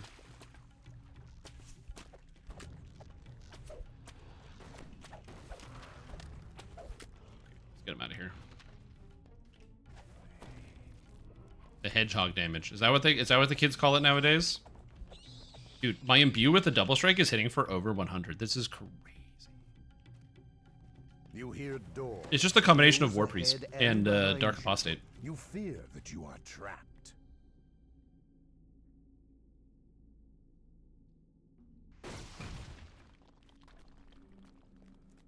Oh, SSG already knows about the bugs. So if you're like, what? It's bugged? SSG is gonna like lose their mind. They're gonna be patching it next week. So for the week, it's gonna be bound to account. What I think that they should do is that they should, in my opinion, leave it.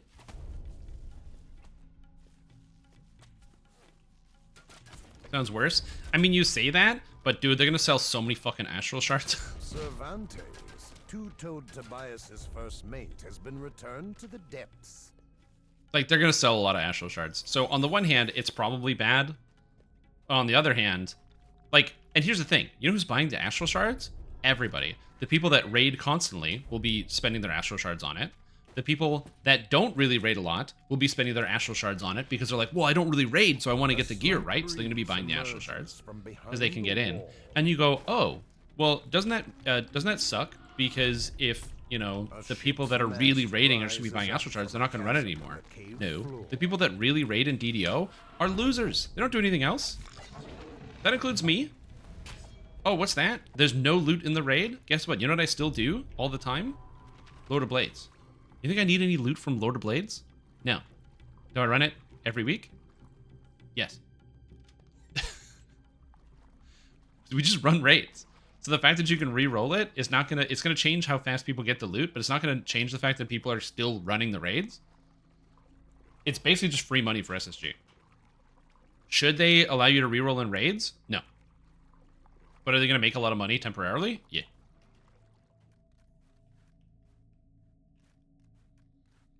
The source of the cold air is coming from this room. Well, let me do this. The I'll fire say jets this. melt the ice, Nothing allowing in you to that reach game the has search one for solution. two-toed Tobias. Almost everything has many, many solutions. I solved it by carrying goblin bodies.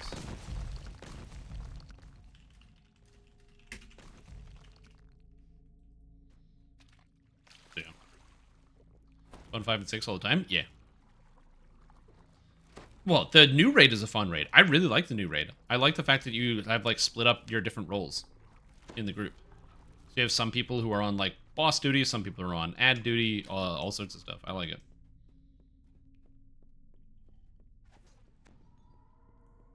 A buddy of mine is playing Baldur's Gate 3, and he's in that building. It's close to the beginning, where you, like, you know, you find, like, the fake paladins that were hired to kill Karlach. Anyway, in the basement, there's, like, this secret room, and to unlock it, you have to have 2 of your party members, like, sit on a chair. Well, you know what you can also do? Kill goblins, and then drag their corpses downstairs, and then put the corpses on the chairs, which also works. And I had to make sure he knows, like, you know, there's no such... Baldur's Gate 3, that nothing ever has one solution. Levers appear on opposite I know that sides because of I the apparently room. solve things differently than people who watch my stream do, or would do. Let's put As the boxes. lever Yeah, but then flips back, the floor what else are you gonna do with the corpses that are in your inventory? Like, what do you do with the corpses in your inventory then?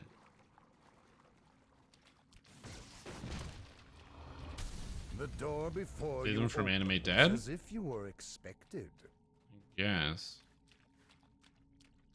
Okay, you saw the Shadow Curse? Oh, come on, man. The supposed urban You know what just occurred to me? This character would also be perfectly fine as a Warhammer character as well. I could have chosen Warhammer instead. Although it is doubtful that anyone will believe your Make more corpses? Infinite corpse.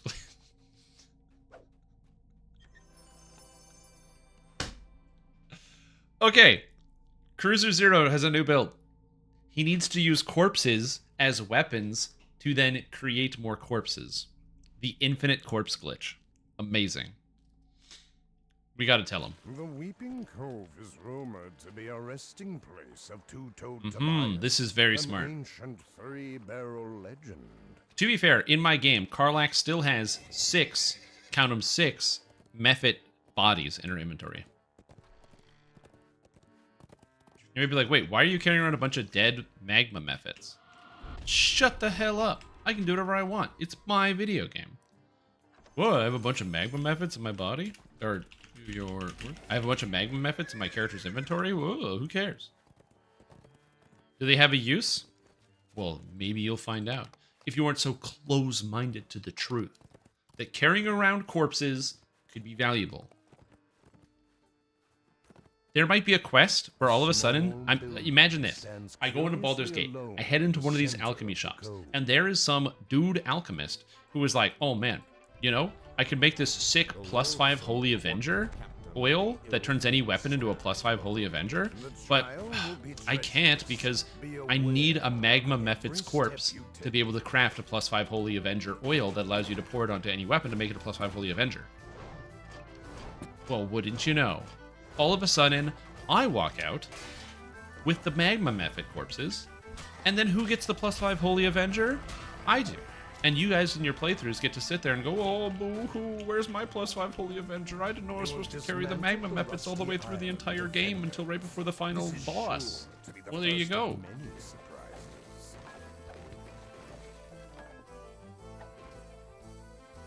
You see what I'm saying?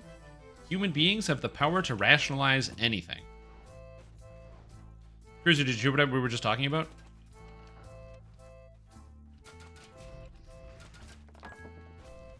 Okay. I found a new build for you in Baldur's Gate. So, no. So listen. Are you familiar with ICG? Do you know how to get ICG?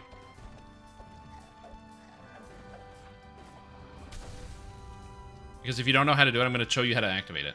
Okay, so ICG is the infinite corpse glitch, much like ISG from Legend of Zelda Ocarina of Time. So what you do is you play a thrower character, and then you pick up a body.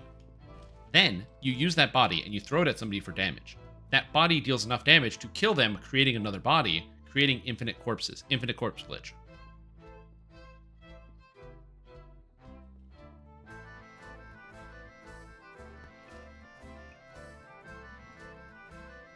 Literally unlimited ammo. It's unlimited. There's no limit. IBS? A lot of people know IBS. That one's a rough one. Way harder to stomach. Yeah, true. Also, you can play that character while also blasting the song Bodies by Drowning Pool on max volume.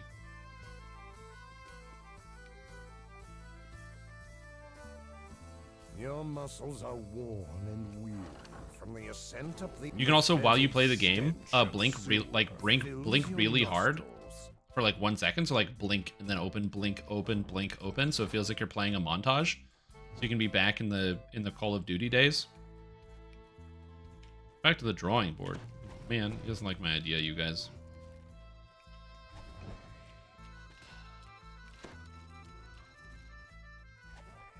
I was trying to give you a cool idea, man, that's all.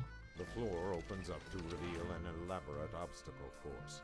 One wrong step could put an Get better builds?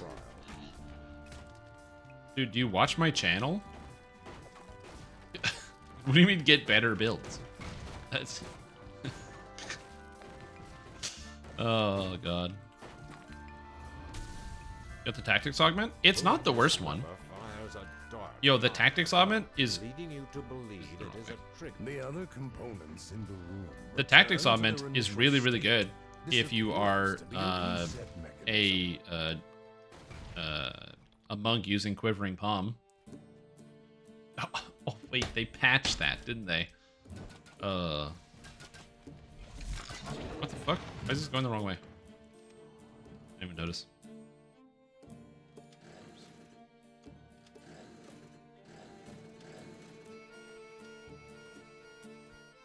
The challenge was no match for your sharp wit.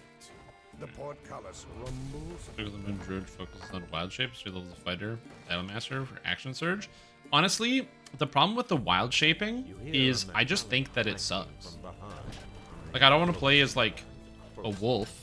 I mean, like, I want to play as a wolf, but I don't like the fact that you lose like all your character's stats and you only have the new animal stats. I just don't like that. Like, maybe in the future I might play as like a druid or something on a character and have like cool wild shape, but for the most part wild shape is kind of lame. Your character slots are bank alts. What do? Buy more character slots for more bank alts.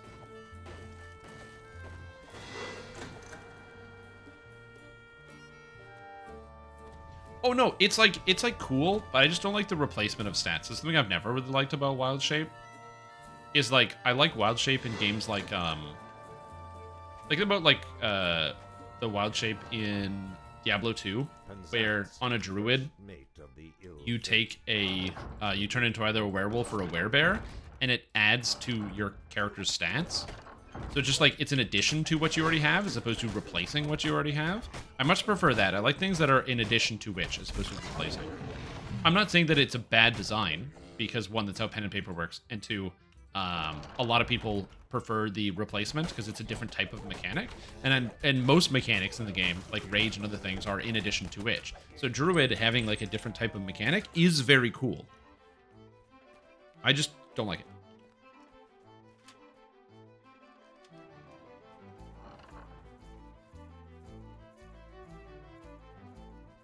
You plan your stats to wild shape? Well, in wild shape, you replace your strength, dex, and con. So you just go all into wisdom and charisma, I guess. Then just wild shape the whole time. And then suck out like in the last one? No. The only thing, I would rather buy the regular one or the big one. Because the regular one is 20 bucks, and for 20 bucks, it's good. So for 20 bucks, it's a good deal. The $100 one, you might be like, do I really want to spend $100 on buying this expansion? The answer is probably no. You probably don't, because that's way too much money to spend on the video game. But hear me out. One caveat to this is that you get the Universal Enhancement Point Tome, which is going to be 3,495 points in the DDO store. That tome is for all of your characters, and that tome is for all your characters on Hardcore League. So it's something to think about. Not saying you should, just saying that that's where my mind would go in terms of like kind of measuring out the stats. The collectors, I mean, the reason why the collectors is cool is because you get the Carrion Knights outfit.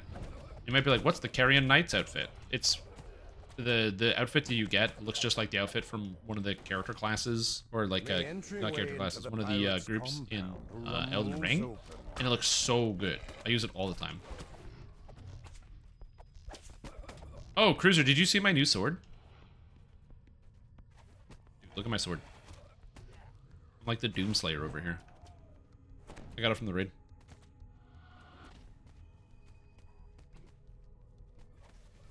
That's sick. Okay, so what you're saying is you start with max wisdom, then some charisma on your character or whatever for Baldur's Gate 3. And then you kill that ogre and you get the helmet that gives you 17 intelligence. And you put the rest of your points in strength so you have some carry capacity, and you just use wild shape for all your actual defenses. This guy's a friggin' paladin over here. What the heck? One springs at you, eager to attack.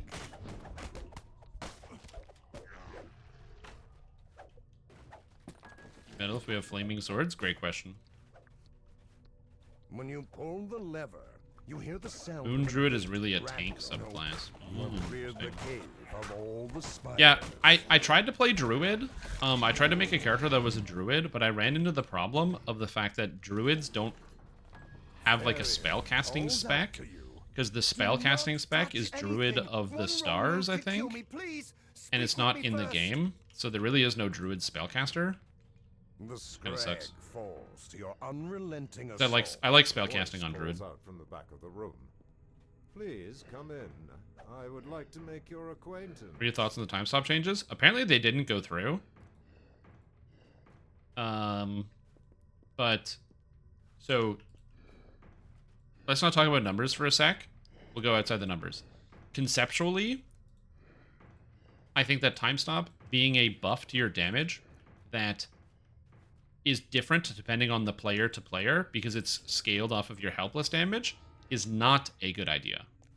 I think that's a bad idea. That being said, whoops, we're done. So I think that the fact that it scales off of helpless damage means that two players will get vastly different impact from time stop. And I think that it makes it, one, hard to regulate how powerful that effect is, and also means that for many players, they're not going to have the, you know, a lot of people who aren't stacking the helpless damage is not going to be as good. So just making it a general effect, as opposed to it being scaling off helpless damage, I think is a better change for general game balance and is a better designed effect and ability. That being said, I'm pretty sure the numbers at 60% is like a nerf to time stop, and like Magus of the Eclipse doesn't need a nerf. Let's just say that. But also, it's still doing the same damage in current patch, so I don't know. Like, time stop is still just as good as before, so I don't know. New tooltip says 100%? Oh. I mean, double damage for 10 seconds is crazy, so it's fantastic. It's really good. It's also better for pugs. Fire caves. Because before, when you would time stop in a pug, there's a good chance that some of the people in your pug raid don't have any helpless damage. So it's better for pugs. Obviously, it's not going to be better for people who are stacking 200% helpless damage, which I get. But overall, I think it's better designed if it's not something that has, if it's not a debuff that has an inherent scaler with your character. I think that having an extra scaler just makes it an unnecessary extra effect. For this isn't Diablo 4, we don't need that many scalers.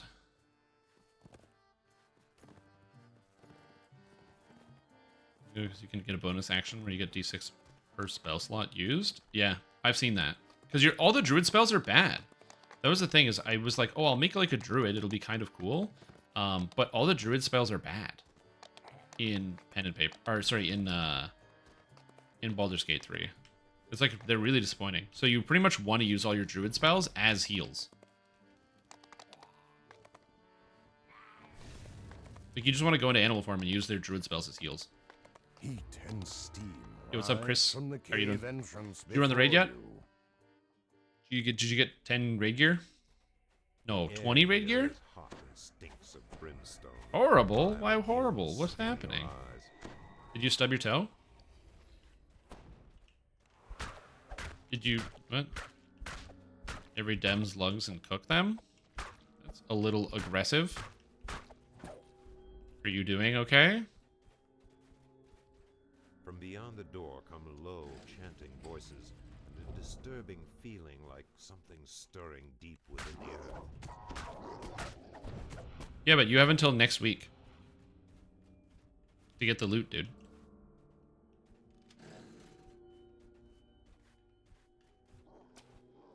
I've already made my case that I think that the game would be better if the loot was bound to account, and many other people are. If you want to make your case, feel free. Try to use different words. I would say that. Threatening people with physical violence is a good way to get a perma-ban. I know you're not serious, so I'm not going to ban you. But just be careful where you type that. The altar of the dragon below. That's a little aggressive for my liking. Threatening people with physical violence or making people uncomfortable is not something I want to see happen in my chat. So I get you're frustrated, but you gotta tone your rhetoric down.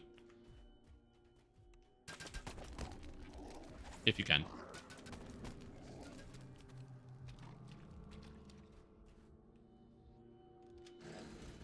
Email situation is the best spell. Yeah, doesn't it make people drop their weapons?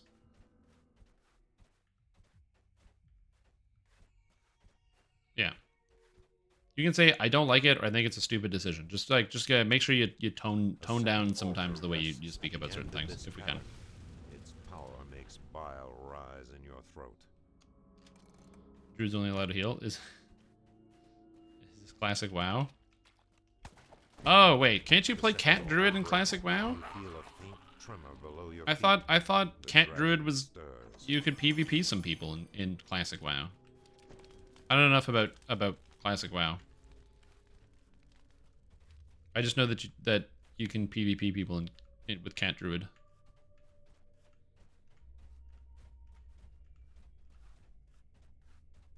Yeah, next week. You have the entire week and weekend to ransack all of your characters and get all the loot you want.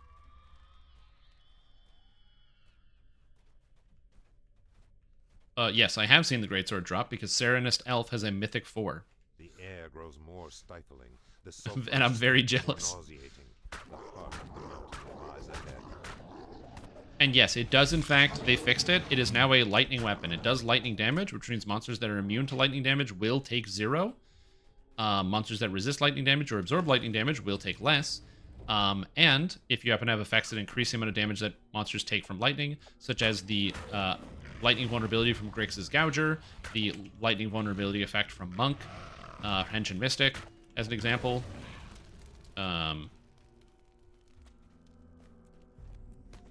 Then yeah, you can make it the monsters take increased damage. Also, it'll be affected by magic resistance rating and not physical resistance rating when you hit monsters. Eldritch language. So if you lower enemies' magic resistance rating, you're good. Still. Third altar collapses. Yes, we did the raid. We did the raid on hard, and we did it in 3 minutes because our DPS was really high. And then we did the raid on R1, and we wiped 2 times, and then we got it on the 3rd, I think.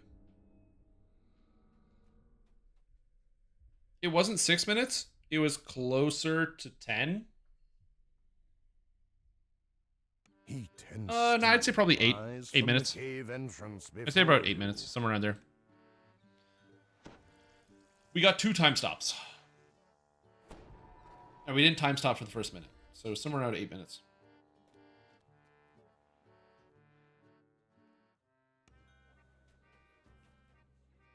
Sounds good. Fire caves, too. Makes the raid loot even better. It's cool. And apparently there's going to be even more crafting system that makes the raid loot even betterer. Which I'm actually really excited for. I think that's awesome. PRR is good. I want PRR.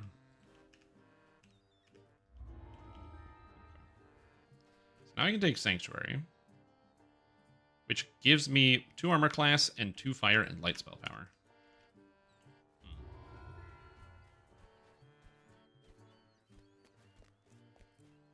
Or was what said? No, the crafting system. Like when you get the items, you can craft them. And there's like extra crafting stuff. And there's extra tiers. We don't have access to higher tiers. Once you get the items, there's like an altar in like the lobby of the quest. It's not in the future, it's in the game right now. We just don't have the tools to craft them yet. So we don't know what the extra mods are on the weapons. The caves were merely hot. Now they are sweltering. The air itself. If each of the weapons picks up an LGS effect, that would make them really crazy. Are we gonna get that? Probably not. But I don't know. Some of the effects are just generally good. Like I have the Bastard Sword. You can see it in my fingertips. Bastard Sword. Anyway, I got the Bastard Sword.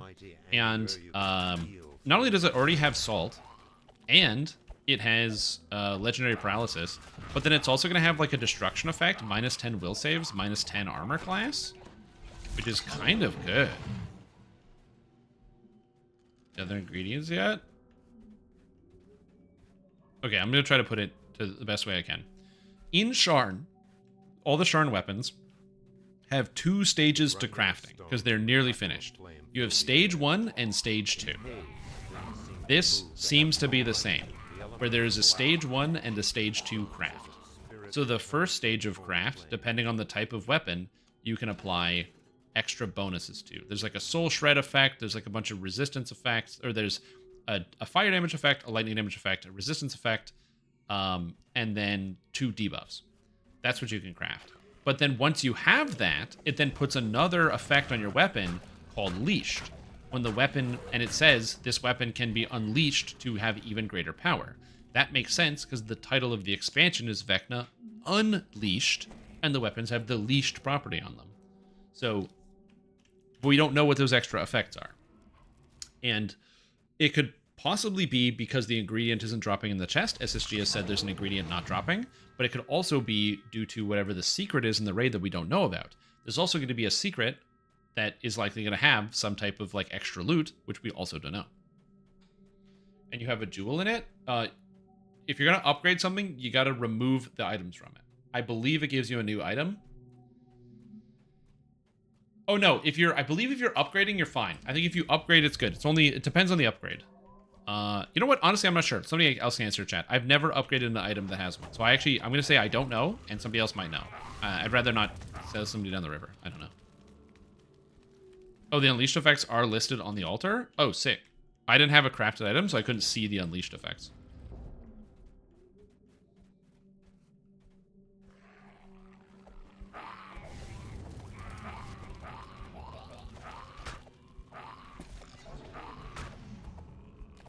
Yeah. Maybe better than Dino Bow? In most cases, no.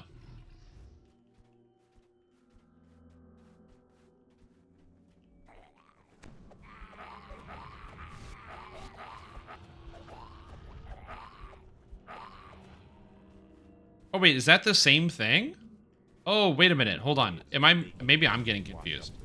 Is that the 2 stages? Is it the lightning proc? So every single one gets the soul shred effect, and then you can also add on the procs or the absorb? If that's all there is, then that's all there is. But I'm not sure. Heat and steam rise from the cave entrance before you. The proc is about 2,000. We did the math. It's about 2,000 damage on average. And it's sick. Gotta take level 7.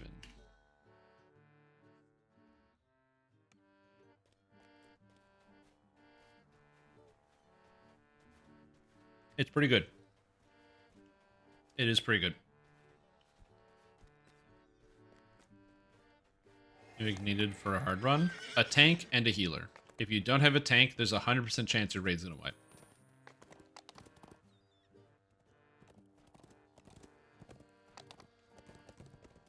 Let's do the Feywild 5s.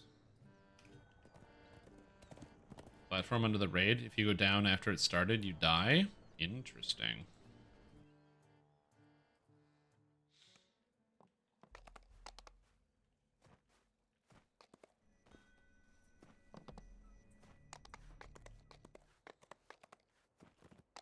Hello, cleric. Hello, cleric.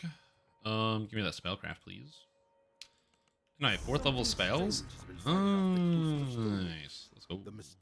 Are there any good 4th level cleric spells, or are they all pretty bad? The gatekeeper in Stormreach Harbor to learn more about this land of dinosaurs and danger. Yo, we just finished Threadbell Cove, and now we're heading to the Feywild. So we're gonna do Wake Me Up Inside first. Wake me up inside. Wake me up inside. Wife says it's dinner time? Yeah, it sounds good. Listen to the wife. So now I got Inflict Critical for heals. Divine Power seems good, but I don't need this. I guess I can take Death Ward for other people in case I can cast this on others. And then, like, Shield of Faith Mass is not that bad, you know? Gives me some extra defense, extra armor class. I don't hate it. Panacea is okay. That's an option. Cause Fear. Yeah. I missed all the bad ones. They were on Lamb. Oh. They fixed it, so one of them now gives, like, a poison buff or something. Somebody was saying. It used to buff only negative spell power, now buffs negative and poison. Oh yeah, you can also re-roll the chest. Yep. It's a bug. As I said, they're going to patch it out of the game, so I'm not too stressed about it. They're going to patch it. They're going to fix it. It's going to be a lot better.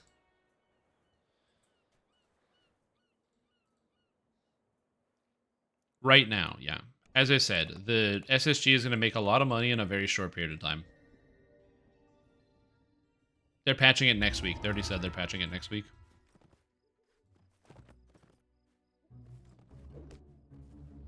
You spot a bent figure in the distance.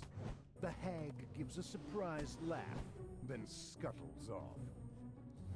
What you could do instead is you could crack out like your Game Boy and load up DDO on there. It'll probably run.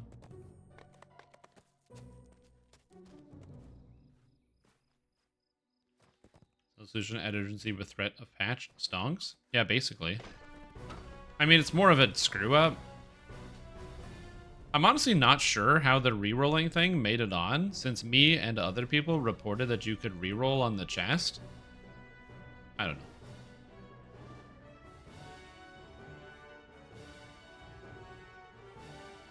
It is what it is.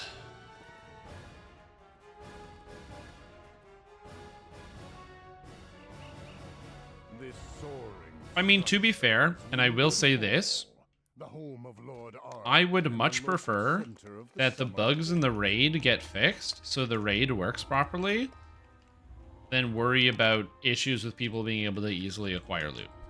Like, yeah, other people acquiring loot easily can negatively impact some people's perceptions of, like, the game, and I get that, but, like, rather than fix bugs in the raid. What bugs in the raid? We didn't have any.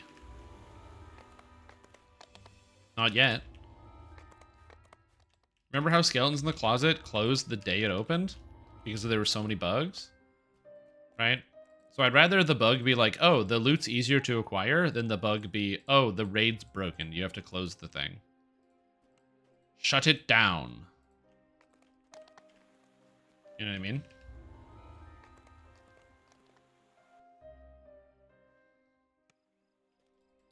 Why are you guys humming me? There were no bugs in the raid.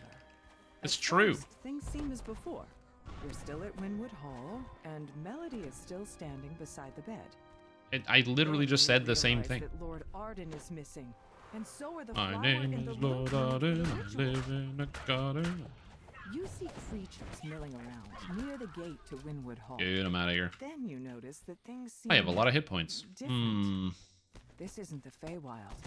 You are trapped inside I could get the extra damage on prayer if I wanted, and have, like, the stronger prayer. I don't know. My armor class is 49? That's awesome. The figure doesn't notice your Because you get 3 armor class for each. Oh, I can use Sanctuary now all the time? That's awesome.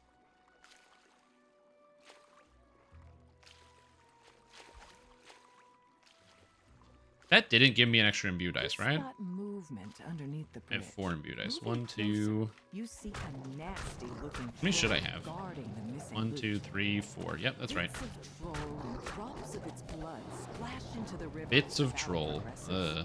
The bits grow rapidly into new bridge trolls that join the fight. You've recovered Hearsome's loot for the ritual. Have some cure.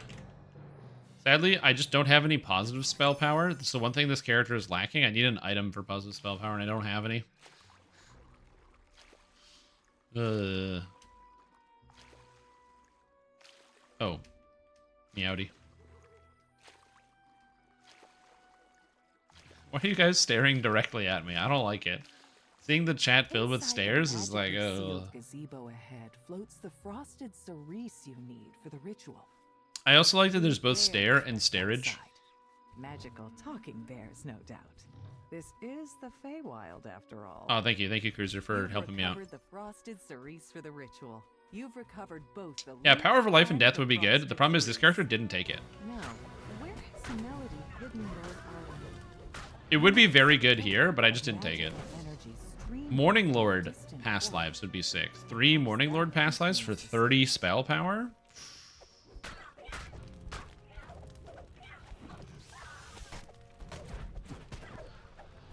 Now, to be fair, it's still going to be way worse than the extra double strike because I get 4% double strike from Mesmer Scourge, and I would take 6 double strike over 30 spell power all day, every day. Well, you know, it's just something to think about. Approach the portal grove, but a pixie flutters into your path. She said to make sure you didn't make it to her. I won't let you get near them. I mispronounced nothing. Yo, is this guy playing Melee Alchemist? You won't get Yo, that's sick. so long as they are alive. Their devotion will sustain me Eternally. Cadence I also love it when bad guys yell out their weaknesses. You can't kill me. As long as these characters are alive, I'm unkillable. You kill them? What? You killed those guys? No, I'm killable now. No. Finishes her conjuration. I don't know. Emanating a Ah, it looks like fringed Alchemist mist 7. Suddenly appear nearby. You sneak attack Grix for 54,939 damage. Damn, it's a lot of damage. Is it a 5-piece Isle of Dread? Yo, that's cool. You don't see a 5-piece Isle of Dread in heroics very often.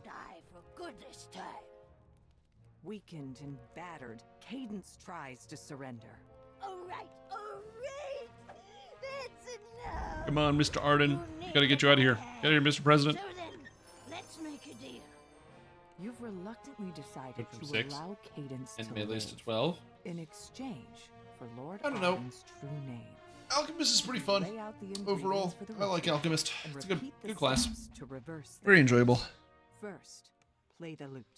It's okay that it's like a little worse in the early game because it picks up pretty fast.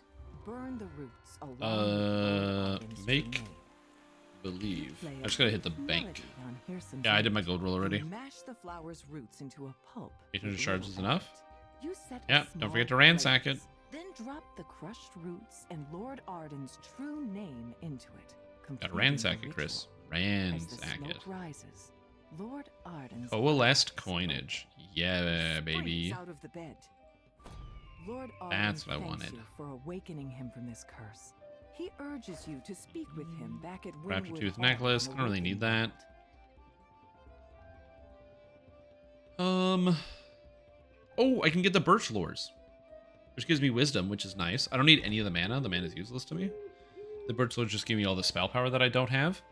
Oh, and I can get the blue raptor feather, which gives me sheltering resistance, good luck, and healing amp. Cool. So I have a free ring. What do I do with the free ring? Pendant of the Earth. I don't use any of those spell powers, so we are good. I'll just figure out later. Sick. So now, I get the Insightful Radiance on this one. So now my light spell power is 178 in town. Yeah.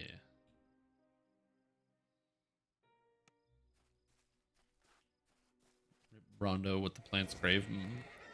Optional chest drops runes, but not items. That is correct. The second chest does not drop any items. Do not reroll the second chest. Only reroll the main one. How do you report a bot? I think you can block them. The trick is people can spam whisper me all they want. I never read my whispers on Twitch. I just find, like, I just never see them. There's that.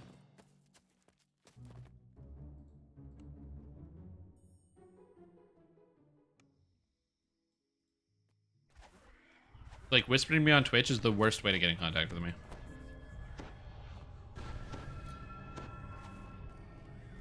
A motley group of redcaps guards the gate ahead. Well, some people, if they don't know how to contact you, they will use whispers, and so I have had many people whisper me in the past because they are unsure about other ways to contact me, which makes sense. I do have contact information present, but yeah. Single, brilliantly red Worst way? apple Yeah. hangs from one of its branches. The tree itself. Yeah, you seems can to turn sigh off as you finish your song. whispers. Its branches quiver, and the apple drops at your feet. The sprawling courtyard seems deserted. A lone tower looms ahead. Lord Xavier will likely be found inside. Lady White Lily has requested that you find her a snack. A frivolous request, it seems. You can also, like, In the Feywild, if you're ever unsure small while you're on promises Twitch, if you're may worried about have strange consequences. / say stone. If you're ever unsure, okay, about people contacting you and you want to block people, so let's say you have your phone in hand, or like you're on Twitch or whatever it is, take your phone and spike it into the concrete. By doing this, people won't be able to contact you anymore because you don't have access to your phone. Similarly, if you have like your computer, it's on, just fill up like a 5-gallon jug and just dump it over the computer while it's turned on. That will make it so that way your computer will not be allowed, can't be used for contact, so then people will be blocked from messaging you. Yeah, because they'll be fully blocked. You have to buy a new computer, but if you don't buy a new computer, people can't message you, which also then saves you the headache of having to, you know, pour a gallon of water on another computer. Guards wearing the garb of the summer court await you in this room. One of them holds up a hand. You know, I could have actually made that, but I didn't roll a 6. Strangers, I would parley before Yeah, if somebody asks for your passwords, because they just want to make sure they keep it safe. Exactly. Ugh. You are faced with an unavoidable battle with the Eladrin. You need a computer, do I throw it across the universe like your headphones?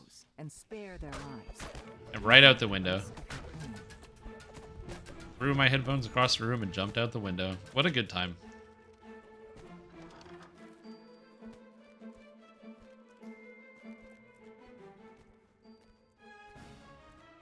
Yeah, because remember, you guys, the hacking's in the computer. Yeah, if you type your password into a public Discord, that means you have more people helping you keep it safe. There, at least you have more people that are watching the password to make sure that it stays safe.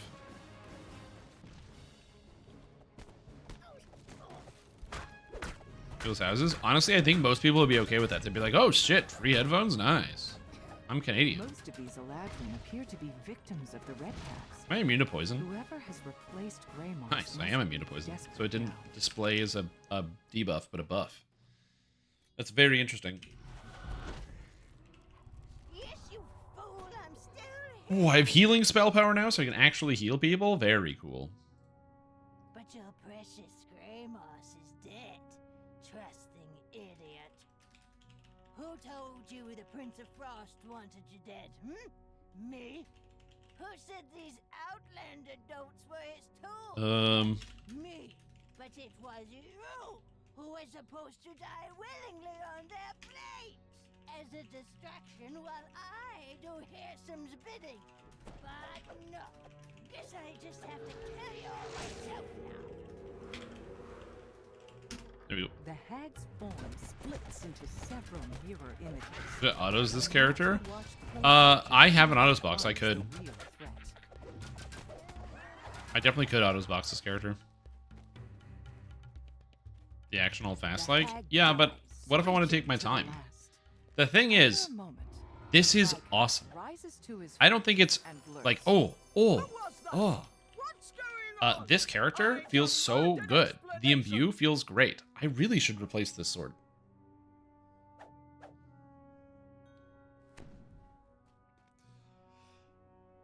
But yeah, this character is really fun.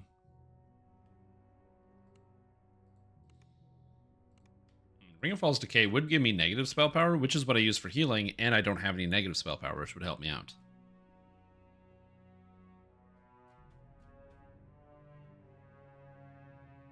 Nah, that's fine.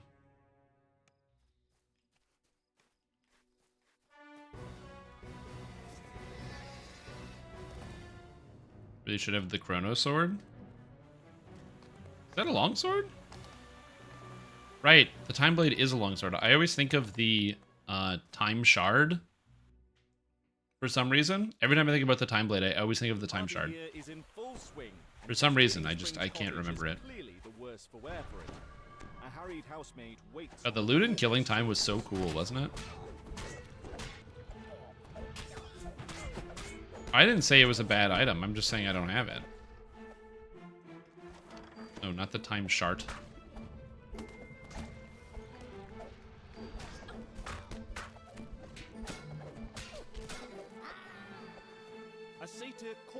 Chrono? I could. Hello there. Welcome to our Oh, it's foolish to forego wisdom on a Warforged. It's really easy to forego wisdom on a Warforged because most wisdom effects are things like paralysis, like hold monster and stuff. But you're a Warforged, you're immune to that. You don't even care. Warforged is one of the few characters where will saves are kind of unimportant. The lush collection of potted plants suggests that this room is the conservatory. A note next to the sack of Fuck this chat today. Wait, Keep away Why? from What did we sunlight do? and damp soil. Oh, you got disconnected. Oh, from Twitch? Oh, yeah. I've been getting disconnected from Twitch as well. Basically, what I do is I just, like, I look and it says, oh, you've been disconnected from Twitch. And then I go, oh, okay. And then I go, cool, sounds good. And then I stop reading chat. And it's kind of makes my day a little better, but, you know, it is what it is. It's, like, cool. It's like a, you know, instead of getting Brain Age to train your brain in minutes a day, instead, I can stop reading Twitch chat to get rid of brain drain. Welcome. We're inside Endless Revels. Because I didn't update the LFM because I was lazy. Water gushes up from the ground in one corner of the room, forming a large pool. This must be the cascading spring the house is named after. Towering weeds spring up the instant you cast the magic seeds on the ground. We got that? Nice. The twisting brambles suck up every drop of water nearby, leaving cascading springs dry as a bone.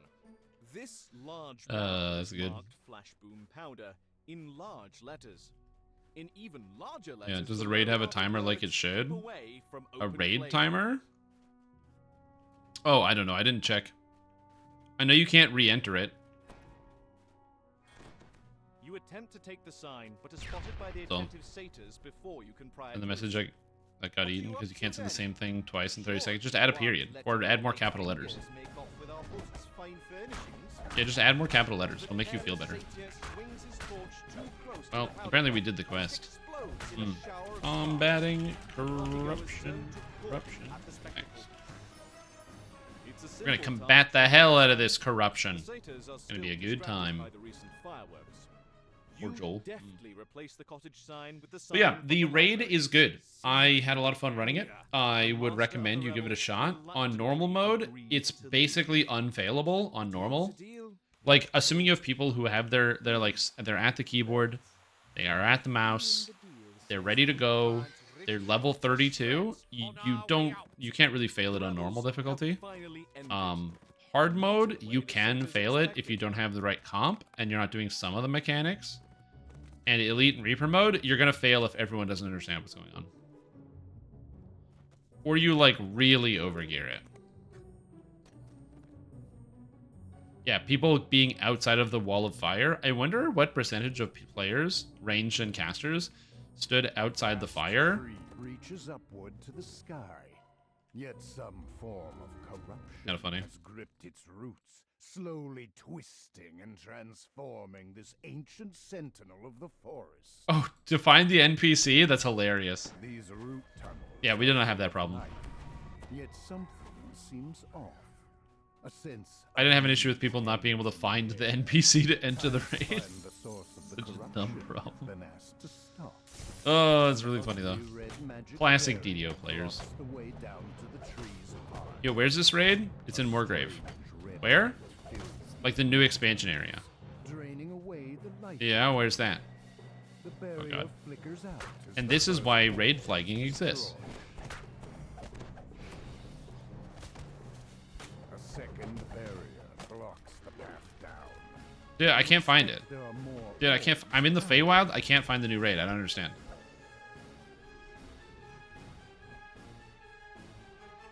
Like, I'm wandering around Feywild. No, it's dude, it's in Morgrave. Where's Morgrave and Feywild? I'm in Feywild. I don't know where Morgrave is. Yes. I mean, Morgrave is a university, and the university probably has affiliation with the Dragonmarked houses. It is interesting how little influence the Dragonmarked houses had in Morgrave University when they would have a tremendous amount. So it's kind of interesting. The Sharn expansion still included the influence of the Dragonmarked houses as part of the story, but Morgrave kind of sidestepped a lot of that. It did focus on, obviously, like, a lot of the different religions that were there, but yeah.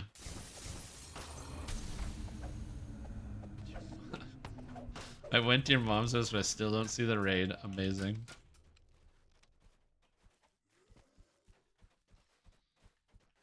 I mean, my character's a battle cleric.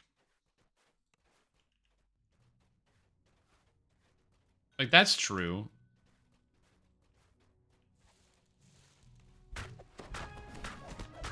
But I do heal. Like, I am a battle cleric, but I'm going to be using the Exalted Angel Mantle. And I have healing spell power, and I'll have ameliorating strike. So I will be healing a fair bit. please don't ever show up outside my window and like knock knock and then be like, hey, is this where the raid is? Don't do that. If you find out my address, just do what a normal person does and like, you know, order cryptic or send cryptic messages directly to my house with like, or send me like, you know, text messages with pictures of my house or something. Or just like murder me. But don't like go outside my window and be like, yo dude, is the raid here? I don't want that. Here for the raid? No, Cruiser. I don't live in Boston. You can't come find me. I also don't want I mean, okay, yeah. And I would prefer somebody mailed me bottles of coyote piss than showed up outside my house. True. Gotta give it that real gamer energy. Hey, if it's not the SWAT team, it's not good enough for me. Oh, good. You can send bottles of coyote piss to people. Corrupting magic pours down the corridor in palpable waves, draining life from the tree. The Fomorian Bellow. Stop them, void fang. Territorial marking sent. Creates the illusion that a coyote is nearby. I don't even know how we would properly dispose of that. Because you can't just get rid of it. Because I can't just, like, throw it in the garbage. Eargle the Blightmaster snarls. Like, I live in a city, and there are coyotes on the fringes. You're not So... No.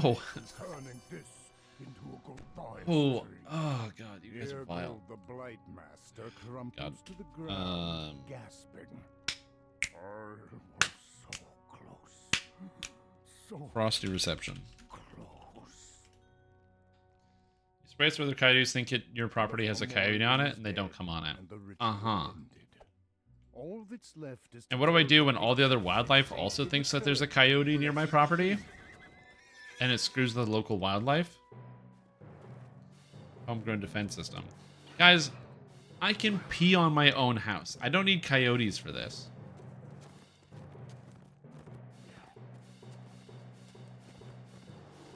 It's way cheaper and faster. Within the distance of just a few short steps, the temperature plummets and snow covers the ground. Whatever caused this sudden change in the climate surely Canadian wasn't piss or coyote piss? Whose piss is scarier? Why is it weak? Also, they're Canadian coyotes. That was fun. Oh, the shrimp prize? Yeah, it was made by none other than local artist Cruiser Zero. Yeah. Oh, that's the part that's too parasocial. Not the people sending coyote piss to my house. No. It would be the camera. Ahead lies Bitterspine Palace, home to the Baron and Baroness Bitterspine, and one of the many holders Listen to Kiss? of the Prince of Frost. You have arrived at I'd rather Bitterspine listen to Palace, Kiss.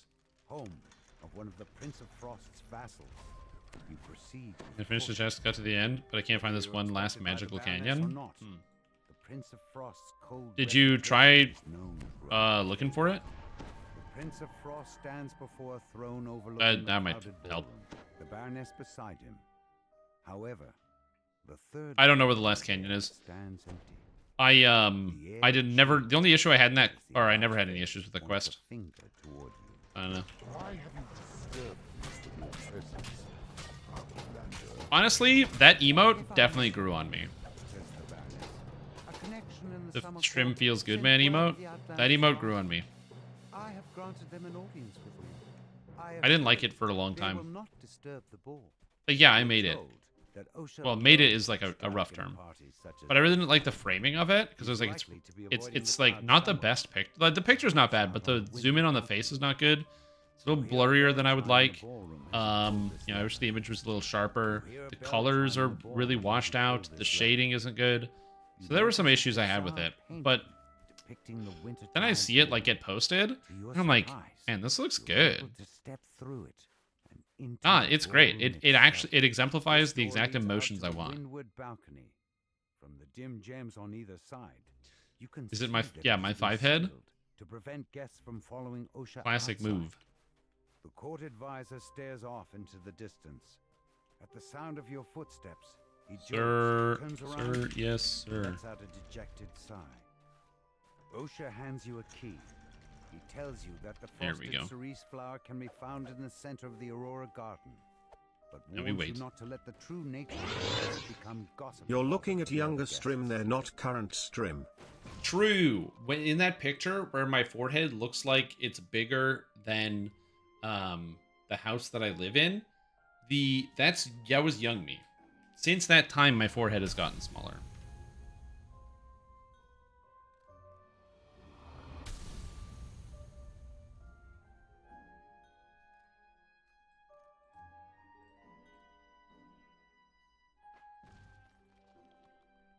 That guy left. Eat a raw egg young Strim? Oh man, that's young. You want a young Strim Tom? That's young Strim Tom. Eat a raw egg young Strim Tom? My god. Ooh, when I'm 34, I will be twice as old as that video. I was 17 in that video.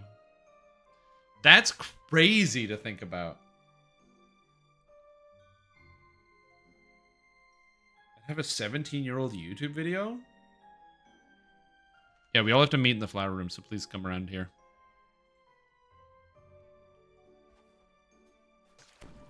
Made mag videos? Dude, what a great game. Me? I am 31.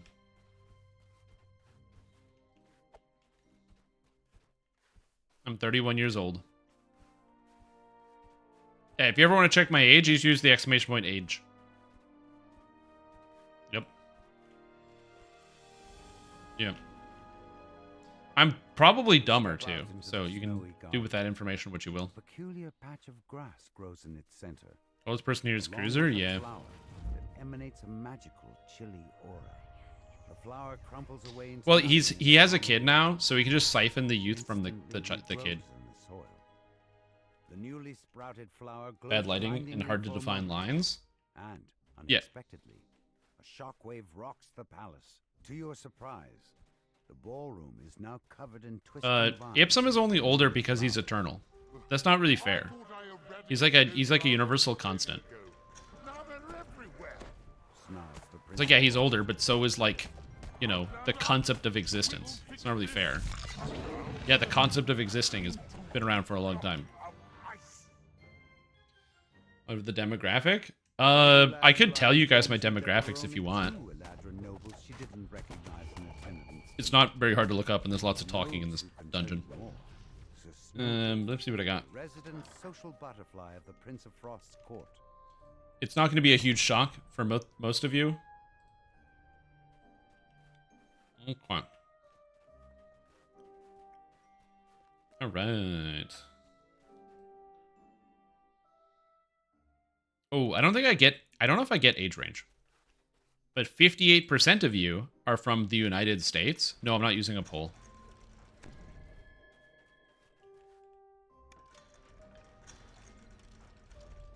Which is very cool. Twitch does not give me age demographics. Which sucks. A group of palace guards stand at attention in front of the Prince of Frost's quarters. You'll have to defeat them in order to enter. Eastern Europeans?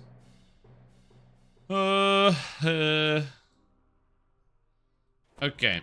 So it's 7% Canada, 6% United Kingdom, 4% Germany, 3% Brazil, 2% France, 2% Sweden, 1% Australia. Oh yeah, it's all in percent. 1% Poland. I think it's probably just Kentos. But even in such a bare room, 1% Croatia, 1% Czech Republic, 1% Finland, 1% Israel, 1% Denmark, and 1% Chile. And anything below that is not labeled on my chart. Hidden away in this room stands a sculpture of a woman. Its plaque reads, No, there's more people from France that watch. in ice, you say. The Prince of Frost Yeah, basically. I'm pretty popular, you know. You know how there's like that saying that everybody in Canada knows each other? It's literally true, and yeah, we all do know each other and everything else. Okay, let me show. Okay, so my Twitch demographics, I don't have age ranges, but I do have that information on YouTube. And it's not the same people, but it could be. The frost giant collapses onto the floor with a heavy thud. Let me see here. Analytics. Because YouTube will tell me. The audience. Alright, so my YouTube audience, I can actually see this. So people watch my videos most often at 4 o'clock, apparently, which is interesting. The information that this gives me is crazy. Dame Allegra stands in the center of the garden. She lets out a low chuckle. How did you like my little yeah, okay, so demographics. It was All right. fun. So, Riling up that this is green YouTube, prince not Twitch. always entertains my 97% male, 3% female. Allegra transforms before your eyes. Which is not, like, a crazy surprise. Cause such trouble for the You know, it is what it is. Happy to see me, dearie. Good. It'll be for the last time. And then, the largest demographic for me is 32.3% in the age range 24 to 35, or sorry, 25 to 34 is nearly a third of my audience. In her place. And then 25% are 33 to 44, and then 22.5%, which is way bigger than I would have imagined, is 45 to 54. You pluck the frosted cerise flower Damn, from the dude. snow. This time, the bloom This is stays YouTube in the palm analytics. of your hand, instead of crumpling away into nothing. Twitch doesn't give demographics data for age or Though the prince himself would never admit to it, gender identity. the Baroness tells you he is in your The next Hardcore League will be in December. And now that you have the frosted cerise, you're one step closer to waking Lord Arden. Any of those means you're special? Yeah. If you're in the 18 to 24 category, that's 11.2%. It is. The average, I would imagine that Dungeons & Dragons Online probably has quite an aged player base on general. New league? Repeat? It's definitely going to be a repeat because the last league was a new league. So it should be a repeat of Hardcore 3, which would be Extra Life League. Speculation. This is speculation. I'm speculating. I don't have an answer. And snow covers the ground. Each other, sure, your second cousin's from your father's side. Yeah, exactly. Well, every time that's why you always come in and describe what food you're talking about, because then it just lets me know if I should come over or not. Well, yeah, because DDO's player base is going to be older on average for a bunch of reasons. Number one, DDO did a very reasonable job at converting a lot of their original Asheron's Call players to come try out DDO with a bunch of free trials. And two, this game is based off of Dungeons & Dragons 3.5. And if you know the rules to Dungeons & Dragons 3.5, it's because you're too old to be on this website. And so, a lot of those people get into it and they start playing Dungeons & Dragons and they're having a good time.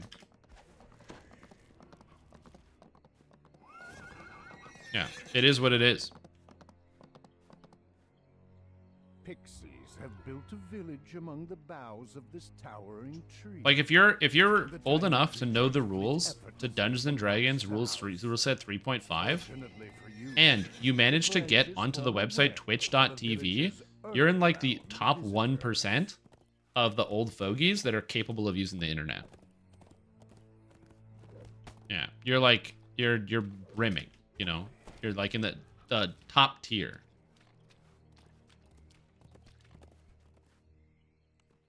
Okay. Now, what this does mean, obviously, is, Have you come for the hag?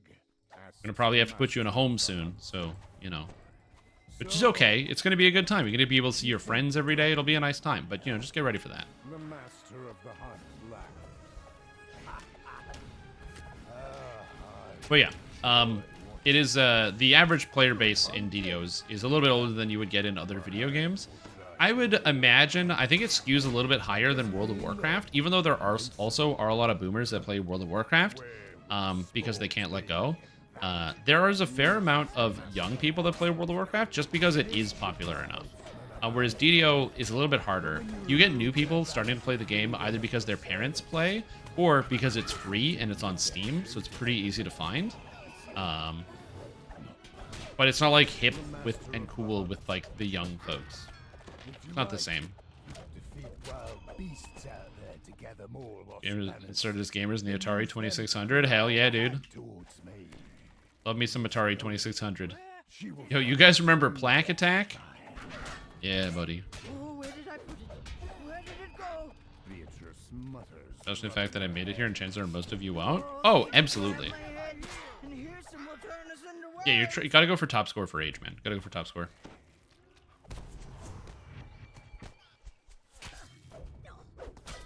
Wait, gooey egg? What do you mean gooey egg? Like, you shouldn't cook your egg. There should be like you need a yolk on your egg, something nice and fluid. Either from like a nice poached egg over easy, sunny side up. All of those are good. These are, yeah, scrambled eggs is what I go for. I don't really like scrambled eggs that much. Scrambled eggs are fine if you're like, don't have a lot of time. You know, if you're like busy. But yeah, I'm not a big scrambled egg sort of guy. I'd rather eat eggs almost any other way versus scrambled. You'll never catch me. Barf? No thanks. I'm eating delicious eggs. If your egg yolk isn't runny, then it isn't funny. Change your mind? Yeah, it's easy. Just eat one. It's really good. The flavor like is so tasty. Versus a dried yolk. Well, then come over for breakfast. I eat eggs almost every day. Probably explains why my cholesterol is so high. Anyway, it's delicious. I basically try to do the Rocky Balboa diet where I put back 6 raw eggs every single day. And then I do no training whatsoever, which is unfortunate because that would probably help out with all the physical health ailments that I have. But anyway, yeah. Afraid of texture and you'll gag? Nah, it's because you have to understand, the yolk isn't like, or like the whole egg. Think of it like a sauce, right? Have you ever had like, a sandwich that has a nice sauce on it? Like a mayo or a chipotle mayo? It's like that, but instead it's just the egg. Because mayonnaise is made from eggs. It's made from that egg yolk. That's the delicious part. You're just skipping all the extra work. And getting right to the egg yolk. It's so good. You're an egg? Damn straight. Because I'm yoked. Want a yolk on a burger? Absolutely.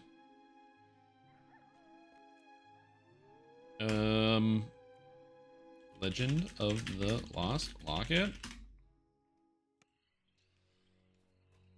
Back when I used to go to Denny's with some amount of regularity, I used to always get the breakfast burger or the burger that had the egg on it.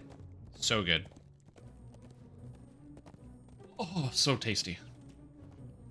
You might be like, Denny's, Trim Tom? Yeah. I don't have high standards. It should be news to nobody. It was very tasty, and I was very happy with it.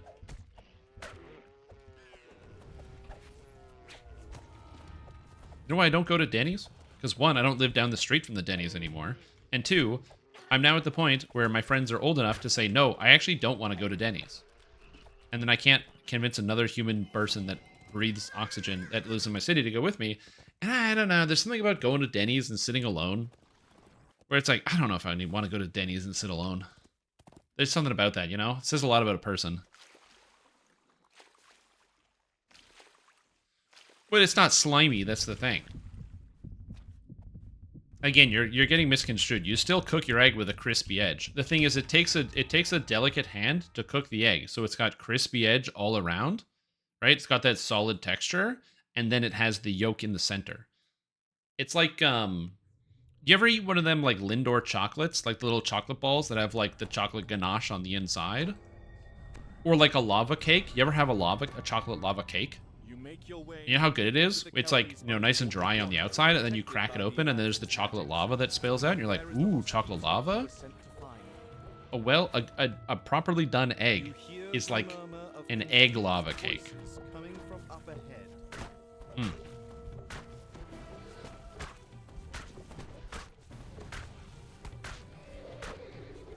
So good. Eggs Benedict? Oh yeah, I love Eggs Benedict. I don't know why. I think I was just so stupid. And I didn't eat Eggs Benedict for a long time.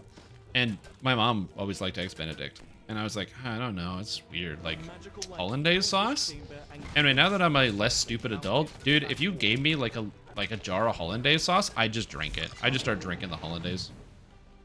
I don't need a lot of influence. The first lever is pulled, and a deep rumble. Eggs Benedict is tasty because you can go the spinach route, you can go the ham route. You got a lot of different directions you can go with your Eggs Benedict. Also, a delicious poached egg. A strange noise. You know, an English muffin with some ham, a poached egg, and dump it in hollandaise sauce. Oh yeah.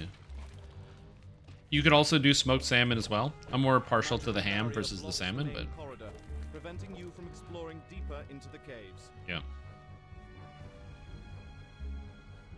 The light filtering through this shallow pool illuminates a lever set into the far wall. The thing is, usually the place that I go to, and I got my mind changed. I used to get Eggs Benedict all the time, but then I had Huevos Rancheros. I'm never going back. Eggs Benedict is good, but if I see Huevos Rancheros on a menu, runny yolk is a cooked warm mayonnaise. That, I think the lava cake is a better example. But yeah, you can think of it like a runnier mayonnaise. The default eggs, I know. You live in a magical country, Arizona. Oh.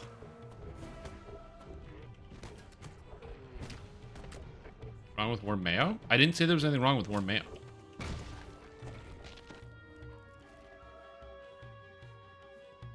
Yeah. Huevos Rancheros is scary to you?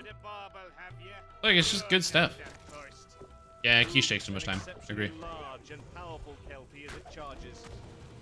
It's hell on earth? Yeah, that's how you know they have good food. They got nothing better in their wretched lives, so they got food.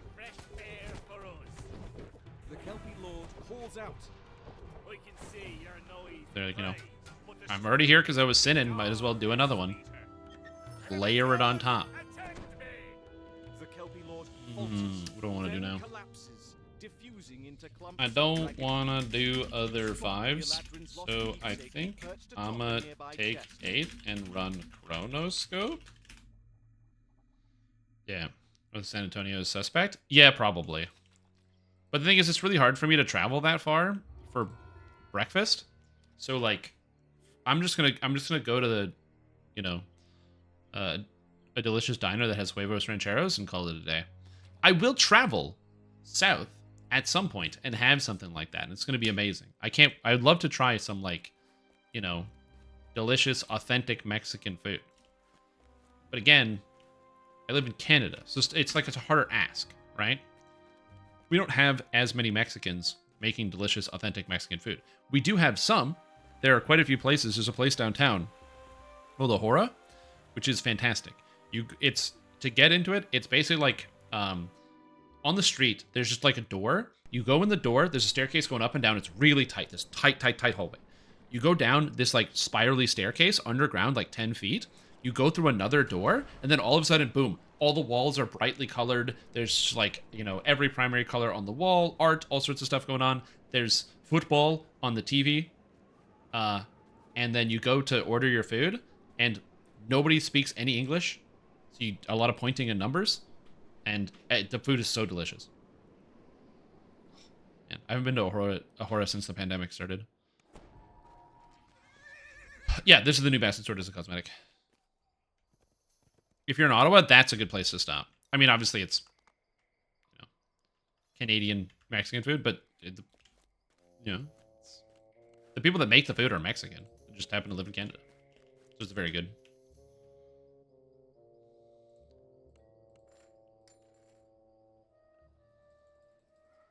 Yeah, I can imagine Europe. It would be very hard to get good Mexican food in Europe.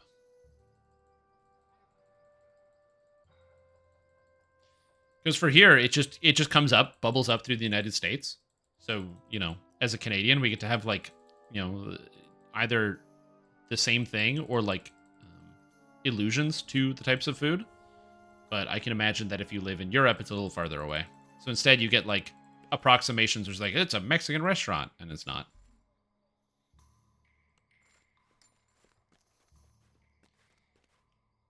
I'm in town of 150,000? Oh, yeah.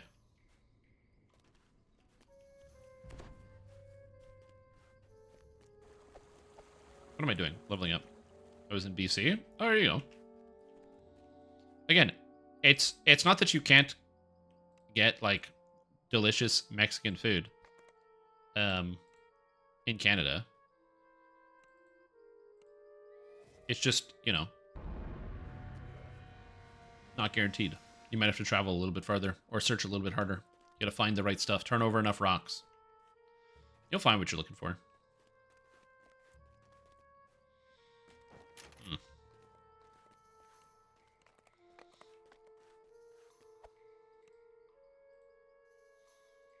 Okay, I think I'm good.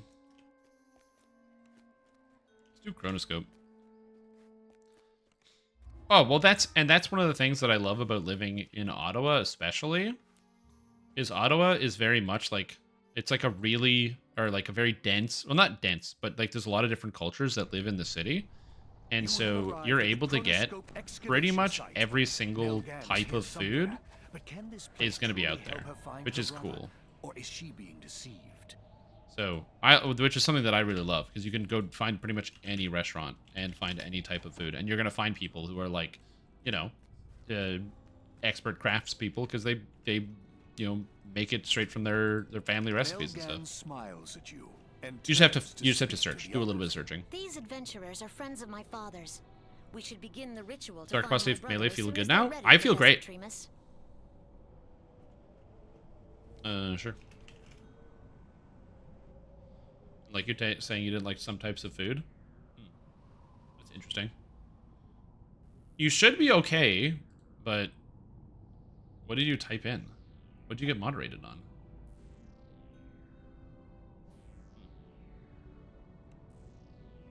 I don't know.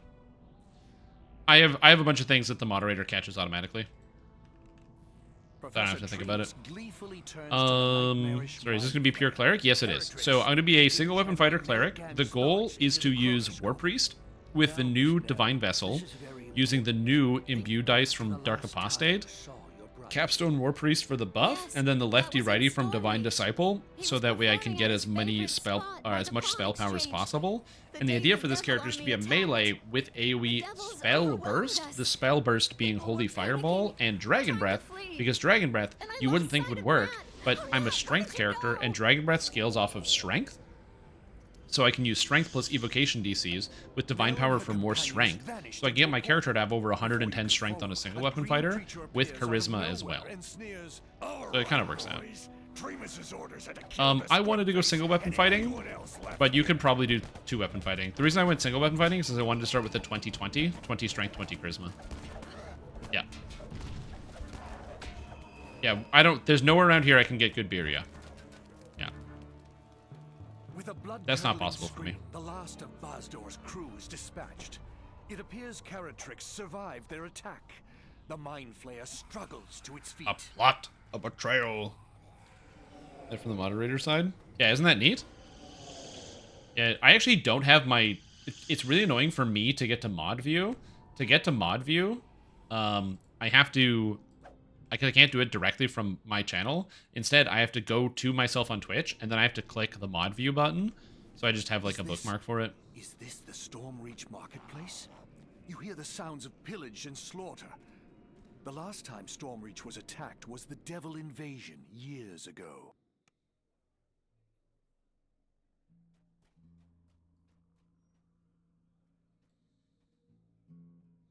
I can see it. A mystical doorway floats against the east wall of the tavern.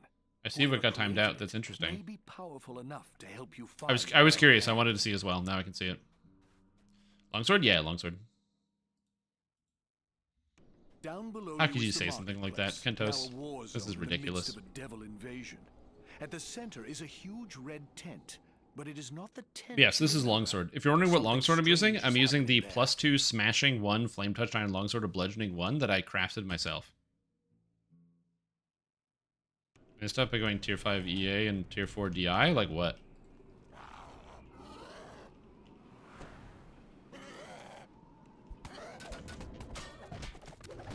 Like what would I be lacking?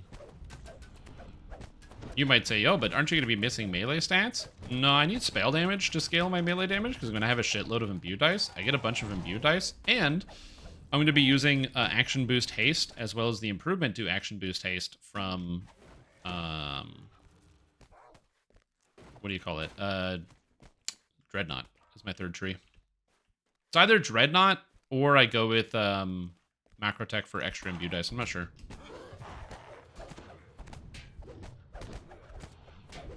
With consomme yesterday. Oh, everything sounds so good, guys. Stop talking about food. You're making me hungry. I know it's like close to dinner time, but you gotta chill on the discussion of delicious food. Or don't, and then I just keep thinking about food, and then I go get dinner. Also, which also sounds like a good idea, honestly. They're all good.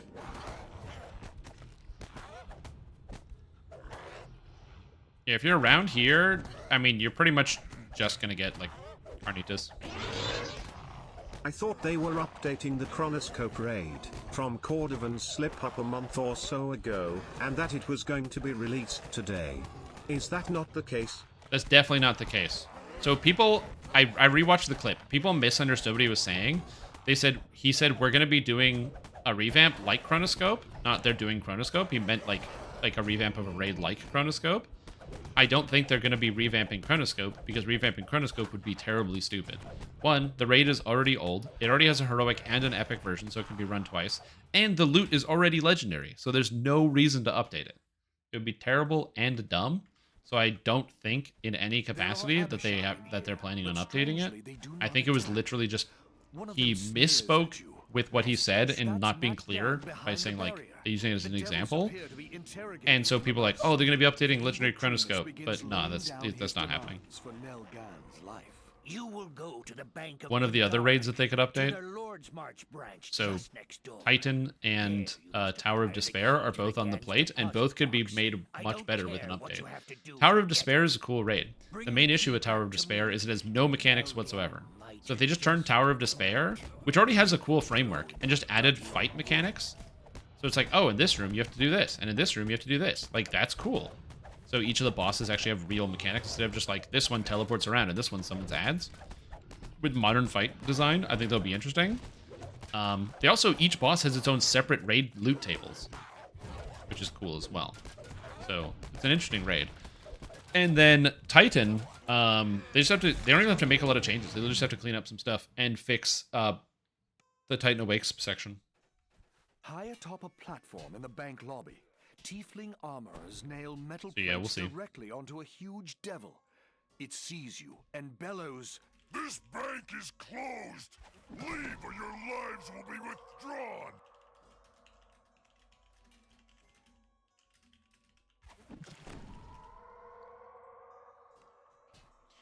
Leave or your lives will be withdrawn. Fun way to talk. Yeah, I agree. It wouldn't make a whole lot of sense unless they actually updated like the whole pack. But again, we'll see how it goes. I like the pack. It's a bunch. It's really interesting Why quest. you trying to go to the bank after 5 p.m.? Is that if you go to the bank after 5 p.m. Is that what happens when the teller screams at you, "Leave or your life will be withdrawn"? I hope that's not what happens when you go to the bank after 5 p.m. Honestly, though, not a surprise. All right. Wait, how is the Smith still alive? Dented my armor! Smith, repair me! The Smith is still alive? How did that happen? Yeah, I would not bring in a crate of pennies to the bank after 5. Look, I might be a bad person, but that's a bridge too far for me.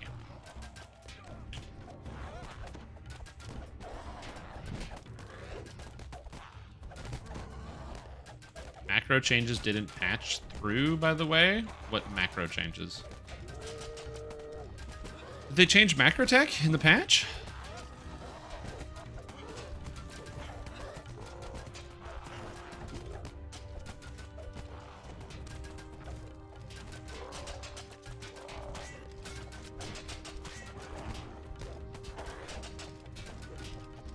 Live, buddy, live.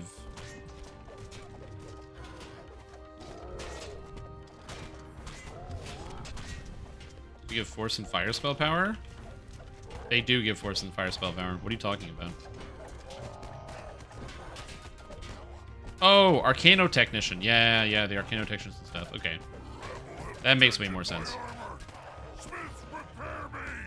Dude, one of the smiths is not coming down. So he's just getting his armor fixed every time. That's annoying.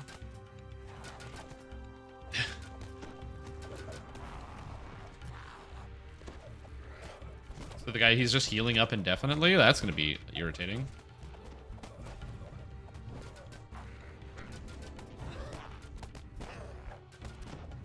Well, hopefully we'll get him down. Oh no, we didn't heal that time. Okay, that's interesting.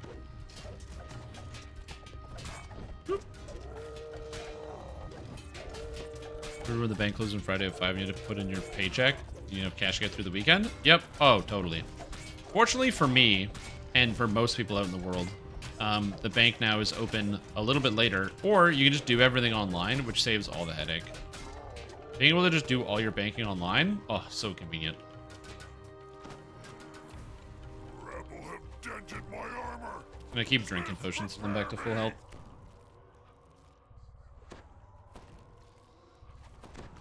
Back to full life, eh? There's a lot of devil troopers here.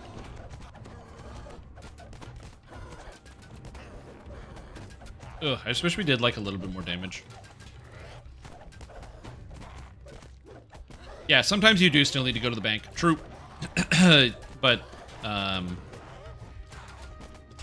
not generally. I can't think of the last time I actually went into a physical bank. That's not earlier this year when I needed to get some money. I needed to like do a currency exchange.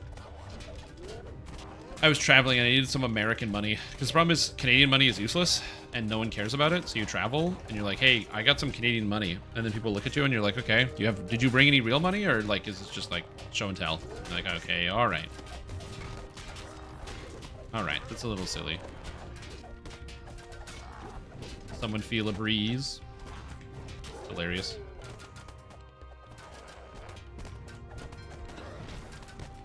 There we go. We're almost there. Can't even take Canadian? Not all the time.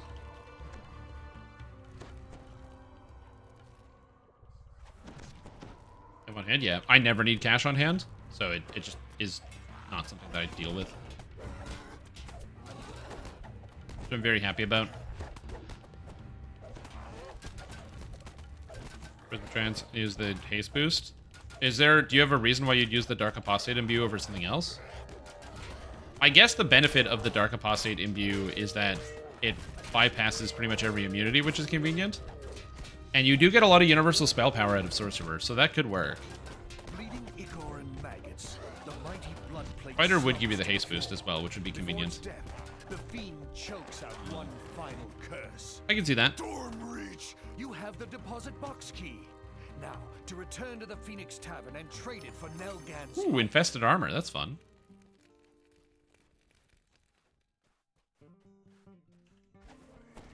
Okay, so I'm gonna go shrine in the other tavern, because it's just, I'm gonna have to fight some stuff out here, and then I'll shrine. Or not. No ads? Nice, I'll take that. Oh, I'm gonna have to fight this bearded devil trooper. Hey, what's up? Yeah, it's an interesting idea. What do I feel about that? I feel like you could probably do better than one fighter. If I'm being honest, because like, do you really need to save points? Because you do, and do you need the feat? The evil scaling won't. Yeah, there's no way to get like extra scaling on the evil damage, but it does limit your weapon type. Interesting. You would use the charisma transfer cleric. Takes the key and unlocks the deposit box. What is ads? So in MMO terminology, whenever somebody says there's ads, it's just a catch-all term to describe extra monsters during a fight. So, if you're fighting a boss, right, and then, for example, the dretches spawn in the raid I just did. There's these dretches that spawn, and then they come in, and they explode. It's easier for me to say ads, and then people go, oh, ads, and they turn around, than me having to go, oh, dretches are coming. Like, I could say dretches, but ads is faster. And it's because it's a catch-all term, it hits everything. Once you understand that ads are a part of fight mechanics in video games, it makes it a lot easier because ads apply to pretty much every single fight. Well, I can still Yeah, it's just additional monsters. That's all it is. And context sensitive. Okay, so there's ads coming in. Guys, kill ads. Do that thing, get rid of the ads. I don't know where the origin of ads comes from. It's a good question. Yeah, Crystal Cove would be Talk Like a Pirate Day. Talk Like a Pirate Day is September 19th, so it should be like next week.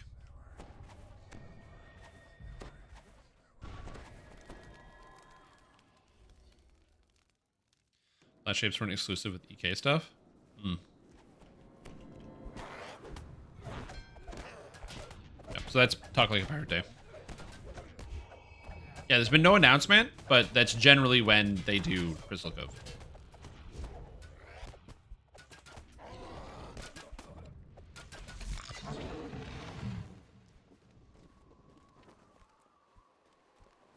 Very well might be tomorrow. I don't think they're going to be adding it tomorrow, if I'm going to be honest.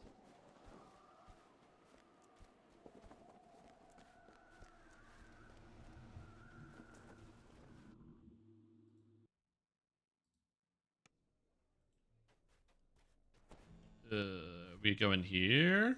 Seek Vahir's help. Whatever the devils are doing in the mark, the sliver of time must be destroyed in order to save Nell. But it's I would say they're revamping the cove. Tent. The roadmap says a lot of things. Up a secret way for you to get there through the steam tunnels. I don't know why they don't run the Crystal Cove more often. Other than possible terrible performance problems with the game. Only hours ago, Devil Legions moved through the steam tunnels in an attempt to flank the 12. At least some of them are still here. You see a grotesque Get out of here, Razor Arm. Below, oh! A large repeating crossbow on I think he knocked me away, but I just got caught up there. Yeah, it makes the game laggy too. That's the main problem. It occurred to me that if I had Ameliorating Strike, this raid would be a lot easier because I'd be able to heal myself and the people around this guy for a ton every time I hit it. Man, if only I had Ameliorating Strike.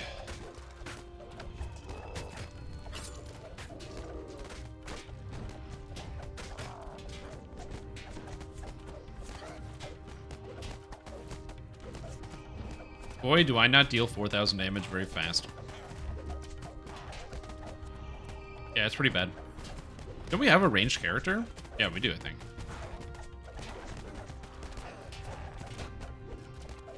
Yeah, I'll heal you. You heal me. Okay, I'll just heal you. Then your health will go up. Okay. Go up. Trim onto my last Dynabone augment from my first Scimitar 2-weapon Tempest. The reason I shouldn't take Brightbane. So, if you don't have a way to apply vulnerability stacking, and you already have the Melt Horn, the Spark Horn is an extra 20% damage, and is definitely something to consider. That being said, the Bright Horn is also very defensive, and can be very helpful as well. Depends on what you need. Never give Dark Apostate a Death Aura negative energy burst spell? Nah, they don't need it. You literally already have Mass Cure, or Mass Inflict. You don't need it.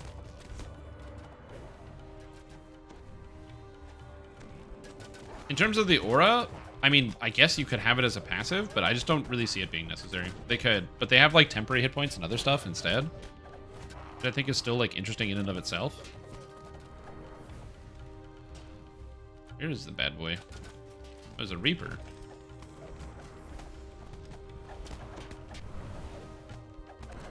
Oh god, out of here. Oh Die, Razor Arm. The Orthon Archer collapses Ooh. from your relentless blows. Now, somewhere in this sewer should be the Nice. portal to We're the almost done with the raid. I never run this raid in heroics. If you have like a bunch of people, it's not too bad because the damage just piles up, but when you don't have a lot of people, holy mackerel. Yeah. It's so funny whenever you're raiding and a Reaper spawns, you're doing a raid on Reaper mode, it doesn't even matter.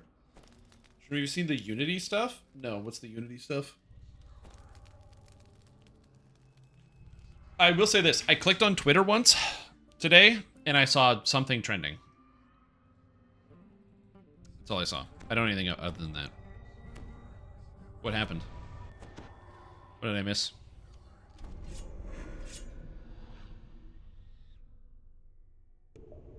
Charging 20 cents per download on any game running Unity Engine after $200,000 in profits in 1 year are made. 20 cents per download of any game made using Unity. Tremus is attempting to summon the devil. But don't you already have to pay for a license to use Unity? Or am I confused? Isn't that how it works? You pay for a Unity license, so then you can then use the software?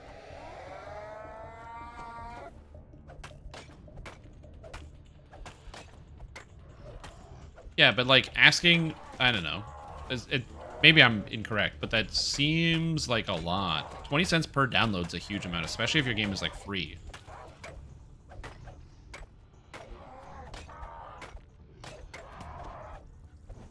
Yeah, because I was going to say, because you would need, because a lot of games end up not having any cost. And 20 cents might not sound like a lot, but margins are margins. And if you're somebody who is, you know, using an engine like Unity to make your game, because you don't have the money to have your own proprietary engine. Yeah. Game is free, then never hit 200k in sales? That's not true. Free-to-play games, like the most profitable games in the world are free-to-play games. I don't even know where you get that idea. It doesn't make sense. Fortnite's literally one of the biggest games of all time, and it's free. And not just big as in, like, a lot of people play it, but also it makes a fucking shitload of money. Like, a lot of money. Like, wait, like, so, like, an unreasonable amount of money. Because the game is free, but the things in the shop are not free.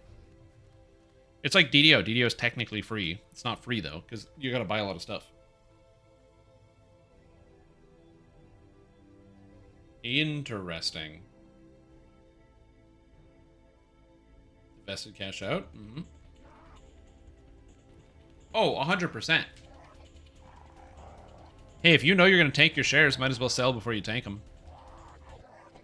I'm pretty sure that's, like, a crime. But yeah, why not? Makes sense to me.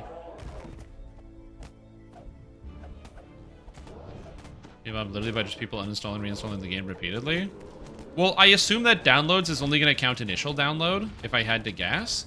But it does mean that, yes, it could be possible that if anyone makes a game for free using the Unity engine, then those companies, you know, with the idea of, like, game is free but with microtransaction, then it would possibly mean that those companies could have an issue where people can make an effort to just go download their game a lot, and then they make no money out of it.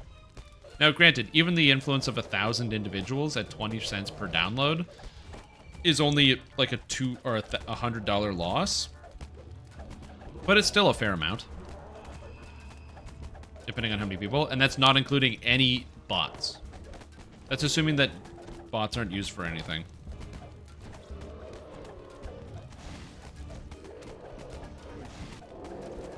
If you have DPS, you can ignore the mechanics in the raid on normal and hard.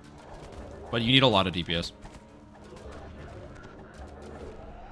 With a combined scream of 5 voices, the Abishai perish in a swirl of power. At almost the same moment, you become aware of something new and powerful arriving. Starting a game hundreds of times to bankrupt a company. Gigantic Yeah. devil now stands next to Tremus. It stares disdainfully down at Yeah. him and bellows. That is an interesting turn of events.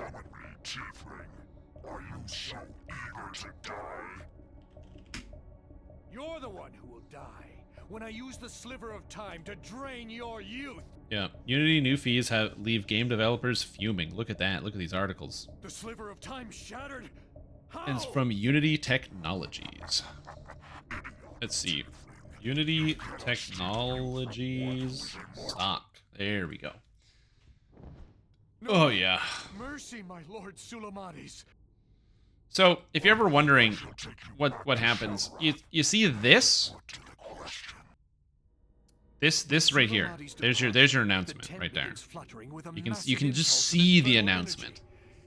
Now, to be fair, this is not a crazy dip, because I think the company will end up making a bunch of money off of that. But like, where's my 6 months? When did they have that big demo? I can't remember when the big demo was, but I wouldn't be surprised if Unity stock is not going to recover super well over the past day, but it doesn't really matter that much. It's just people get spooked by the announcement.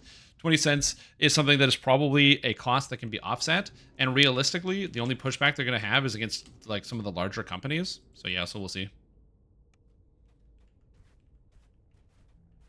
No, the indie game developers are going to be having the bigger problem. The devil magics around Okay, the indie game dev companies are the ones that have a bigger problem. But unless, like, you're talking about, it's like, oh, Pokemon Unite made, uses the Unity engine.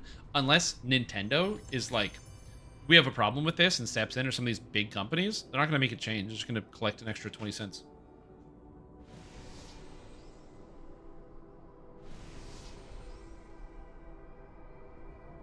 Yeah, as far as somebody who doesn't understand a lot about the process, seeing some type of like return commission could be interesting. I think the main issue is that the company probably would do nothing with the profits either. I mean, maybe they'd make a better Unity engine or make a better product, but that's always the question, right? So imagine you're making extra 20 cents per download per product, and whatever the projected revenue of that is, they probably have a projected revenue for that sale. Depends on what they do with the money.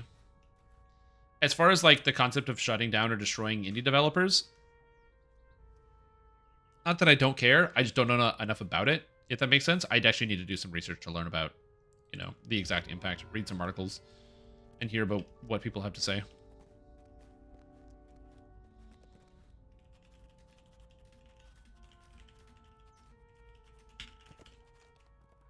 Yeah, the Time Blade, it doesn't come from the chest, it's your end reward. Always the end reward.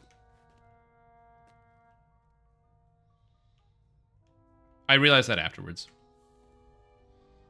Wanted it too, just forgot to check what happened with the OGL after announcement. It depends on how much money they're gonna lose, though.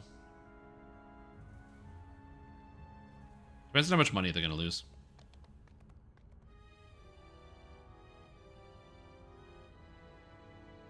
Gonna be hurt by a lot? Oh, yeah, small projects from small like people that are doing like passion projects and stuff. Oh, it's gonna hurt that tremendously. So like an easy example would be like if you're somebody who wants to make like you're somebody who's like a new game developer, so you want to use Unity to test the waters. Well, I hope you have the money to afford all the downloads going into your game. Let's say you just like post something somewhere on a website to see if people can, what people think about your game. Uh-oh. So yeah, as I said, I am not saying that the situation isn't an interesting one and isn't bad for the industry. I just don't know enough about it to make like I need to like do some reading, which I'll probably end up doing. I'll probably like take some time to like read about it and learn about it, and then we can talk more about it tomorrow. I'm just not one to like, have an opinion on something until I see it. My general opinion though is big company bad.